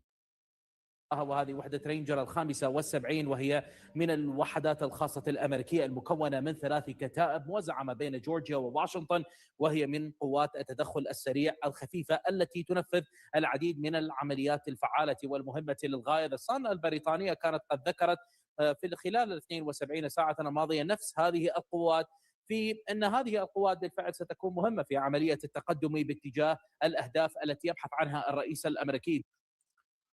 This is the 75th Ranger Regiment, one of the U.S. Special Operations Unit, comprising 3 battalions stationed across Georgia and Washington State, that is. It serves as a light rapid intervention force. Just to let you know, let me go back here. Just to let you know what they mean by what the term he used in Arabic, a light rapid intervention. In the military, we do have one particular aspect called QRF, the Quick Reaction Force. That is most likely what he is referring to in this particular context. This rapid intervention force capable of executing numerous highly effective and critical missions. Over the past 72 hours, the British newspaper, The Sun, reported on these very forces, noting that they will be a pivotal role in the advance towards the objectives sought by President Trump. دونالد ترامب كذلك أيضا أن نيويورك تايمز كانت قد تحدثت يوم أمس بأن وزارة الحرب الأمريكية البنتاغون بدأت تعمل على دراسة إرسال الفرقة 82 المحمولة جوا، وهي قوات التدخل السريع تحديدا التي هي مكونة تقريبا من 3000 مقاتل من اللواء الذي تم ذكره في نيويورك تايمز طبعا، وهذه الوحدة هي قادرة على الانتشار خلال 18 ساعة في أي. Furthermore, the New York Times reported yesterday that the U.S. Department of Defense, the Pentagon, has begun studying the deployment of the 82nd Airborne Division. This specific rapid intervention force consists of approximately 3,000 combatants drawn from the brigade mentioned in the New York Times report. Notably, the unit is capable of deploying to any region worldwide within 18 hours. هي منطقة موجودة حول العالم، وبالتالي هنا المسألة المثيرة، وهنا يجب أن ننتبه لماذا ضرب القوات الخاصة الإيرانية تحديدا ومقراتها في أصفهان أو في أي موقع آخر هي تعتبر قضية خطيرة ولا بد من الانتباه إليها، وذلك بسبب أي منطقة اليوم في العالم. مثلا إيران تقترب القوات الخاصة، ويتم الحديث بأن القوات الخاصة ستنتشر في الداخل الإيراني من أجل تنفيذ عمليات على الجزر أو حتى تنفيذ عمليات على السواحل الإيرانية. فإن هذا Consequently, a critical issue arises here, one that demands our close attention. Why is the targeting of Iranian special forces, specifically their headquarters in Isfahan or other locations, considered such a grave matter? The reason is that whenever special forces approach a region, in this case Iran, and there is a talk of them deploying deep inside Iranian territory to conduct operations against islands or along the Iranian coastline, a crucial strategic imperative emerges. يتطلب مسألة مهمة طبعا، يتطلب من قبل الجانب الإيراني هنا أن يقحم القوات الخاصة الإيرانية. لن يواجه القوات الخاصة الأمريكية إلا القوات الخاصة الإيرانية تحديدا، ويعتقد بأن القوات الخاصة الإيرانية قد حضرت نفسها وانتشرت في عدد من المناطق المهمة، مثلا باتجاه السواحل الإيرانية على طولها، لأنهم يتوقعون بأن القوات الخاصة الأمريكية ممكن أن تنفذ عمليات إنزال في هذه المواقع عند الحدود العراقية، وخاصة عند الحدود مع إقليم كردستان، مع سعي الولايات المتحدة الأمريكية على تحريك الأحزاب الإيرانية الكردية المعارضة في تلك. Specifically, this compels the Iranian side to ensure that the U.S. Special Forces are confronted by none other than their own Iranian Special Forces counterparts. It is believed that the Iranian Special Forces have already prepared themselves and deployed to several strategic areas, for instance, along the entire length of the Iranian coastline, in anticipation that U.S. Special Forces might attempt amphibious landing at these sites. They have also deployed along the Iraqi border, particularly the frontier with the Kurdistan region, amidst U.S. efforts to mobilize Iranian Kurdistan opposition parties active in that area. المنطقة. وبالتالي الآن كل الأنباء والتخطيط هو أن تكون القوات الخاصة الأمريكية موجودة عند السواحل أو عند الجزر، وبالتالي أن تأتي الآن الولايات المتحدة الأمريكية بتوجيه هذه الضربات العنيفة التي تأتي مع الجانب الإسرائيلي على القوات الخاصة الإيرانية تحديدا. Consequently, at this juncture, according to the intelligence reports and operational planning, the strategy intel positioning U.S. Special Forces along the coastlines or on the islands. Consequently, the United States is now launching a series of intense strikes coordinated with the Israeli side, specifically targeting Iranian special forces. ضرب مقارها، ضرب الاتصالات الخاصة بها، أو مطاردة هذه القوات من أجل إضعافها وقطع كل القدرات التي من الممكن أن تساهم بهذه القوات الخاصة بأن تواجه القوات الخاصة الأمريكية في حالة أي إنزال. هذا يعطي قوة أكبر وحرية أكبر للقوات الخاصة الأمريكية من أجل أن تسيطر على المواقع التي تبحث عنها، إن كانت جزيرة خرج أو إن كانت السواحل الإيرانية. These strikes aim to hit their headquarters, disrupt their communications, excuse me, and hunt down these units in order to degrade their capabilities and neutralize any assets that could enable them to counter U.S. Special Forces in the event of an amphibious or airborne landing. This approach grants U.S. Special Forces a greater operational strength and freedom of action to seize control of their targets' locations, whether that be Kharab Island or Gark Island, the Iranian mainland coast, or any other potential objective. أي أهداف ممكنة. وعندما نتحدث عن أصفهان فإن هذه المنطقة يتواجد فيها مفاعل أصفهان النووي، وطبعا ضرب القوات الخاصة الإيرانية يعني أن القوات الخاصة الأمريكية ستكون في موقف جيد إذا ما اتخذ القرار بعملية الانتشار من أجل جمع اليورانيوم عالي التخصيب المخصب بنسبة 60% في تلك المنطقة، وأن نرى إنزالات من قبل الولايات المتحدة الأمريكية أو حتى القوات الخاصة الإسرائيلية التي ممكن أن تنفذ مثل هذه العمليات بالدرجة الأساس. When we speak of Isfahan, we refer to the region housing the Isfahan nuclear facility. Naturally, striking Iranian special forces there places U.S. special forces in a highly advantageous position should a decision be made to launch deployment operations to secure the highly enriched uranium, enriched to about 60%, located in that area. We may well witnessed landings executed by the United States or even by Israeli special forces, which are also capable of carrying out such operations. ما هو يأتي متزامنا مع هذه الأحداث والضربات، هي ضربات كبيرة للغاية قادمة على العديد من النقاط، ليس فقط في أصفهان وإنما جاءت أيضا باتجاه شيراز، وجاءت كذلك أيضا في مواقع أخرى على سبيل المثال الأحواز أو حتى بوشهر التي تعتبر نقطة مهمة عندما نتحدث عن جزيرة خارج. Fundamentally, what is unfolding concurrently with these events is a massive wave of strikes targeting numerous locations, not only in Isfahan, but also extending toward Shiraz, as well as other sites such as Ahfaz and Bushehr. The latter being a critical strategic point, particularly in relation to Gark Island. كانت هنالك لقطات مصورة في شاهين شهر، نقطة أخرى موجودة في أصفهان كانت قد ضربت بهذا الشكل الهائل الذي نلاحظه في شيراز. نلاحظ بأن هنالك قصف سجادي، واضح بأننا أمام قنابل ثقيلة هي التي تستخدم. وهنا نلاحظ إحدى الأهداف الموجودة في بوشهر التي كانت قد ضربت بهذه الطريقة اليوم. وطبعا من طبيعة الضربات كما نتحدث الآن نحن أمام قنابل ليست بالعادية تستخدم هنا بشكل ملفت. Furthermore, footage has emerged from Shaheen Shahr, another location within the Isfahan region, showing that too has been struck with the same immense intensity observed in Shiraz. In Shiraz, specifically, the evidence points to carpet bombing, a clear indication that heavy payloads, munitions, are being employed. Here we observe one of the targets in Bushehr that was struck in this manner earlier today. Indeed, judging by the nature of the impact, it is evident that the munitions being used here are far from conventional. بين منذ يوم أمس طائرات البي 52 الأمريكية التي ظهرت وهي تحلق من قاعدة فيرفورد في بريطانيا بهذه الطريقة، تمت ملاحظة مسألة مهمة، بأن نوع القنابل الذي بدأت بحمله أصبح مختلفا تماما عن القنابل التي كانت تحملها في السابق. لاحظ هذه هي الصورة الأحدث لطائرات البي 52. It is noteworthy that since yesterday, significant observation has been made regarding the US B-52 aircraft, which were seen taking off from Fairford in Air Base in the UK.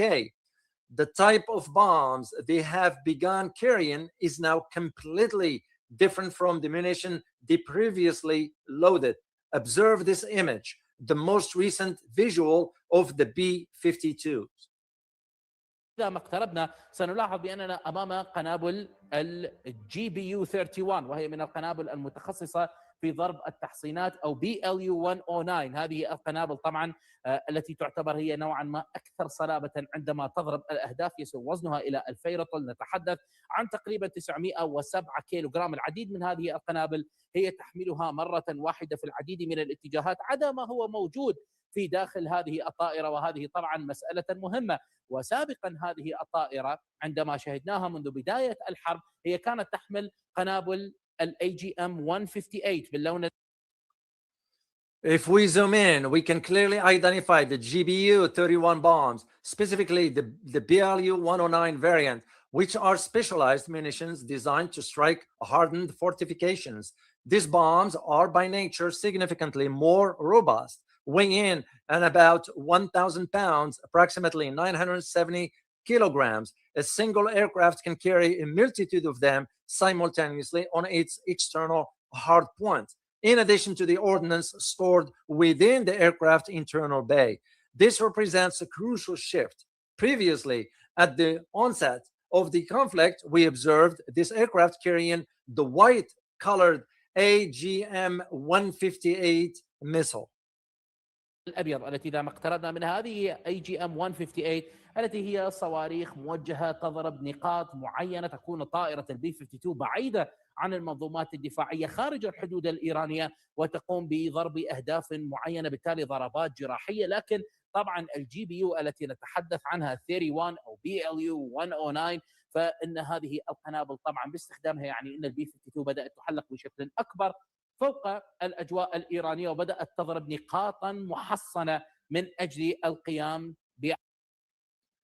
As we zoom in here, we see that the AGM-158 guided missile designed for precision strikes against specific targets. This allowed the B-52 to operate from a safe distance, remaining outside Iranian airspace and beyond the reach of air defense systems to execute highly precise surgical strikes. However, the current deployment of the GBU-31 BLU-109 bombs implies that the B-52s have begun flying deeper into Iranian airspace to strike fortified positions, likely in preparation for potential future operations. عمليات محتملة، وهذه الضربات كلها والعمليات اللوجستية هي تأتي من كل هذه النقاط التي نراها في أوروبا. تقريبا من فيرفورت تنطلق الطائرات، ومن هنا العمليات اللوجستية التي تساند هذه الطائرات التي نتحدث عنها. وفي نفس الوقت هنالك دمار كبير واضح من صور الأقمار الصناعية.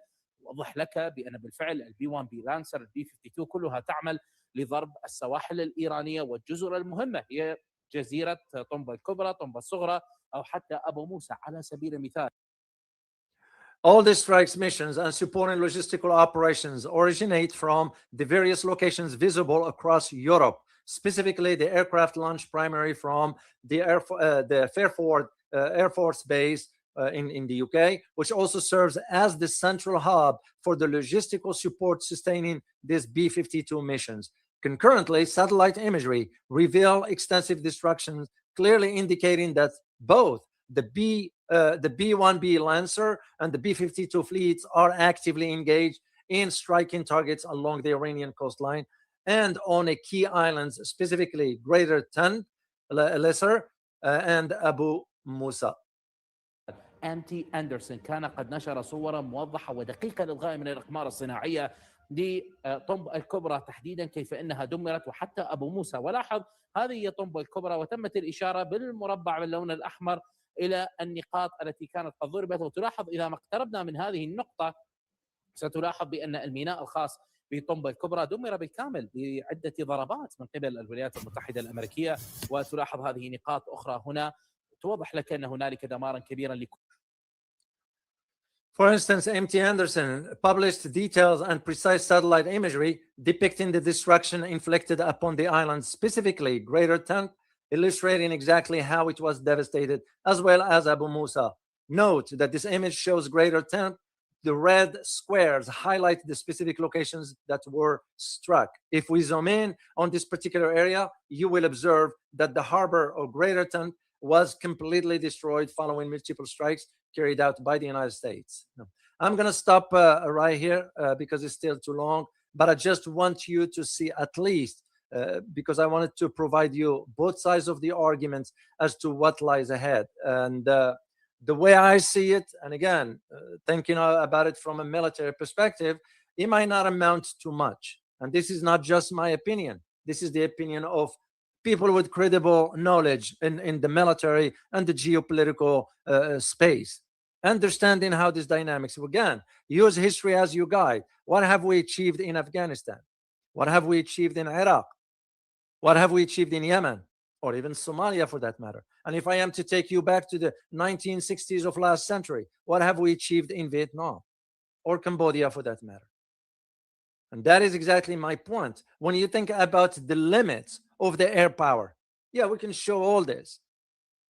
And this is again why I'm waiting to confirm one particular information, and I'll do the live stream for you tomorrow as a follow-up to this, but from a different angle altogether. So despite, in my opinion, the way I see it and looking at it from outside in, the way I look at it is that despite the military buildup, because I kind of think about it not just from what mainstream think tanks or associated with the government or they're going to have to state. I'm looking at it from the perspective of independent analysts, independent journalists, independent military strategists, that they are not beholden to anyone. And most of them, all of them concur, at least based on the reading that I've done for the last 24 hours. Most of them concur or confirmed one specific aspect, is that they remain deeply skeptical about this final blow per se. because he might not end up achieving the stated objectives that Donald Trump is saying. So the way I see it, that no matter how precise or devastating airstrikes can be, airstrikes alone cannot topple a government. And we're seeing it right now as with this event or this war emerged. And because the hard truth is this: no matter what happened, Iran in 2026 is likely to emerge battered, but not broken. That is the key. And after all, you say to yourself, what have we achieved? And because that's the example, the costly example of the American hubris and the limits of air power. That's exactly the point.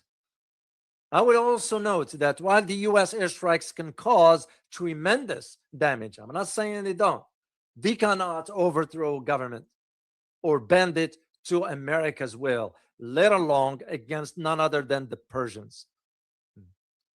Because, once again, air power alone cannot end a conflict or a threat or whatever you want to call it. It can only degrade and contain to a degree. And there is a little chance into all this that Israel and the United States, so of either Israel or US, both, sending the ground troops to invade Iran, given the risk of another quagmire, another Vietnam might be in a different way, in a nation with more than 93 million people. I will be, again, what I'm going to be talking about to you tomorrow. So make sure to join me tomorrow, please, if you have time. So, more than twice the population of what it was in Iraq. And this is where history comes in. What history shows us, and if only people in Washington, in London, in Frankfurt, in Paris, in whatever, Tokyo, whatever, they can learn from, is that civilians and their assault from skies, they tend to rally around the leaders rather than rebel against them. This is the mistake the Mossad made by convincing Bibi Netanyahu that, oh, all we need to do is push the people into the street and they rise up and the government will crumble. And as a matter of fact, Amman, the Israeli military intelligence unit, which are separate from Mossad, they said otherwise. They were right. They said it won't work. And once again, with this, you need to think about something which I'm keeping an eye on. Two countries, Afghanistan and Yemen. Why is this important, you may ask? It's because that's the last card that Iran's going to be playing in a more strategic way. This is not out of desperation. First, Afghanistan declared its support for Iran and will send its fighters to Iran to fight. And remember, Afghanistan is in possession of American weaponry. And second is Yemen. Houthis or Ansarullah have made it clear that they're going to enter the war against Israel and the US. And this, probably the deployment of the US, is the straw that breaks the camel's back for the Yemenis. We're not talking even about Hezbollah, what it's doing into southern Lebanon. So here is my conclusion for you, because I want to keep this to the point here. History is clear. Here's what I want you to get. Air power alone never, ever topple a government. We've seen it. I was in Iraq. I was in Afghanistan. I was in Yemen. And we used to argue. Some of us did our best. You provide your honest assessment and you say to the commanders or generals or whomever, sir, this is not going to work. And I'm not being optimistic here. I'm being realistic. Well, we're going to try this and that, Mr. O. And your decision, not mine. But when you consider the situation in Iran, with a population over 90 million people, will not be the exception. A final blow, as Donald Trump is calling it, might end up devastating the country, severely damaging the country. But at the same time, that particular approach risks hardening the fight rather than ending it. And this is something Trump or his advisors couldn't understand. And for the advisor part, they couldn't tell him because they are so chicken. They couldn't speak the truth when it matters. So you think about it. The oil shocks, the activated proxies across the Middle East, and the rapid closing of diplomatic windows are one of the few and the first logical consequences of what is already in motion. So the real question that I'm going to leave you with was never whether the US can strike Iran. No. That was never the question. The question is whether anyone has seriously planned for what comes the morning after. We've seen it before. Like I said last time, the 12-day war, and what's been achieved on the 13th day. Israel was asking, and the US was asking for ceasefire.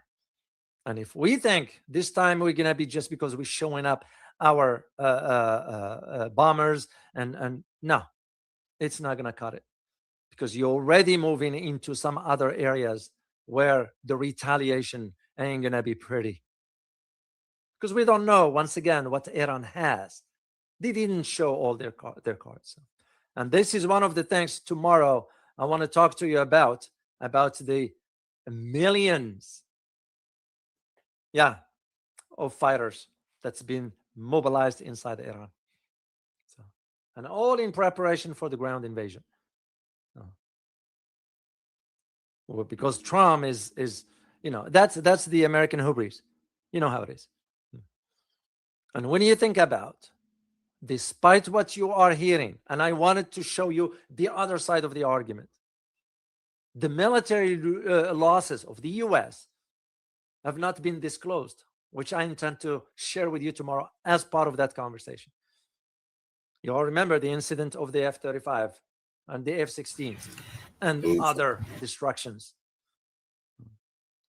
And at the same time, all this while Israeli military is on the verge of collapse. And this is not my word. This is the word of its own chief of staff. And I'll provide you the clip for that with the translated version. Just remember what we said last time about the Iran's. Let me just do this quickly here as a reminder. Like we said last time, the Iran's surprises that they have not disclosed openly. Okay? We don't know. الكابوس الحقيقي لأي نظام دفاع قوي في Remember, the three types of weapons that Iran didn't display yet. Could it be they're saving it for this? Possibly not. I'm keeping an eye open, and we shall see how this moves forward.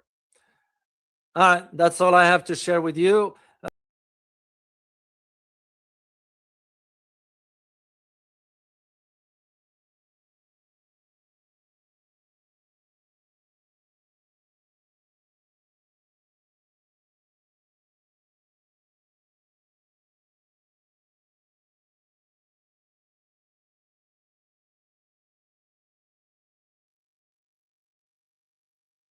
Of the belly of the beast in or outside DC. Larry, you're in Calgary, Canada, with a lot of our friends. Larry, to you first. Give us an assessment of where the war stands today, 1 month almost to the day after the Israeli and U.S. attacks, and as a consequence of the Iranian retaliations. Yeah, the war certainly hasn't gone as the United States has anticipated. Trump is looking for an exit ramp and can't find it. And the major obstacle in the exit ramp is Israel. I literally got a text message about 15 minutes ago. Trump is trying to get a negotiated exit. And Iran made the announcement that because Israel has just struck two nuclear sites and a power plant. Now, Iran has warned previously any attacks on those are going to result in immediate and significant retaliation. And the note I received from a friend who's involved with the operations just said, he said, we can't control the Israelis. The Israelis are out of control. And I reminded him, well, we could. You just cut them off with every single dime and don't send another damn bomb to them. That might get their attention. But again, Trump he's held hostage to the Zionist cabal. And as a result, he's not going to get out of this. The Iranians did announce they're going to allow some humanitarian aid to traverse the Strait of Hormuz. But other than that, they're preventing any movement of oil that's not being purchased with the Chinese yuan, and no movement of oil to people that are supporting the United States war against Iran. Do we know that negotiations are actually going on, or is this one of those things where A talks to B and B talks to C and C talks to D and D talks to E? That's telephone. There is no direct negotiation. It's the Pakistanis have been apparently the primary intermediary for carrying messages back and forth. And again, you listen to Trump's version of the events. Man, things are going great. We're having talks, and I love the memes that have popped up on social media. It shows Donald Trump laid out on a psychiatrist's couch, and the psychiatrist is saying, "Now, are those Iranians that you're talking to? Are they here in the room with us now?" Yes, we've seen that. Chris may even have it and can pop it up on the screen. Ray, has the administration yet to offer any militarily achievable goal? Oh, that's an easy one, Judge. The answer is no. I'd like to pick up on something Larry said. Yes, the Israelis are the fly in the ointment, right? But hello, they're always the fly in the ointment, and they were the initiator of this war. I'm thinking back to 1974, when I was the National Intelligence Officer for Western Europe, and the Turks invaded Cyprus, right? Using our weapons. Long story short, the Congress cut off weapons to Turkey because it's against the law to use our weapons in that kind of way. And I naively at the State Department, acting for the Director of Central Intelligence, now look, there might be a silver lining here. Maybe the next time the Israelis want to take off and attack another country with our weaponry, maybe they'll think twice about it. I got this kind of reaction. What? What? In other words, it was just dawned on me that how stupid that thing was to say that we would ever cut off arms supply to Israel, no matter what they did. Now, well, I'm sorry to say you're probably right. As rational as Larry's statement was, it's not going to happen. Yeah. Well, that's it. And, it's not only that the Israelis are the fly in the ointment now. I mean, this is a unique situation where when everybody says, I'm so confused, there are no objectives, there are no plans, nobody says, why? When the answer is out there right in front of us. It's from the State Department head, Marco Rubio, who happens to also be the National Security Advisor. In other words, the funnel through which all intelligence and other information flows. Okay, what did Rubio say? He said the day after they attacked, he said, well, the Israelis told us that they were going to attack. And we thought, oh my God, the Iranians would probably retaliate against us, as well as the Israelis. And so to preempt that, or to lessen the effects of their attack on us, we attacked them. In other words, Israel made us do it. And if you needed proof in the pudding, you had Joe Kent say the next day, look, there were no imminent threats. We did it because of Israel and its supporters on both sides of the Atlantic. So we just had a big National Press Club thing, simply saying, why? You're interested in why? It will tell you, and we'll tell you the results of what's going to happen for military experts that just won't quit. Larry, you wrote today about the plans to introduce boots on the ground. Yeah.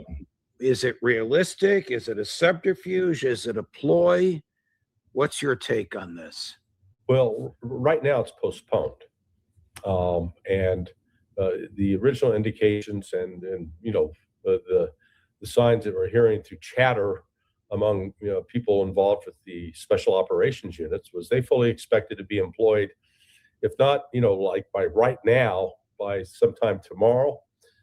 But two things have happened: one, weather, and two, Trump is decided to wait for the arrival of the 11th Marine Expeditionary Unit in theater. Now, the 31st is I'll call it in theater, but it's at Diego Garcia. So it's Iran's in no danger of being attacked by it. But what we have seen that started on March 12th was the movement of the special operations forces, and not just one or two elements, the whole kit and caboodle. How many human beings is that? It'd probably be around 2,000, 3,000. So, but it would be, for example, SEAL Team 6 could be used, or Delta Force could be used to attack, to go after the missile city that's on Kursham Island, right there in the Strait of Hormuz. Now, this is not enough force to, quote, open the strait. In fact, I don't care if we put 50,000 troops on each island to, quote, open the strait. That doesn't deal with all the other things that Iran has at its disposal to close the strait. But this is the kind of operation that has been envisioned. You've got at least 2 battalions of the 75th Ranger Regiment deployed along with this. And so those are, those come in at about 800 apiece. You've got the 82nd Airborne. So this, in theory, based upon what Donald Trump said yesterday, it's delayed till next week, 10 days. He's given 10 days for these negotiations to work. But they're not going to work because Israel keeps sabotaging it. And Iran has made its demands very, very clear. They're not going to go back to having their ballistic missiles reduced in size. No, they're not going to give up the right to stop enriching uranium. They're going to do everything that they may have been willing to make a deal on in the past. That's dead and done. So if the United States is foolish enough to put troops on the ground in Iran, it is going to suck us dry. Is Trump so desperate, Ray, for an off-ramp because this was prepared so poorly, or because the original decision to go in was a colossal error in judgment? I think it's both, Judge. You know that I got it wrong. I said it would be crazy. It would be crazy to do anything other than to threaten, to rattle this, to send all this weaponry down there. It would be crazy because they would close the Strait of Hormuz, for God's sake, and they're doing X, Y, and Z. Well, he did it. So, the logic is he's crazy. So now I'm tempted to say, it would be crazy to put ground troops in the Marines. What? It would be crazy. And, hello, I remember that's what I said last time. So, there's no viable military objective that can be achieved here. And this thing is run by an Air Force general that don't know his rear end from his elbow, and he thinks he can bomb Iran to smithereens. And if I'm not mistaken, we're running out of bombs and missiles, and so is Israel. That's why the Iranians are standing fast, and that's why the Israelis are getting pretty desperate. Larry, Ray brings me to my next question. How depleted is American ammo? I'm talking about defensive ammo as well as offensive.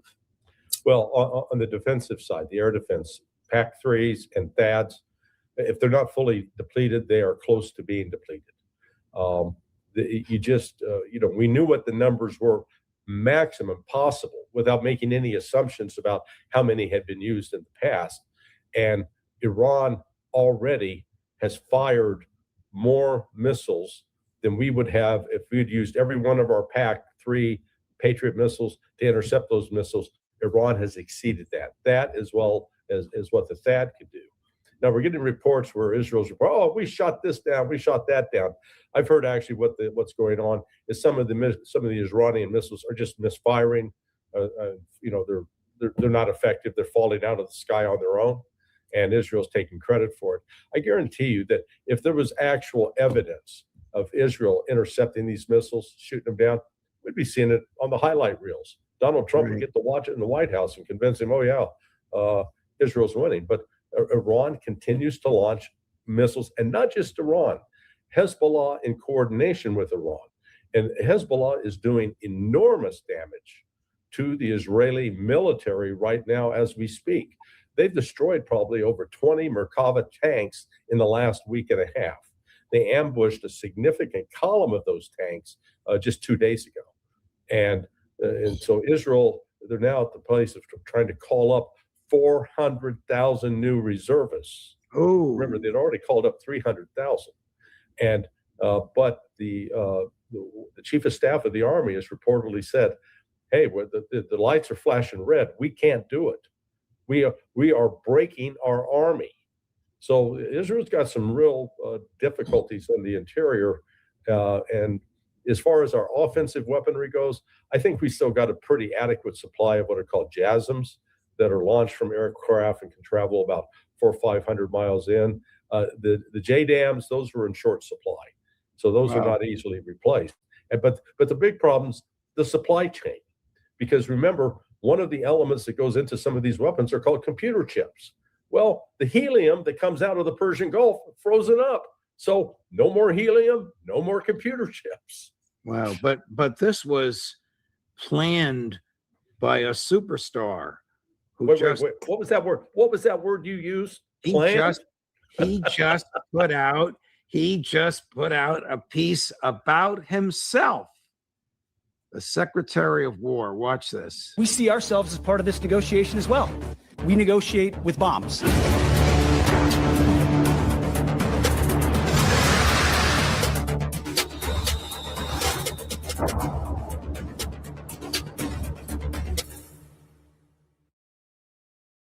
Brought to you by Pentagon Productions at the expense of the U.S. taxpayer. Man. Ray, what a disgrace.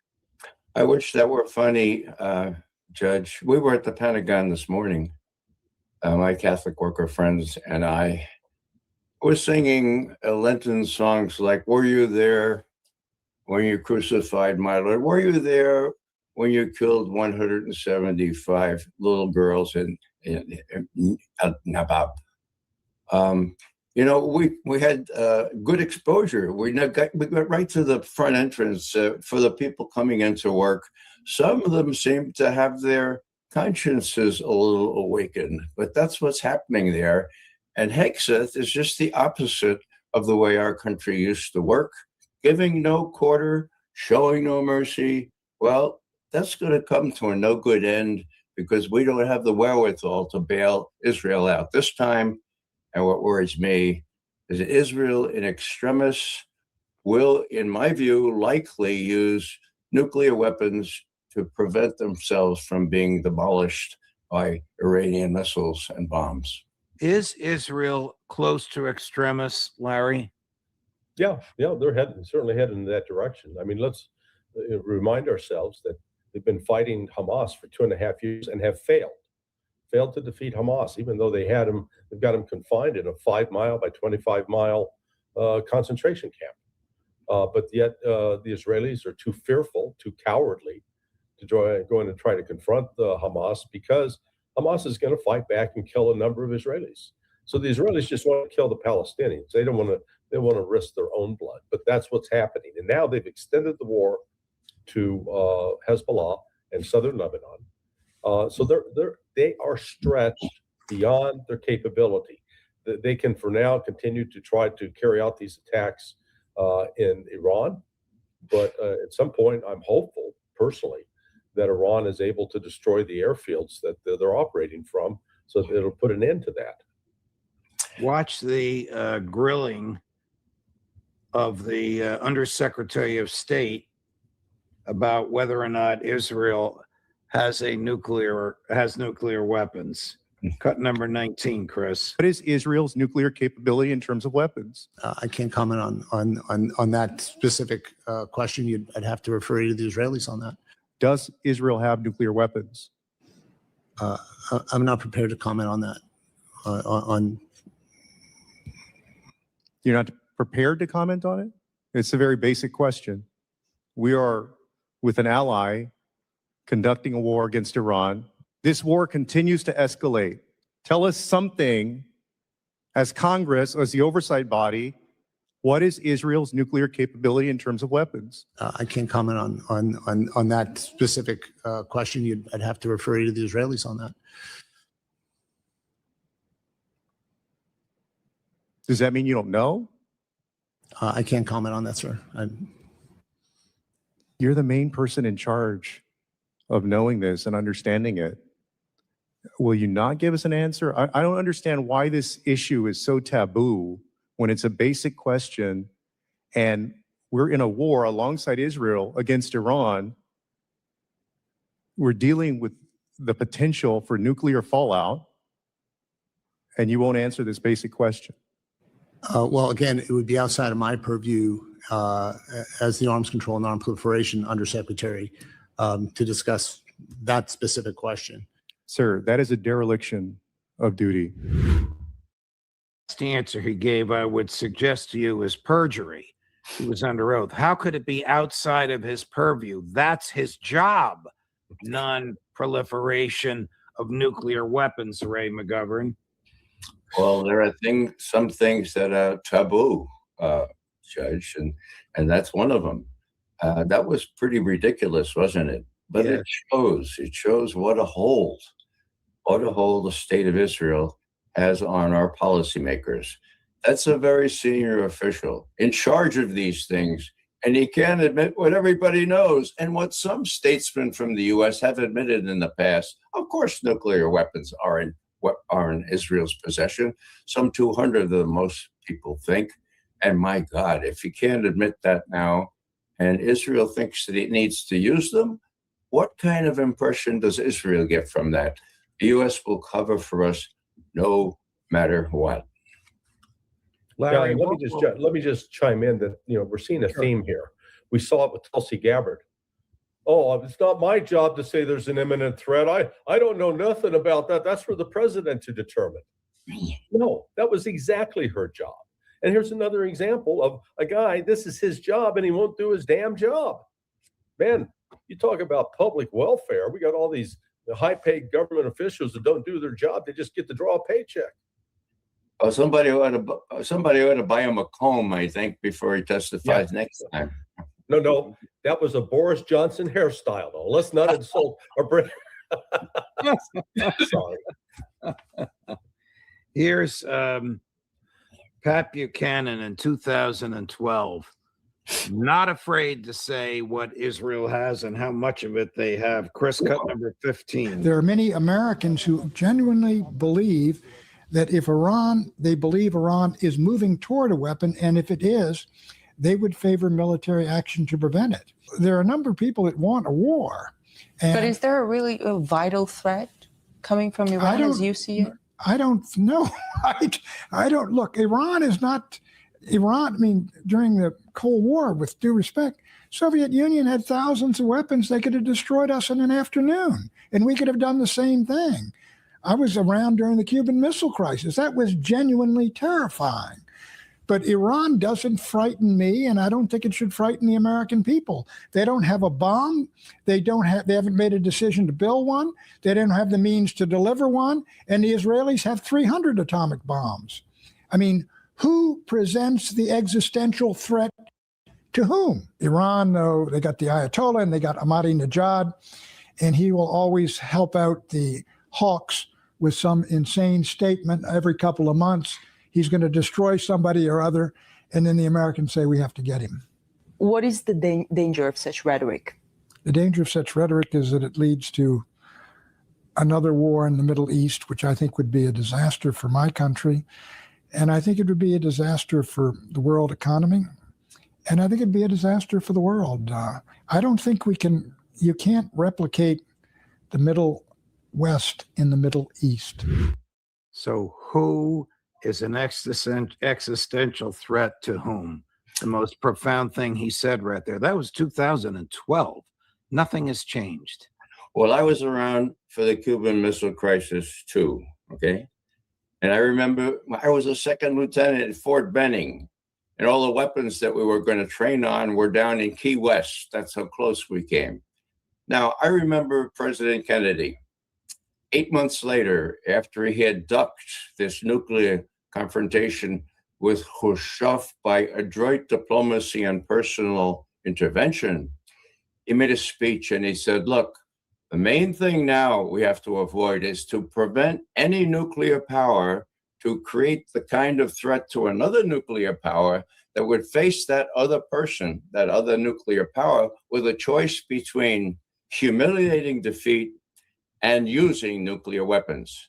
Since then, up until now, we've had people with nuclear weapons being discreet and being well short of the threshold of even threatening to use them, much less using them. This is new. This is a sea change. Israel has them. We don't admit that they have them. What kind of impression does Israel get from this? They have carte blanche. They know it. I'm afraid. Yeah. If Trump is close to some sort of a deal, and I don't know what it could be, Larry, because you just indicated that the Iranians will not surrender the 3 points that he wants: regime change, nuclear enrichment for civilian purposes, and ballistic missiles to their heart's content. So I don't know how there could be a deal. But if we are close to a deal, what would the Israelis do to sabotage the deal? If Trump is about to find an off-ramp, what is Netanyahu going to do? Yeah, they're going to continue to launch attacks against Israel and try, maybe including false flags, to try to compel us to retaliate and get involved further in this war, which frankly we cannot. People don't like to hear this, but we cannot win this. So let's take an example. We said, well, we want to all open the Strait of Hormuz. Okay, how do we do that? Well, that means we have to eliminate Iranian submarines and torpedoes. We have to destroy all of these speedboats, the mosquito boats, I call them, that are buried in the cliffs and in caves that come off of the water, where we can't destroy those. That we destroy all of their underwater drones. We destroy their above ground drones, and we destroy their missiles, which are in missile cities underground. Now, we can't do that, or we could. The way to do that, you have to have like a 4 or 5 million man army. You have to physically invade Iran and risk million plus casualties on our side, not to mention the economic cost in multiple trillions of dollars that would be expended. Right? So yeah, we could ultimately do that, but at what cost? That's the point.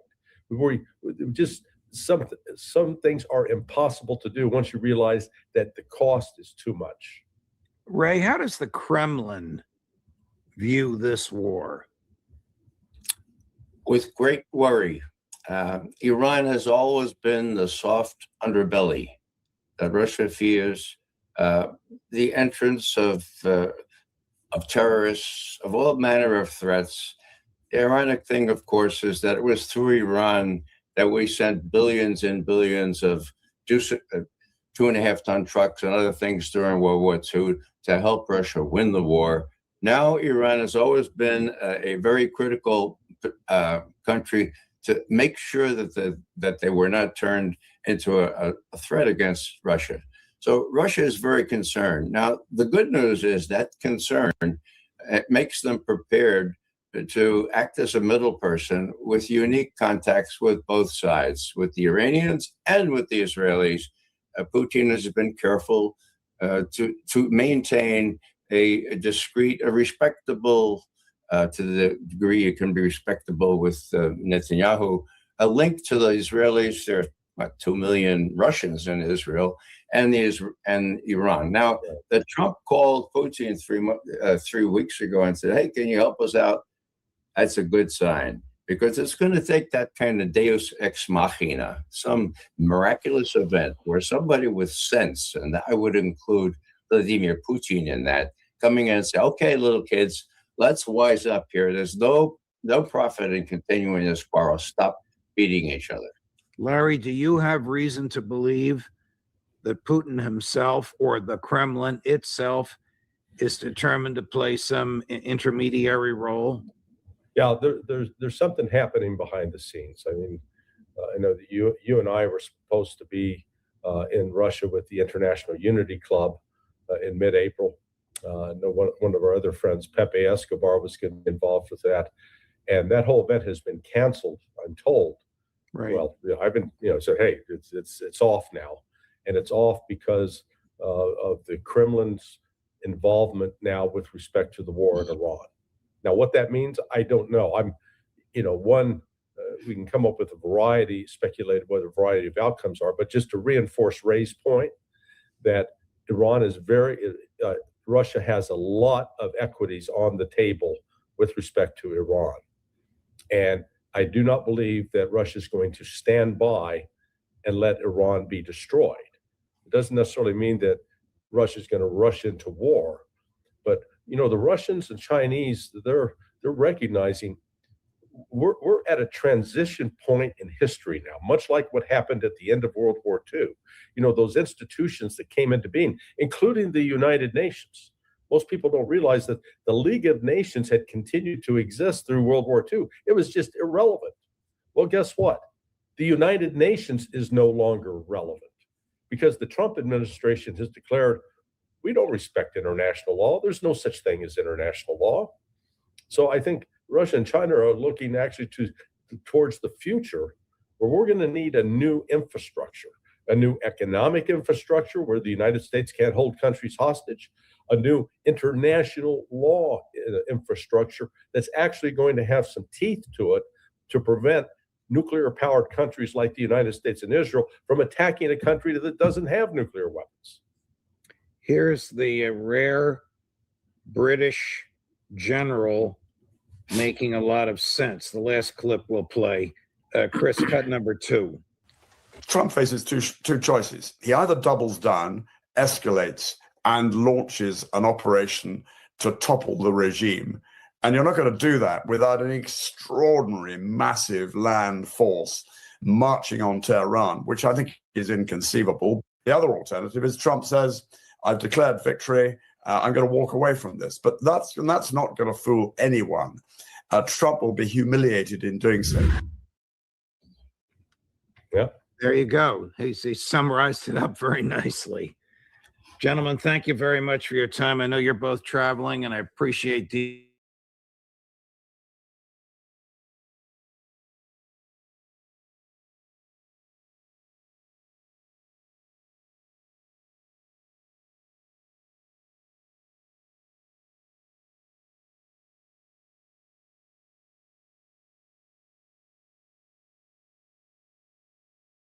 career in IT, then you need to download our free certification guide. Moments ago, there has been an attack on not energy infrastructure, but on Iranian economic structure of their steel plants. All three, meaning this is the total of what they could do, or the primary anyway. All three of Iran's largest steel plants were struck simultaneously. Mubarakeh, Esfahan, and Khuzestan. 70% of Iran's steel output is gone in one night. Iran built its steel industry specifically to survive sanctions. Someone just hit the sanctions hedge. Someone, of course, that was going to be the Israelis. And you can see these sites or these videos here. They didn't waste any time in bringing those things up, so that there would be evidence of that's exactly what happened. And now then the question is going to be, what are the Iranian side going to do about this? Well, we did not have to wait very long to find out. Foreign Minister Abbas Araghchi went to X and made very clear right away that they were very unhappy. He wrote, this is 156, so that's about 2 hours ago. Israel has hit two of Iran's largest, he said two, it turns out to have been three, of Iran's largest steel factories, a power plant, and a civilian nuclear sites, among other infrastructure. Israel claims it acted in coordination with the U.S. Attack contradicts the President of the United States. It's what POTUS stands for. Extended deadline for diplomacy, that 10 days I mentioned. Iran will extract a heavy price for Israeli crimes. There was also some claims that they hit not just the steel plants, but also the cooling station of one of the nuclear power plants, which is why they say this directly violates President Trump's alleged deadline. Whether this was something that was coordinated with President Trump or not, certainly the Iranians don't care. They will assume that's the case because nearly everything else has been directly coordinated. And we have some situations in the past where Israel hit an Iranian target. They claimed that it was in coordination with the United States. President Trump, you may recall, had an a Truth Social post where he came out and said, in no way, shape, or form do we have anything to do with that. And then subsequently, Benjamin Netanyahu publicly walked it back. Not a lot of people believe that, I've got to say. And of course, again, for the Iranian side, they're not concerned about whether it was or whether it wasn't. They're concerned that President Trump, who claims to be in charge of all this operation, said that we are the ones that are calling the shots here. And when Israel attacks something, then it doesn't matter whether they say they didn't do it or whether they didn't do it in coordination with the U.S. The net result is the same thing. Well, the question now is, what are they going to do about it? And this is the big problem, is that we keep thinking that like somehow it's not going to matter. Almost like we can do whatever they want. But here, also around the same time that Foreign Minister Arakchi made that statement, Dropsite News is recording that Iran has issued a series of urgent warning and evacuation notices from major steel facilities in Israel and multiple Gulf states, declaring them military targets and ordering workers to leave within 4 hours. So this is apparently not something that's, in the days to come is going to be a problem. They're saying it's a problem tonight, our time, and just hours within. So that said, within 4 hours, this was about, let me see if I can get the timestamp on this one. That was a little over an hour ago, an hour and a half ago. So maybe 1.5 hours of that 4 is already gone. Whether they'll hit that on the nose at the same time is unknown, but at least it says they got 4 hours to comply. The warnings attributed to the IRGC states that the sites have become military targets and are expected to be attacked within the next few hours. And that is Ashdod in Israel, Kuwait, Kuwaiti Steel, Bahrain, UAE, and Qatar. Each notice warns that anyone remaining at the facilities risk being caught in the imminent strikes, making expansion of the conflict beyond energy infrastructure to heavy industry across the region. And of course, any of this industry like this is something that could be catastrophic for the economies of these places. These things are extremely difficult to replace and to repair. So Israel, by striking this, one has to reasonably ask, was this part of the original target plan? And why would they strike this the day after President Trump gave his comment that they were going to have 10 days to knock this out? Because, that he said that we're going to go away from any strikes. And I gave him another 10 days and he bragged about that. He said, yes, basically in my benevolence, I'm going to give an additional 10 days to where we can work out. They're begging me for a deal. Remember he said that? Well, now then that's all gone. And in fact, this is on President Trump's Truth Social. This was posted. I don't know if he knew that this was struck at the time or not. This is about 2 hours old, which means that was somewhere around the same time. He says, I'm going to make a big speech on economics in Miami. Our military operation in Iran is going great, he says. So one has to reasonably ask, that timeline of when the claim is that when that was made is after the attacks apparently had been made, or maybe right around the time of it, since Foreign Minister Arakchi's was 2 hours ago, or 2 hours old, then that was right about the time. And one wonders, did President Trump know about this? Is that what he means by the military operation in Iran is going great? The day after, he said there's going to be a 10-day moratorium on that. Because if that's the case, then we're still locked in this case to where no one can take anything the U.S. says at face value. And in fact, you can almost say whatever you say, it's going to mean the opposite. I mean, we've already had 3 occasions going back to last year where we explicitly said we were talking and doing some negotiations, and then military strikes followed shortly thereafter. It was June 2025, of course, the start of this war, and then now here again, after President Trump says, yeah, there's going to be a delay in a moratorium, and there's going to be missiles. And then there were missiles falling, and at least what's been reported, part of it was on an energy infrastructure with nuclear energy, which is even more alarming because of the potential for fallout and the potential to make that something even worse if there's a leak at the nuclear reactor. Still going to be watching that. This is so new, we hadn't been able to track down that so far. But the other thing is an economic target. And again, was this coordinated with the United States or not? Apparently, Israel claims that it was, but they claimed that last time. Trump said emphatically and was very angry, said no. But it gives the impression that either President Trump lied when he said there's this 10-day moratorium. I don't know what anybody thinks that he's going to gain by that, because no one believes it anymore. So it's not going to fool the Iranians into anything. They would certainly not lower their guard. But what it does is it undercuts our ability to have negotiations in the event we get into a position where we need one. You see, there could come a day, and we may be getting really close to that, to where we may really need somebody to listen to us, where we may need them to believe it, and we may mean it. We may say, no, really, we'll have this negotiated settlement. We'll agree to these terms, and they may not believe it. And we may need them to believe it, because we may be in a really painful situation, meaning President Trump may be required to have to make some concessions to get us out of this war, especially if some of the things we've been warned about, even on shows earlier today, about economic things that may already be baked in and problems. And that's aside from anything that may have happened as a result of these strikes. Now, we may have to say, look, I'm going to eat crow, which we've been advocating. And we're going to have to just, bite the bullet on this one, and we're going to have to give in to some of the terms they want to get this thing over with. And they may say, do you think we're stupid? We're not going to listen to anything you say. They may assume that it's another ruse, and they may just keep going in a way that will then be very harmful to our own interests.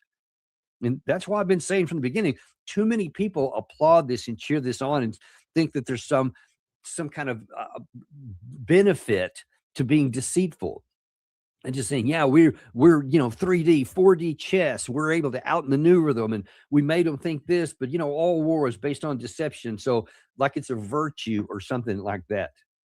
And it's, you can get away with it for a long time, but I'm just telling you, the way life has seemingly always worked for all of human history, thousands of years, eventually the guy who's in this position of strength that can just do things as he wants, and the other side and the other parties are too weak to do anything, that has an expiration date. And at some point, the tables turn, and all of a sudden you're not the top dog, or your power is not sufficient to cause others to submit to. And we're already in that to a degree here already, because the fact that Iran didn't back down. They didn't go to ground. They didn't ask for a negotiated settlement. They didn't even ask for a ceasefire. They said, no, we don't want a ceasefire. We're going to continue to fight until our terms are met. And they're willing to pay a big price for this. And it looks like this was forethought. Looks like this was calculated. And they know there's been, as of a couple of days ago, 10,000 strikes by the United States against Iran. And believe me, even though they had these underground cities and their production facilities are below ground, their storage facilities are below ground, et cetera, they're still suffering a lot. They lost their senior leader. They lost their national security advisor. They've lost the commander of the Navy and a bunch of other leaders as well, a bunch of other civilians, and they've suffered a lot of casualties. And yet they continue to fight on. And in fact, they show no evidence that they're willing to back down to anything. In fact, look, I want to play you something this is earlier today. This is before this strike happened. This shows you where the mentality is on the Iranian side. This is Foreign Minister Abbas Araghchi in English, talking to, and by extension, an American audience, to try to show you why they are so passionately and emotionally connected to this fight, and why they are not in any kind of a mood to back down. Among the most harrowing manifestations of this aggression was the calculated, phased assault on Shajara Tayyib Elementary School in the city of Minab, where more than 175 students and teachers were slaughtered in cold blood. This barbaric attack is but the visible tip of a far bigger iceberg. One that, Mr. President, at a time when the American-Israeli aggressors, in their own assertions, possess the most advanced technologies and the highest precision military and data systems, no one can believe that the attack on the school was anything other than deliberate and intentional. So again, you can say, no, it was actually a mistake. We had inaccurate targeting, or maybe the missile went astray, whatever. You can say whatever you want to say from the American side. It might even be true, but it only matters what the people of Iran believe is true. And just like in the United States, it doesn't matter whether the Iranians were actually going after a bomb or not in certain respect. It matters what people in America think. And I showed you last week on The View how somebody who was otherwise actually against the war, yet they accept as just common knowledge that Iran is trying to destroy America and has been for all 47 years, and it has been seeking a nuclear weapon. And there's, it was going to happen any day. And if they have one, they'll use it.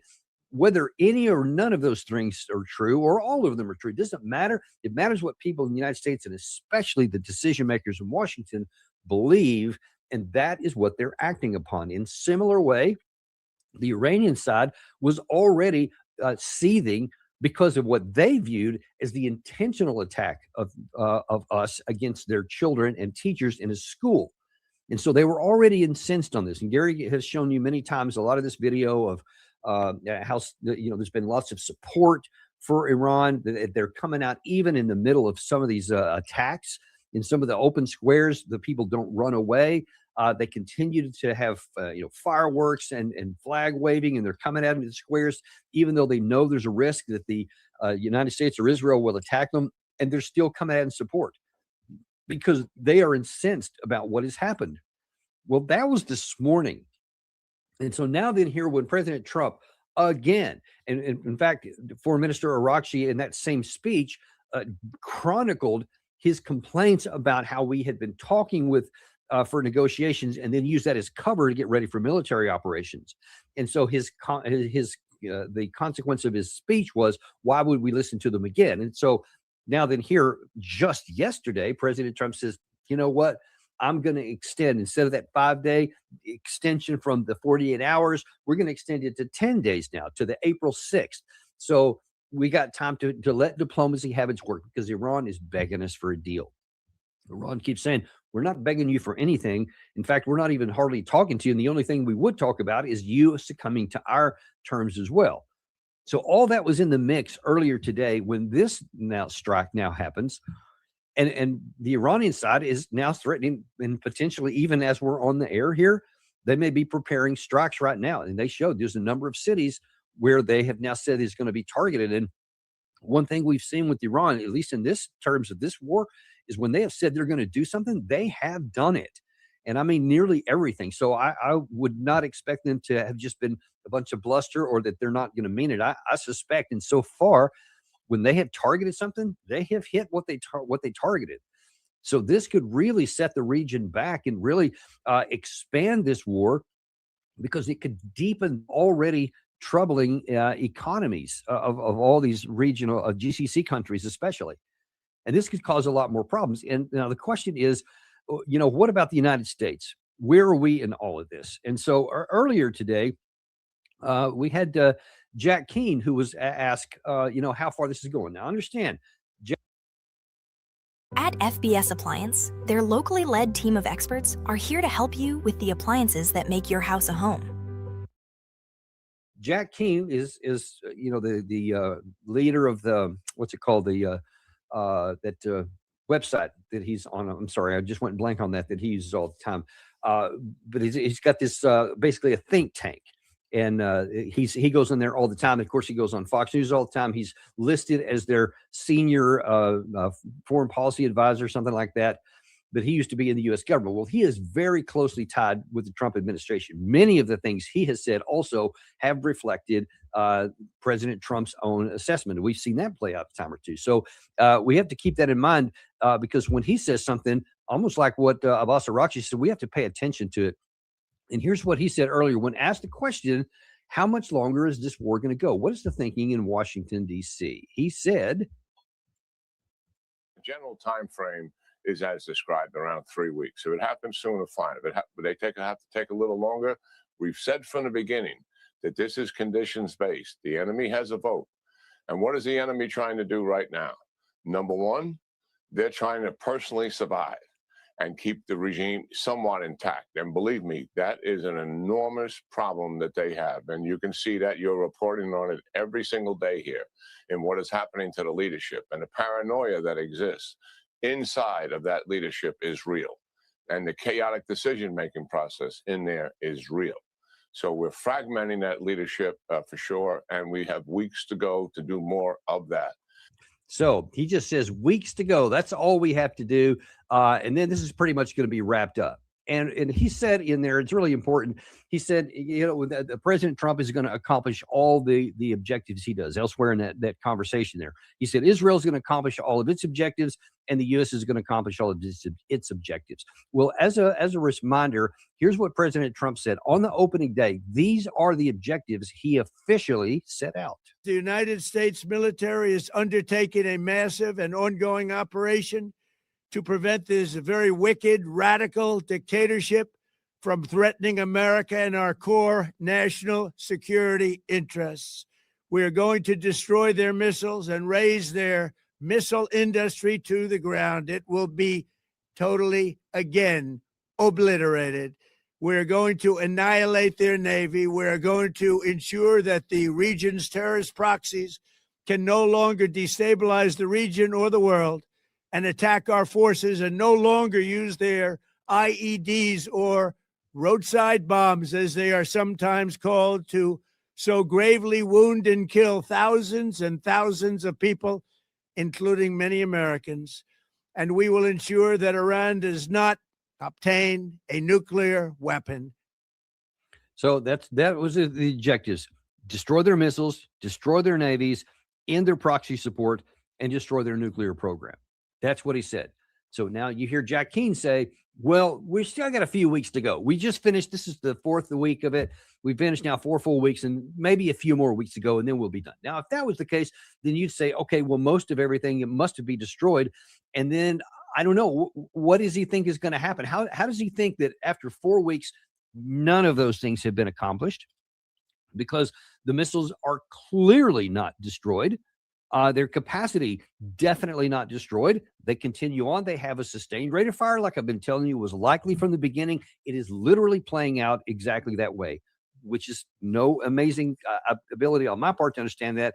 I listened to what they said, and I looked at what the capabilities that we knew they had, and it was likely that was going to be the case, and that's the way it is. Their Navy, no, you blew up a bunch of boats that were out in the open, but you haven't even touched the potentially 3,000 of these speedboats that have missile launchers on them, all alone, that are all up and down that 600 or 800 mile coastline that they have. Who knows where a lot of those are? They're underground. They can come out when they're ready. You haven't even touched them. So no, you haven't destroyed that. And of course, the proxies are actually increasing. The Houthis, the Hezbollah, and now Kataib Hezbollah in Iraq is now igniting and saying that they're going to take action too. So you haven't done that, and there's not even a plan to get that done, by the way. And then, of course, the nuclear material, all this 400 and something kilograms, still exists. And we only have some rough idea where that is. And it's almost certainly multiply spread out in different places, 3, maybe 4 different places. Who knows what the number is? But unless Iran is stupid, and so far they have shown no evidence of being stupid, you can imagine that they are dispersed and they are extremely heavily defended.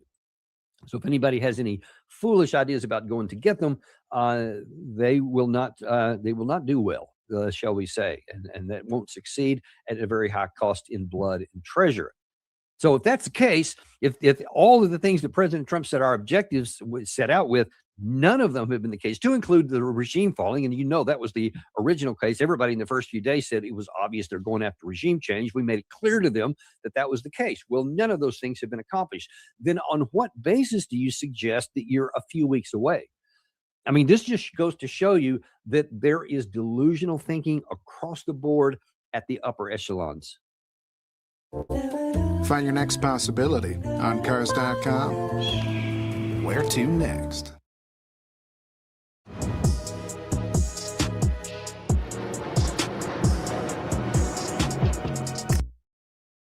United States. We started this war of choice that should never have been fought with insufficient resources and with militarily unattainable objectives. This was very clear. We were screaming this from the top of the mountains all before this happened, in the months before, that this would be a huge mistake. It is playing out that way now. Again, it doesn't take any kind of incredible ability to have an analysis to be able to figure this out. It was self-evident to anyone who was willing to look at the evidence and the physical capabilities and the capabilities on the American side, the capabilities on the Iranian side, past performance, and I'm talking recent past performance. All of this was easily identifiable. And I know there were those in the administration that did. Their voices were drowned out or eventually just not listened to at all and kicked over to the side. And instead, they're listening to the likes of Jack Keane and, as it turns out, Marco Rubio, who just a couple of hours ago, so around the same time that all this was happening, Marco Rubio was asked about one of the situation in the Strait of Hormuz, because that's the other thing. If you think you're going to win, then you have to have, within 2 or 3 weeks, you better have some kind of plan to get that strait open. You have to have some path to get that open. So far, you failed in literally every objective that you have set militarily. And now there's a new one that wasn't there before because the strait wasn't closed. Now it is. So Jack King didn't even mention anything about that. Well, Marco Rubio was asked about that. And I'm going to let you listen to his comment here, but let's start with the first thing that he says, because now you want to pull out the, oh, that's not legal card. One of the immediate challenges we're going to face is an Iran that may decide that they want to set up a tolling system in the Straits of Hormuz. Not only is this illegal, it's unacceptable, it's dangerous to the world. And it's important that the world have a plan to confront it. The United States is prepared to be a part of that plan. We don't have to lead that plan, but we're happy to be a part of it. But these countries have a lot at stake, not just the G7 countries, but countries in Asia and all over the world have a lot at stake and should contribute greatly to that effort. So you've got to bloody be kidding me, man. You want to now say, we don't have to run it. I mean, we'll participate. This is closed because you started a war that you thought you could finish in a few days. And now you have the audacity to, first of all, say it's illegal for Iran to set up a toll booth, which is basically what they've done. They are definitely exploiting this operation. The situation that has existed now, we handed them leverage. They have taken it, and now they're exploiting it. They're getting their oil out in larger degrees than they did before. They're selling it at a much higher price than they did before. And now they're charging tolls to anybody else who wants to go through there. I think up to like $2 million of a fee for a ship to go through there. So right now they're making money hand over fist compared to what they were before. And there is no way that you can stop them militarily. They have so many ways to keep that traffic shut down. And there's no military solution, or we would already have done it. And that makes Jack Keene's comment all the more perplexing, because you say, yeah, we're 2 or 3 weeks away from having it done. And there's not even a path for you to go in and say, we're going to open up the strait. Now, it could be that he has some ideas that certainly Nancy Mace, we've shown you earlier today, Senator Kennedy is really upset about a lot of this, that maybe they're going to try to seize Karg Island as leverage and saying, hey, we're going to send the Marines and the 82nd Airborne Brigade, and we're going to try to enforce that. Or maybe one of the Kashim Islands somewhere else, or who knows, maybe that's a feint. And God help us if they say we're going to try to take some of that nuclear material. That would be literally the worst thing they could do, which means it's possible. Or maybe they're saying, all this focus on here was to make everybody look there, but we're really going to hit somewhere else. Not unlike, say, on the D-Day when we were getting ready for that, all the traffic and a lot of things, we intentionally deceived people in the Nazis to make them think we were going to come in at Calais, because that was the most logical place. It was closest to in the English Channel there, in the least travel distance that we would have, and we were bombing and a bunch of other stuff to make it look like.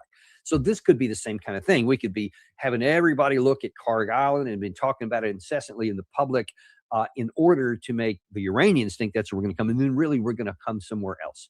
I get about a 50% chance of that. It would be about a 90% chance in a normal time, but unfortunately, I got to leave about a 50% probability we're just that dumb.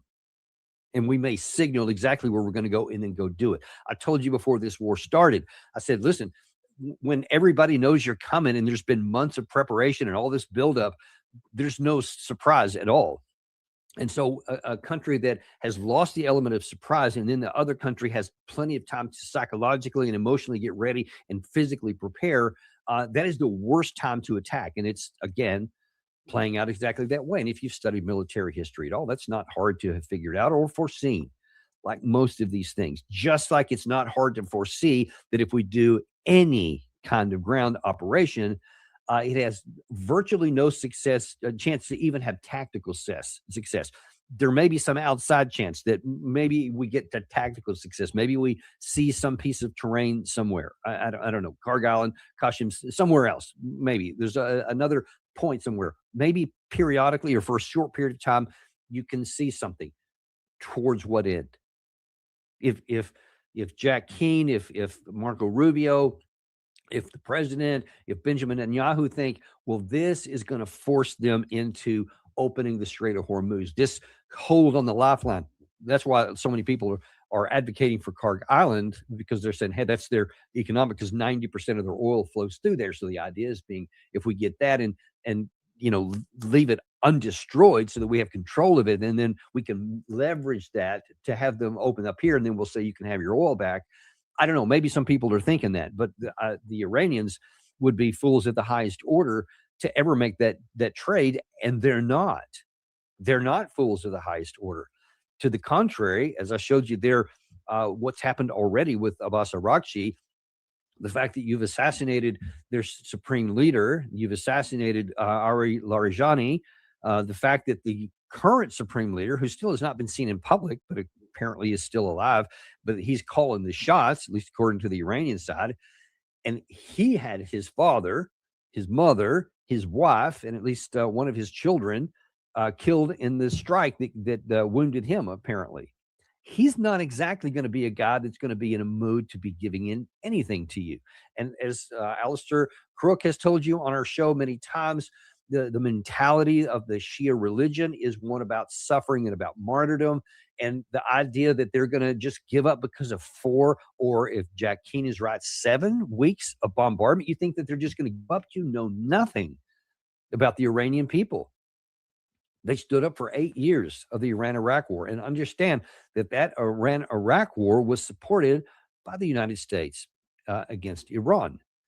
And it cost them hundreds of thousands of dead men, and who knows how many wounded, probably in the more than 1 million, I would wager. So whatever that total number was, it is profound, and the damage done to that country was incredible, and they withstood all of it. So with that direct experience, why does anybody think that in a few more weeks, somehow you're going to get this wrapped up when there's literally no path to anything except escalation? And now here we are. And again, while we're on the air here, it is entirely possible that Iran could be doing some last-minute targeting. They could be waiting for that 4 hours to come, because remember, a lot of this is just stuff you program into a missile and into the launcher apparatus, and you just tell it where to go. And they don't have to move anything, because a lot of these silos are already in the mountains. They don't have to bring anything out. They just hit the launch button, and the thing takes off, and it comes out of the side of a mountain. It comes out of the middle of the sand. We've shown you a lot of that before as well. So they could easily do this, and there's nothing we could do to stop it. We don't have enough air defense, etc. And again, I'm just looking at this. We're trying to be honest and objective. Given that President Trump said that you have 10 days yesterday that we're not going to hit stuff, and then now after all this time, after 4, so 28 full days from today, why, if this was on the target list, and by the way, that objectives I told you that President Trump talked about, all these things he's going to destroy, he didn't say anything about destroying the economy of Iran. And if we had fired over 10,000 a few days ago is when that total was reached, and we destroyed all this stuff, and Israel has been destroying all this stuff in Iran, and they'd never hit the economic structure, especially those, why would Israel choose now, on the day after President Trump again said he was going to try to do some sort of negotiation, something that we desperately need in the United States? We need this war over with really fast. One would have to say that there is a probability, not even a possibility, a probability that this was done intentionally by the Israelis, because they don't want us to leave. They don't want us to stop doing this. They want us to continue on. And then whose interest does that serve, folks? I mean, you know the answer to it. It's self-evident. It's the interest of Benjamin Netanyahu. I won't even say Israel, because it's not in Israel's interest either. This is something that is not in their interest. They are being harmed by this. They're being harmed now, and they're about to be harmed again. They've lost a lot of people themselves. They've lost all kinds of infrastructure, and now most likely they're going to lose some more here. And just, this is a live look right here at the price of oil. I think this is Brent, if I'm not mistaken. Yes, this is Brent price right here, $114 a barrel. And you see it's going up. It went up another 5.8% today. That's a live tracker that we have there. President Trump needs that to go down. Now these comments here, that's only going to make it go up. And now everybody's going to be watching this with a lot of interest and a lot of concern. Because if there are those strikes, and if all these other countries are hit, let me see if I can bring that one back up again here so we can look at who that was. If President Trump does bring those up, so these are the countries that Iran says that they're going to hit next. So Ashdod, Israel, Kuwait, the Kuwait KWT Steel, Bahrain, the Fauleth. I'm sorry if I'm not pronouncing that right. Of course, Abu Dhabi, again, they've been hit as hard as anybody. But if you take out that steel, there's some real problems with this, because these are things that are going to cause our allies lots of problems. And you can see the Iranian side is saying, listen, we're just taking the training wheels off of this deal. We're throwing caution to the wind. You hit us. I mean, they said this the other day. If President Trump had made good on his 48-hour deal to hit their largest energy infrastructure, they said, and they put out a target list on that too. They said, we're going to hit all these other things here. Now, they didn't then, because Trump didn't fire that then. He didn't do it at the 48-hour, moved it to 5 days, and now has moved it to 10 days. But Israel's not going to allow that to happen, it doesn't look like. And if President Trump was in himself being deceptive and saying, I'm going to get rid of this now, and push this off to the April 6th, making Iran think that we're going to not do anything, and then there was going to be some ground action this week. And then Iran also had already said that's going to have the same kind of retaliatory movement as what you thought, what we already argued was going to happen if you hit our energy infrastructure. So that was already on a target list. And so it could be that Israel tried to sabotage what President Trump was going to do, but just it was a double hit because Iran's going to respond one way or the other. And Iran also said, and by the way, I'll throw this out there, Iran has also said that we'll retaliate in other ways that you don't know about, things that you haven't seen. Now, whether that means new categories of missiles, some new hypersonics perhaps, or if it means that they themselves may try some kind of infiltration, some kind of air assault operation. Don't think that it's out of the question that Iran may launch a counterstrike on the ground, maybe in the UAE. They may try to take some territory on that, because remember, as short as that is across the strait from the UAE, for the U.S. to land some troops on Qasem Island, for example, it works two ways. You understand that, right? And the Iranian side is prepared for that. I don't know that anybody on the UAE side is prepared for an air assault type incursion, because we have such little regard for the Iranian side. And we say, well, they wouldn't do anything like this because they're not as good as we are. What if there was an emergency room in Galveston County, a leader in healthcare, where patients are treated with the same compassion? I'm not sure that's a safe bet. I don't have any way of knowing this. I honestly have not done enough analysis into their ground forces to really know whether they can do that or not, though they certainly do have helicopters. I just know that they have claimed that they would do other things besides just missile retaliation. That seems like a reasonable presumption to me, and especially something in the UAE is that close. They might end up doing something like that. We'll have to wait and see. But the bottom line is we're doing everything we can to jack this up further. We should be doing everything we can to get this war over with.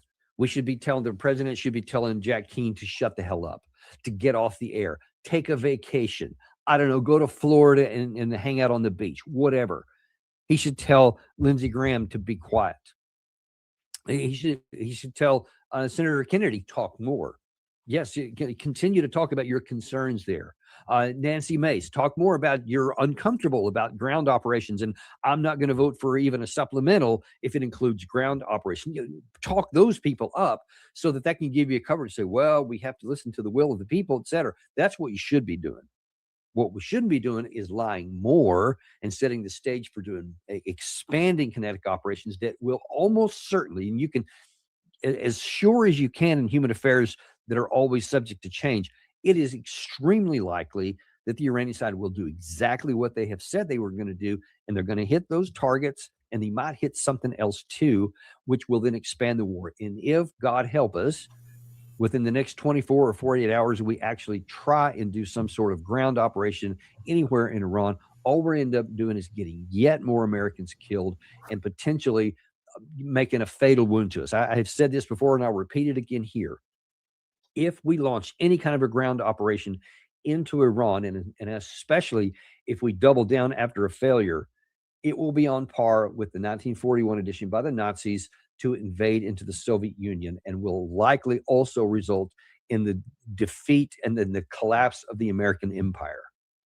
I know a lot of people don't like to use that term because we're supposed to be the good guys, and empire sounds like, you know, the dark force in Star Wars and all that, or the evil empire with the USSR. But that's what we are. We're a global power. This could just absolutely collapse that for so many reasons if we do that, because everything bad happens once that starts happening. And I pray to God that it doesn't. We will keep on top of this for you. And if there's anything else to report, maybe even later tonight. Kofi, follow me.